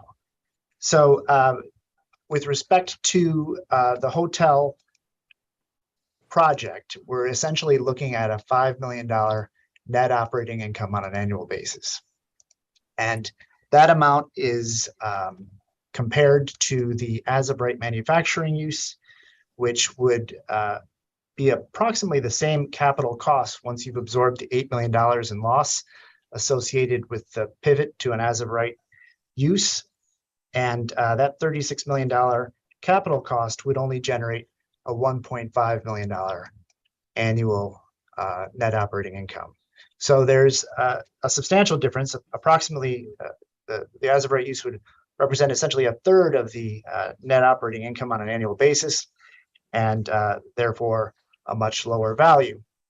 So with that said, we would respectfully request that the board consider granting the application, closing the record, and voting at your next meeting to approve based on the capital costs, which we have documented. And if it's appropriate to do so, we would certainly follow up with a record substantiating what I've just told you. Commissioner Otley Brown. I'm satisfied with what you've given me as oral testimony today, and I just literally took down the notes. I don't find it necessary if you don't have to give any other submissions to create a separate submission for this. As far as I'm concerned, you have met that finding as well. Excellent. All right, that's good I news. appreciate your prompt response, actually. Well, there was a little bit of a scramble, but Dawson, who's on the line here, is in the business of building both manufacturing and commercial spaces in the neighborhood here where the site is located. So we have a fair amount of experience and expertise in this area, and we're able to come up with some conclusions. Thank you very much. And I think as you gathered from all of us, we really thought the application was very thorough, and the way it was laid out, it was very easy to follow, because these vesting applications tend to have so many tentacles, and tying all the tentacles together with the body is very, very helpful and makes it easy to review. So really appreciate the way the package and the information has been put together. So Well, thank you very much.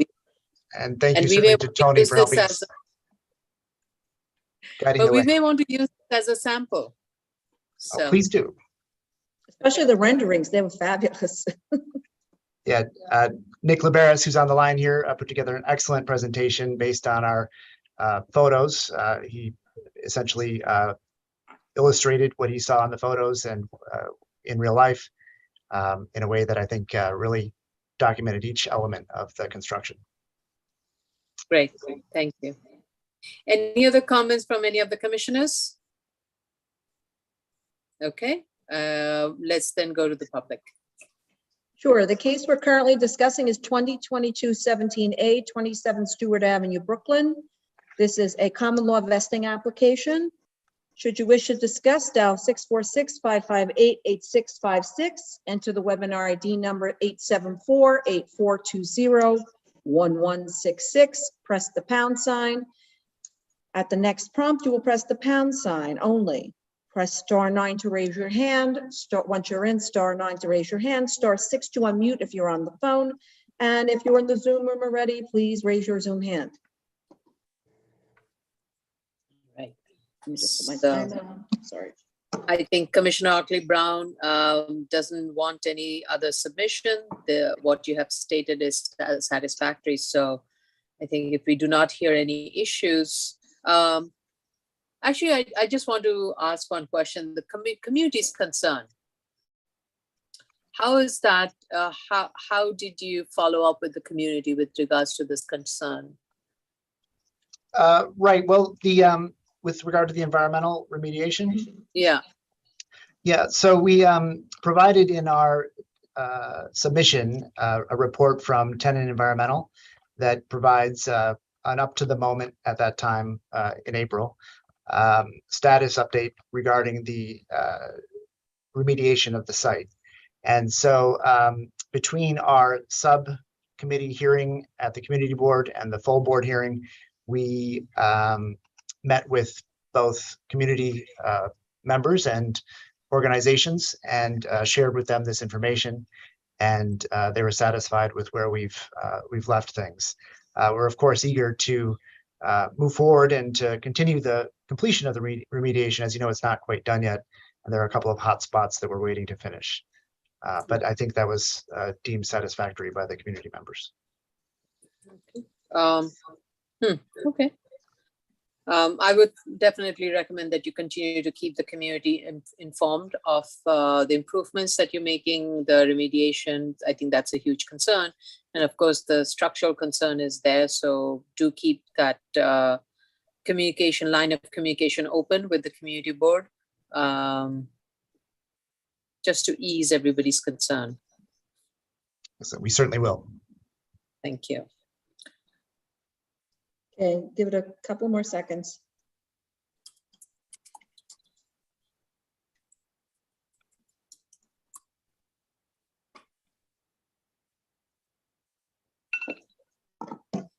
Okay.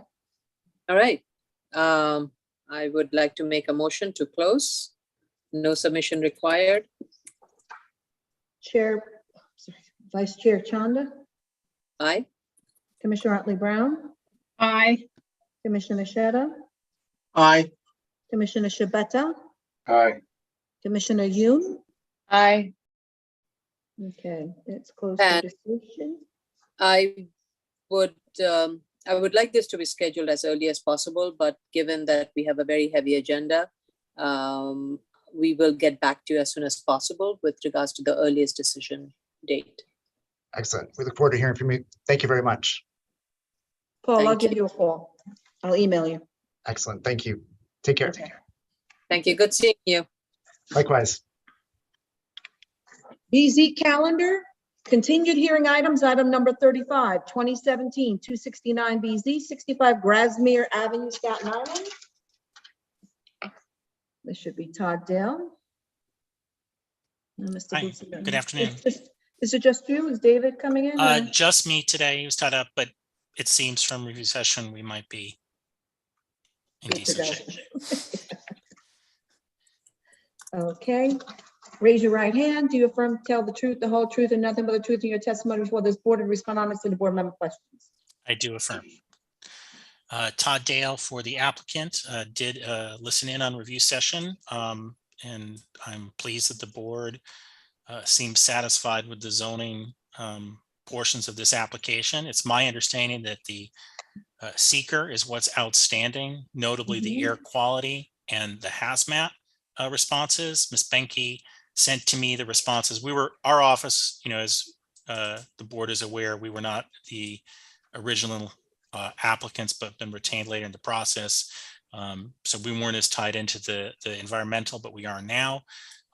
Just to give the board a brief update with respect to seeker, the air quality, there already actually was an analysis done in response to DEP's comments. It just hasn't been submitted to the record. So we'll get that submitted in, and it should address the outstanding concerns of DEP.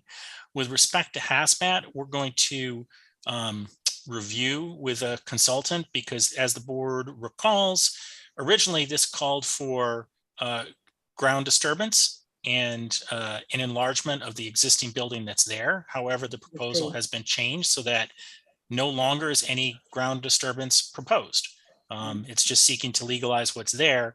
So we're going to update the EAS, and I'm not sure how that may or may not affect the hazmat requests of DEP, but we'll get that revised and submit. It may cause DEP to rescind any of these existing hazmat comments, but if not, we'll review and respond. But the short summary is the air quality we have addressed, and we'll get that submitted. The hazmat is pending as to what needs to be submitted or addressed pending our revised EAS. Okay, great. Just with regards to the air quality, because that is very much tied also to the neighborhood character.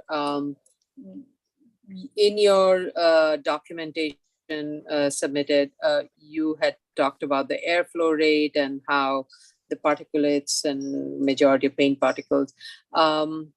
I know the technology is changing significantly, but I would like a little bit more detail and something where I want to make sure we can put that as a condition that at a minimum, these need to be addressed. So if you can provide something in terms of what kind of treatment you're using or facility that you're using, that it has to be better than what you have. If that is going to be acceptable to DEP, is fine, but we want to make sure it is that and better as technology changes. So I just want to understand what is it that your facility is providing that is so different from any of the other new modern today's spray booths. And then when you say it has been designed exclusively for this site because of the way the residential, if you can elaborate that, that would be helpful also. Sure, So we'll do that. I will just, sorry, I didn't mean to interrupt there, but I'll say, I understand wanting to go beyond just the DEP certificate to operate that we submitted. I believe it may be in the record, but what we can do is we can provide a supplemental statement with respect to what's been done. I do know that, just briefly, I would say it's because they use only the water-based paints, which is a big difference. And also the vents were designed to vent out away from the residences, but we can put that in a summary. And I believe that summary in conjunction with the air quality analysis that has been completed but not submitted, should hopefully address the board's concerns. Okay. Yeah, all right. Commissioner Shetta? Thank you, Vice Chair. Yeah, that's what I was about to talk about. If the vents are like some sort of oriented away, you would like to mention that. In addition, regarding the air quality testing protocol, I'm not sure if includes like sampling from the like the air vent exit. Does that like, is that the case where you need to like collect samples from the outlet of the vent and check them whether they have like a material that could probably impact like pedestrians or residents? Is that part of the protocol? How's this? I'm not entirely sure, but I will get clarification. I do know, I think that in order to get the permit, the certificate to operate, that there may have been some testing that needed to be done. I'm not sure about the recent air quality analysis, what may or may not have been done, but I'll check on that. That's all I can say and get it submitted. Thank you. I think by what you're gathering from the questions that we are raising is just to make sure, I mean, yes, you have stated it, just a little bit more of technical details that kind of clarifies how it is being done. I know DEP in its air quality review will apply all these measures and analyze it, but I want something in the record, or if need be, even in the drawings, you can state what kind of improvements, what kind of material, that it's going to be water-based painting, that the vent is located facing in this direction away from it. You know, those kind of notes can be added to the plan. That would be helpful also. Understood.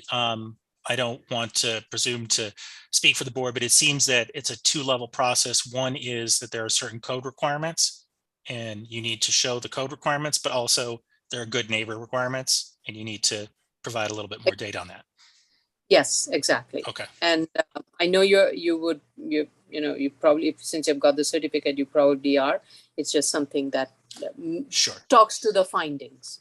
We'll go through that and we'll add more about the paint and the way the vents are oriented and perhaps include a diagram if one's already available. Mm-hmm. And as I said, and then with the hazmat, with the revised EAS, we'll see how DEP responds. But it seems as if seeker is the outstanding issue and not so much the zoning concerns. Yeah, and we cannot close. No, I understand. That's fine. All right. Any questions for Mr. Dale? All right, let's go then to the public. Okay, the case that we are currently discussing is 2017-269 65 Grasmere Avenue, Staten Island. This is a legalization of an automotive repair station. Should you wish to discuss, dial 646-558-8656 and to webinar ID number 874-8420-116, sorry, press pound. At the next stop, you will press pound. Once you are in, press *9 to raise your hand, *6 to unmute if you are on the phone. And if you are in the Zoom room waiting already, please raise your Zoom hand. Let me start the clock, sorry.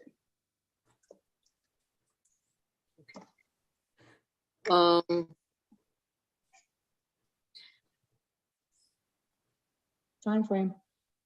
All right, Miss Penke, do we know where we are on the air quality?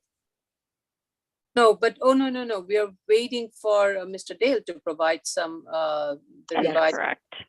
Right. Yeah, okay. we're waiting. So I suggest to submit as soon as possible because DEP is still very delayed in this area for reviews. I would just say from our time frame, we'll be able to submit fairly quickly because, as I said, the AQ analysis is done and the hazmat. Really, I think it's revising the EAS to see if DEP will revise comments. And I know that the board has a congested calendar. With this particular case, actually, we could be flexible with the next appearance date because it will afford DEP time to respond. And also, this is a situation where it's not a site awaiting construction, it's an existing building, so we can be a little bit more flexible. So hopefully that can ease the board's calendar a little bit. It does. Thank you. All right. So Need a few more minutes, a few more seconds.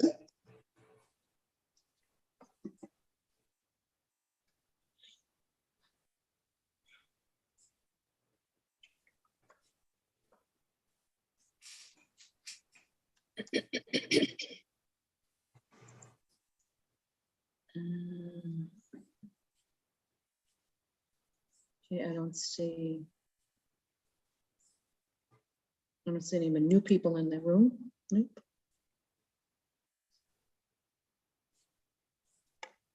Okay.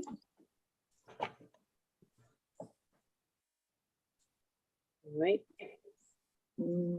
5, 4, 3, 2, 1. Okie doke, done. That sounds like a morning alarm.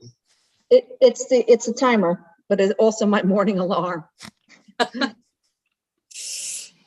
Okay. All right. We'll see you when do submit your documentations as quickly as possible. And Will then do. Okay. Thank you. Thank you. Okay. Item number 36, 2019, 179 BZ, 118 West 28th Street, Manhattan. Hi. I think Barbara is the most necessary person. Yeah. And I see her there, so. Yes, she's in the room. Here I am. Doc. Okay. Okay, can you lighten up a little, Barbara? I can. Oh, all right, well. My mother's house is pretty terrible on the lighting. You know what We're that's not like going in the to old do- houses. We're But not going okay, to do there you go. We're not going to do answers. Don't worry. All right. Raise your right hands. Do you affirm to tell the truth, the whole truth, and nothing but the truth in your testimony before this board and respond honestly to the board member question? Yes. I do. Elise Fullader from Eric Palatnik PC. Thank you so much for your comments. We listed a review session. I think the majority of the comments are for Barbara, so I'm just going to turn it over to her at her mother's house. And the lighting looks really great out the window. So thank you, Barbara. With the cutesy curtains. Okay. So the two main issues had to do with the land sales, had to do with residential sales.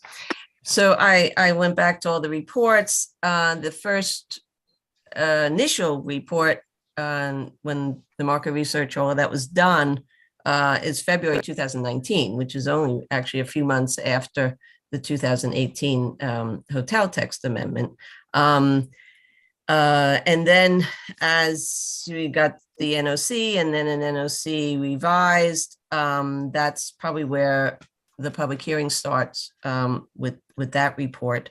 There were some little plan changes that will that did impact the residential a little bit. And then came March 22nd, and then now this one, which is the August 2022 report. So the land sales, as we typically do, stays everything, as much as possible, the market research stays the same with the initial report, and we move through time, but we don't keep updating the market research and other assumptions. Wait a minute, hold right there before you even get any further. That's only when we don't ask questions that are actually talking about the accuracy of the assumptions that you made in that report. And we were questioning the assumptions that you made about the site value from the beginning. From the beginning of the hearing situation, not the notice of comments, because the notice of comments are sent out by the project manager, not sent out by the commissioners. So the commissioners don't review it before it's scheduled for hearing. No, I understand. And the hotel amendment comment, I think, was really in the prior hearing. But regardless, and that is why, obviously the land sales that are shown are 2017, 16, 13, because it represents that research at the time. So then I went and I did the search for sales. And on page 10, you see the area that's covered that the query represents. And I pulled up all the M16s as was available. And all of them had buildings on it. Okay, so then I said, all right, well, let's still see if there's an underbuilt properties that may fall into the period between 18 and the current.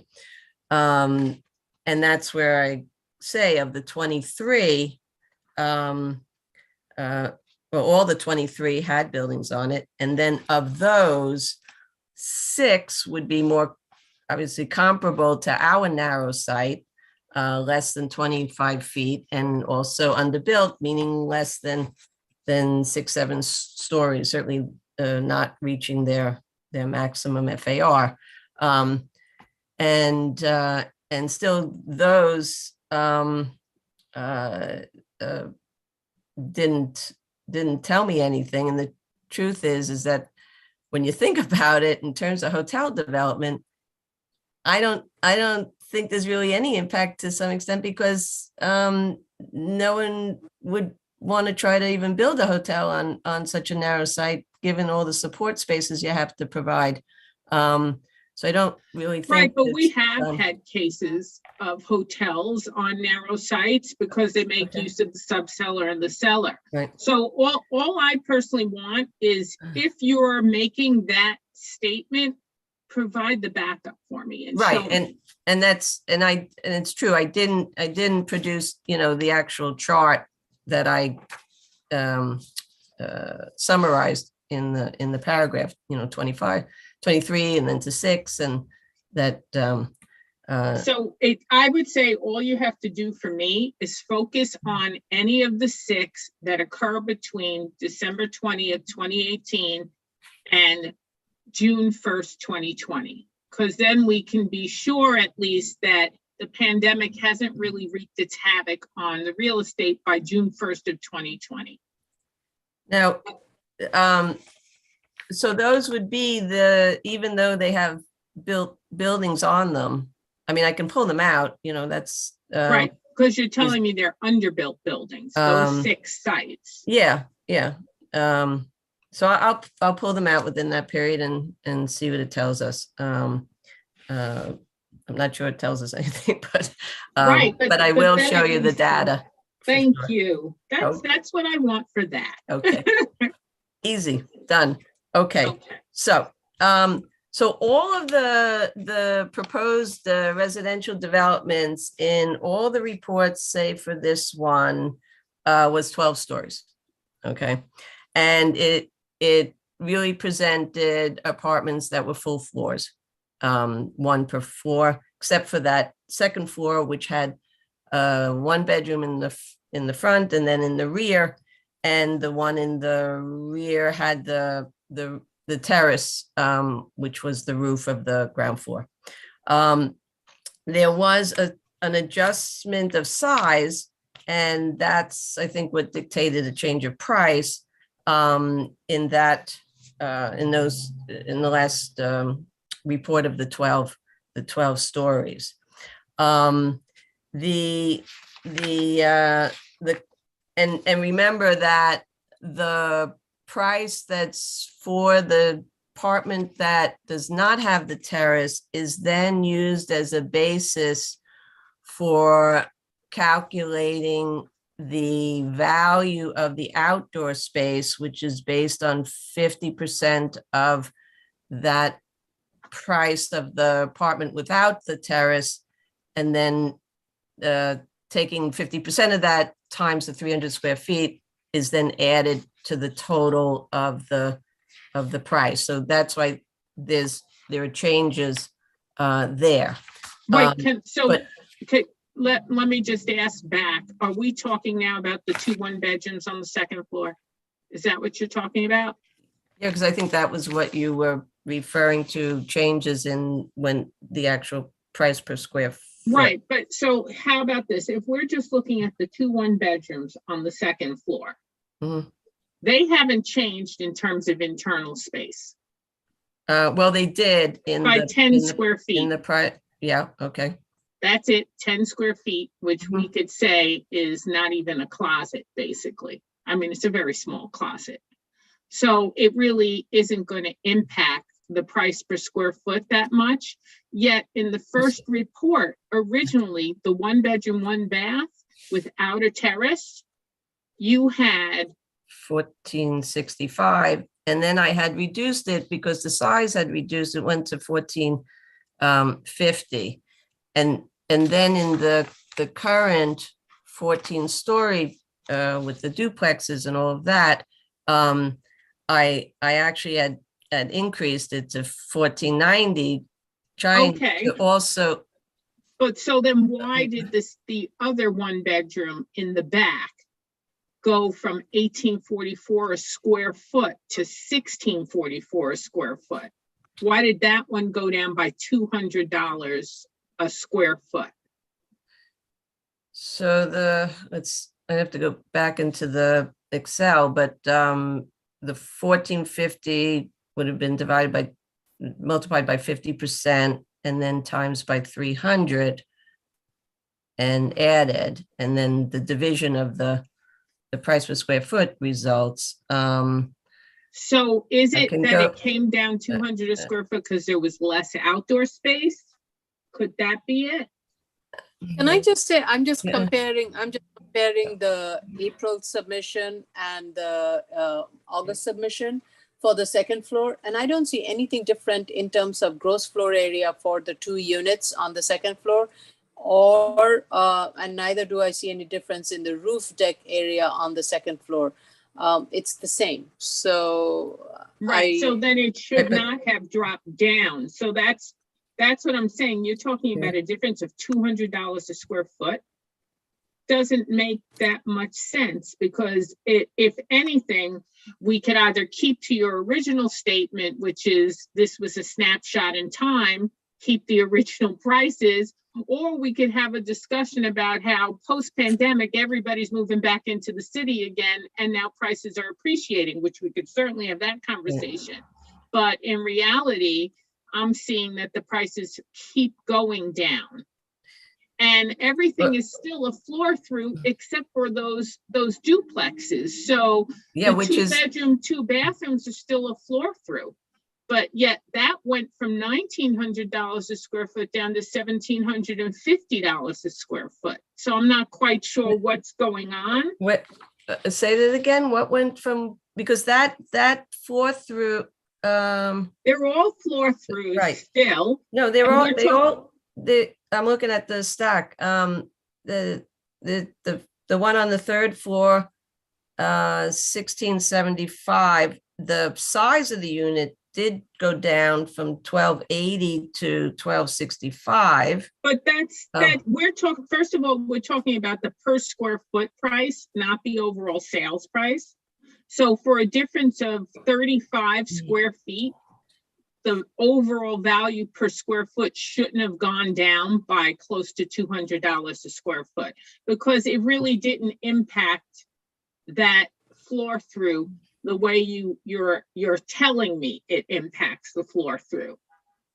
But the same, Do you think that going from 1,290 square feet to 1,265 square feet gives you a different experience that would show itself in a dollars per square foot, not overall price, but dollars per square foot difference of almost $200 a square foot, $150 a square foot?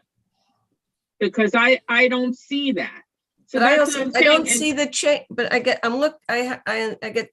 the two stack plans in front of me, right? From I'm looking at the average per square foot. So you have originally in the first stacking plan, $1,900 a square foot. And now in this stacking plan, you have an average of $1,752 a square foot. Well, that whole, there's. The building got taller, it didn't get shorter. No. Well, here's what happens though. In the 12-story that were all two bedrooms, all single, they start out with the same 1675 on the third floor. As you move up the building, there's an increase in the price per square foot. Then, and then of course it's multiplied by the new area and you get the total sales price, which is in So line. are you saying that the two So bedrooms? the 1920, I'm just saying that the 1920 average is because you're taking into account all those upper floors that are the two bedroom, totally different building, right? Versus the one we have now, which we were sort of forced to do because you wanted the street wall and then the setback, which then you couldn't really have those really full floors anymore. So the design had to go to these crazy duplexes. But okay, so be it. Okay, so that makes sense. Then you're saying that you have lopped off the top floor two bedrooms that is what brought that average up to $1,900 a square foot is what you're saying, right? Yeah, it's a different, because if I average the two bedrooms, which I do in the current, right? And I went and averaged the same floors, 3, 4, 5, and 6, I'd get the same average because they're the same. It's exactly the Okay, same. good. So could you do me a favor then? Could you just write all that up for me in a narrative that explains it? Sure. And I still do have one last question then Of about course. that. Of course, because then for you to have had a $1,900 a square foot stacking plan of two bedroom apartments, All the way to the 12th floor. right? Yes. All the way to the 12th floor, but now you're going to the 14th floor with three bedroom, 2.5 bath duplexes, Yes. which one could argue are far more spectacular. Yet your average for those is only $1,776 a square foot. You don't think that maybe you're adjusting downwards your comps a little too much? And No, should be because- perhaps adjusting them upwards? Well, one is you have the market data from, I think it was Element, the chart. Number 2, you may think they're spectacular, but the pool for prospective buyers is actually smaller because those who don't want to climb the stairs to go to the bedroom are not going to be interested in that unit, okay?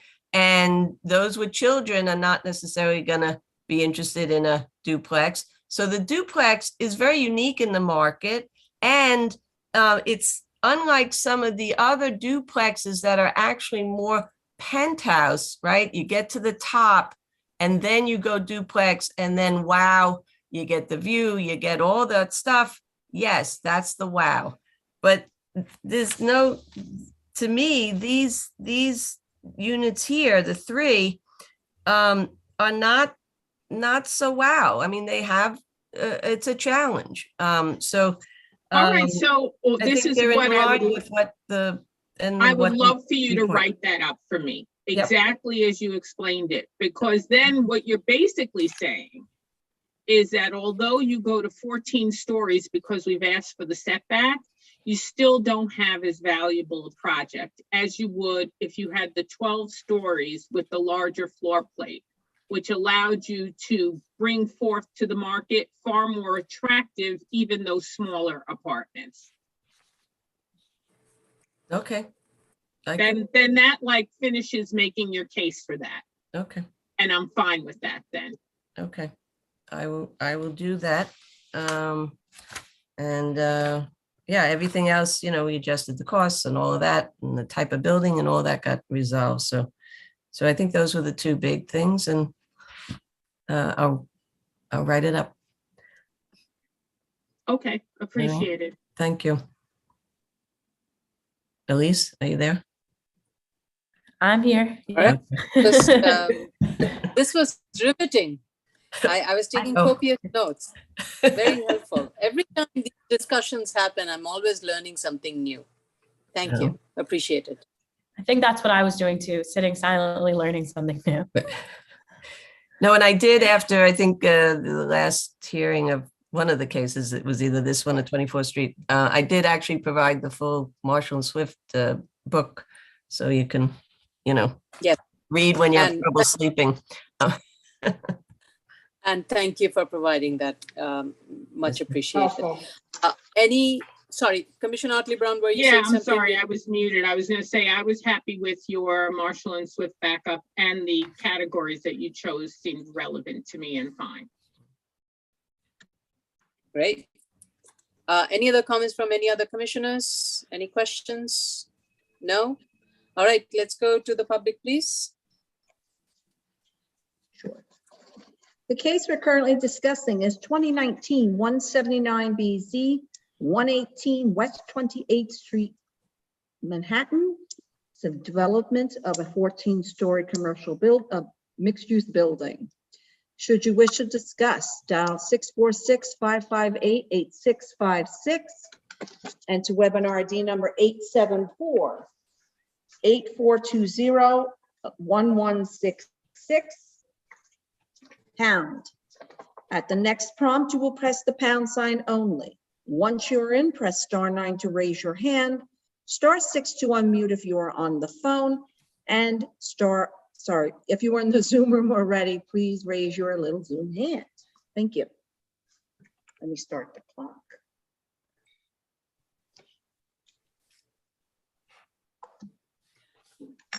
While we're waiting for, do we expect any public testimony on this? I don't know of any. We haven't had so much in the past. Well, the past hearing, we didn't have any. I don't know. So while we're waiting for public to call in, most of this lies on Ms. Cohen's folder. And How long? can I also do it as a letter versus a whole report, follow-up letter? Commissioner Otley Brown? I can accept a follow-up letter, providing that when you do the site values, you do give me that matrix of Right. adjustments. Right. And then also give me the sites that are post 2018. Yep. But before 6/20. How's that? Yeah, no, I can pull in all the relevant charts and things. Yeah, and then you It's all in don't one have to, place. you don't Yeah. have to redo the entire report. Okay, Definitely great. not. Thank you. Okay. How long will it take? Oh, I don't know. Couple of weeks. Very, very short order. Otherwise, I'll forget it all.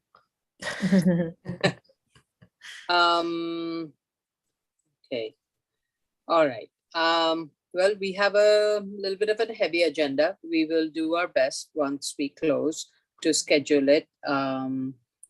But most likely first week of October won't be possible. Maybe the second week or the November. And I think we totally understand that, especially if we close, then we just have to get everything in order on our. Yeah. Thanks. Yeah. But do respond to everything that you discussed clearly, so that, as I would like to say, we do not have a reason to not approve. Understood. Thank you. Okay. I don't see anybody else in.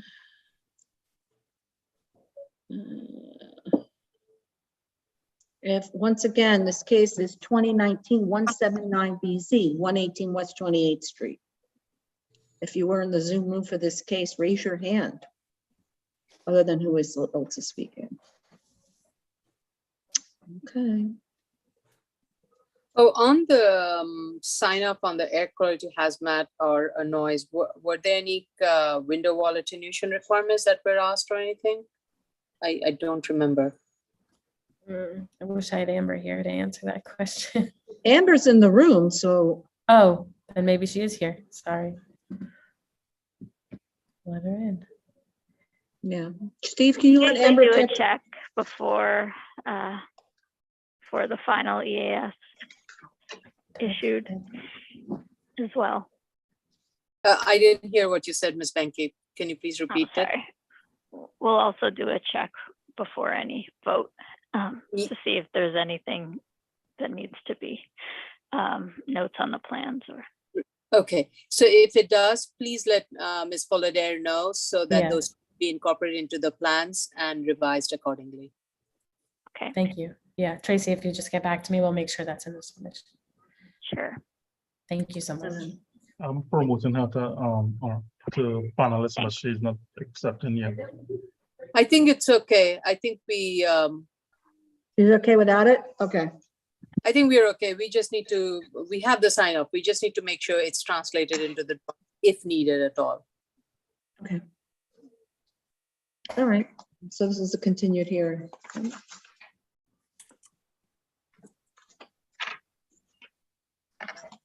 All right. Anything else? Is that it? Same goes for hazmat. Yeah. Like any notes that needs to be added from SECRA regarding air quality, noise, and hazmat, please look into it and add those into the drawings. Thank you. Understood. Yeah, I think there was a note for no active recreation on the roof. If any, that's one of the notes. Okay.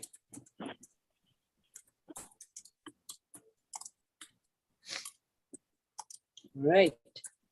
Okay. Okay. All right. Is it 3 minute up? Yes, we already. Nobody called in? Okay. No. All right. Then let's make a motion to close. Can we close, Tracy? Yeah, we have a sign off. Oh, on. don't we? Yes, we can close. We'll just amend the memo that they submitted to the final EAS, but we have all the sign offs. Oh, okay. Okay. I thought we still have one more thing. Okay. Vice Chair, a motion to close. Vice Chair Chanda, Aye. Commissioner Otley Brown, Aye. Commissioner Sheta, Aye. Commissioner Shabeta, Aye. Commissioner Yoon. Aye. Thank you. Okay, the final case is 2020-10BZ 609 Jarvis Avenue, Queens.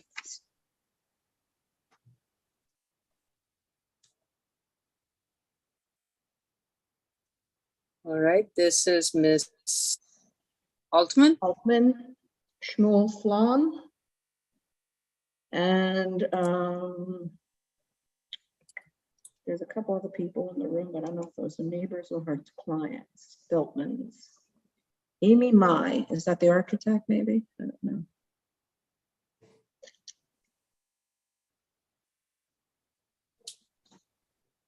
All right, I unmuted so I could tell you that Shmuel Flom is the architect on this. You might see Scott and Panina Feltman. They are the property owners. All right, that's what I thought.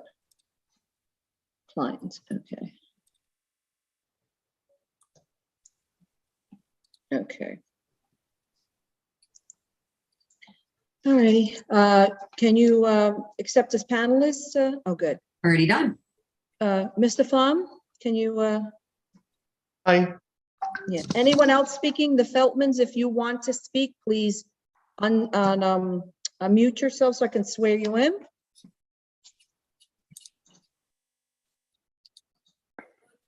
Thank you. Okay. All right, raise your right hands. Do you affirm to tell the truth, the whole truth, and nothing but the truth in your testimony before this board, to respond honestly to board member questions? Of course. I do. Please proceed, Ms. Altman. How are you all? We attended your executive session today and heard your comments. As you are aware, we have the architect on with us as well as the homeowners. And we heard your comments are relatively minimal in this. First of all, we just want to thank Commissioner Sheta. Your input regarding the fill has been taken under advisement, and we will keep that in mind. With respect to the 8 feet between buildings, we had looked at the plan. If you look at the first page of the proposed plans, you will see that the adjacent building to the left, which is the one that we are not attached to, has its own 9 foot and change side yard, plus we're providing over 4 feet. So, sorry, yeah, so the adjacent, okay, so I see it in the A1, it has 9'2" and you're providing 4.4. Okay, all right. Correct. So we clearly exceed the 8 feet. And lastly, you are correct. There was a slight error on the plans, and we apologize for that.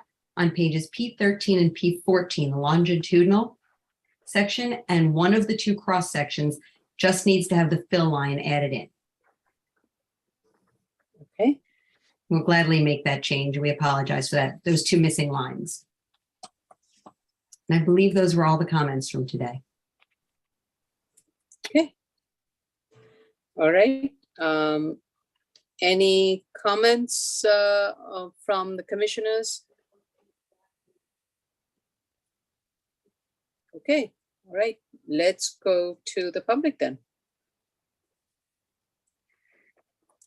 And you want the standard notes though, right, commissioners, about flood, all of that?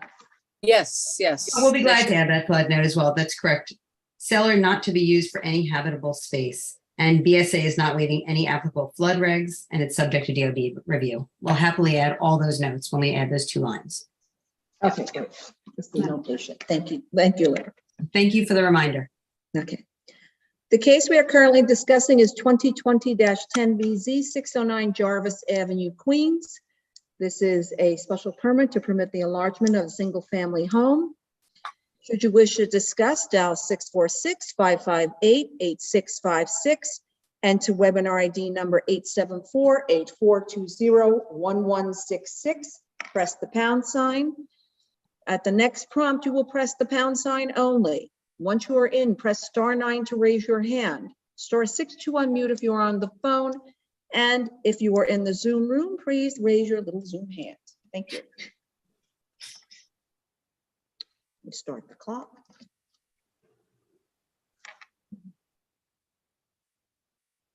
How long will it take, Ms. Altman, for your team to make these corrections? Shmuel, how long do you think it will take you to add these 3 notes and to add those lines on the sections? Probably have it for them by the end of the week. Okay, Vice great. Chair, I believe Commissioner Yoon has her hand up. Oh, I'm sorry. That's all right. Commissioner Oh. Yoon. Yes, you wanted the clarifying the crawl space. Sorry, Commissioner Yoon.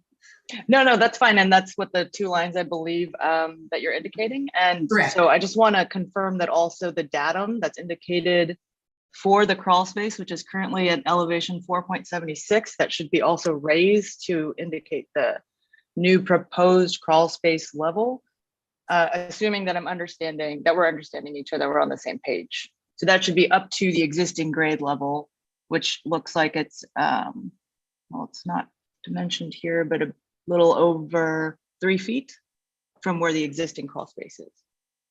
Shmuel, you That's understand? correct. Okay. That's correct. The new crawl space elevation should match the exterior grade on all 3 sides as per Appendix G requirements. So it will reflect that when it is updated. Okay, so it's not just the 2 lines, but it's updating the datum and also probably indicating the new fill between the existing crawl space and the new. Correct. Okay, great. Thank you. Thank you, Commissioner Yoon, for that clarification. Thank you very much. We'll make sure to do that. Right, so 1 week, you're still okay with that? I mean, I think our October hearing is very tight, so I cannot promise we would get to the first October hearing, so please. Understood. Yeah. I just want to make an observation. I think there's a problem with one of the October hearings, and I'm just going to double check. The hearings on only October October 3rd you 17th can and do, right? 18th are both Jewish holidays. October 17th and 18th and Jewish holidays? Yeah, Shemini Atzeret and Simchat Torah. They're both no work holidays, particularly. Okay, all right, well. The only question I would ask is how the clients would feel, and they're on this call, so I'll ask them, how would you feel if the board voted without us present? I hesitate if there's a problem, I can't be there. No, I think we would like you to be there, so. I would like to be as well, but I had to put the offer out to the client in all fairness. Okay. So, no, I think it would be important for you to be there, Ms. Altman. So let's be there. Let's see what we can do. If not, we would. It will have to be the November one. Understood. Okay. I appreciate that. Okay. Thank you. But please go through all the drawings and make sure all the comments. Now that you will have so much time. Please go through all of them and make sure all of them are addressed. Then we can close. We can vote on it. Then we will close today. Thank you so much. Okay. All right. Okay, we're good with the neighbors then. Okay, nobody called in. I don't see anybody else. So I would like to make a motion to close and we will look towards more like a November decision. Okay. And then you can make all the changes to the plans as discussed and as specified by Commissioner Yoon. Okay. Will do. I appreciate the time. Thank you. All right, motion to close. Vice Chair Chanda, Aye. Commissioner Otley Brown, Aye. Commissioner Sheta, Aye. Commissioner Shabeta, Aye. Commissioner Yoon. Aye. Okay, that concludes the public hearing for September 12th, 2022. We'll resume tomorrow for September 13th with several other cases, including the tower case on 35th Avenue. For God forbid any of the neighbors are listening, it's on for tomorrow for 35th Avenue. And we will have an interpreter. Thank you all very much. Have a lovely. Okay, thank you. Thank you. Have a good evening.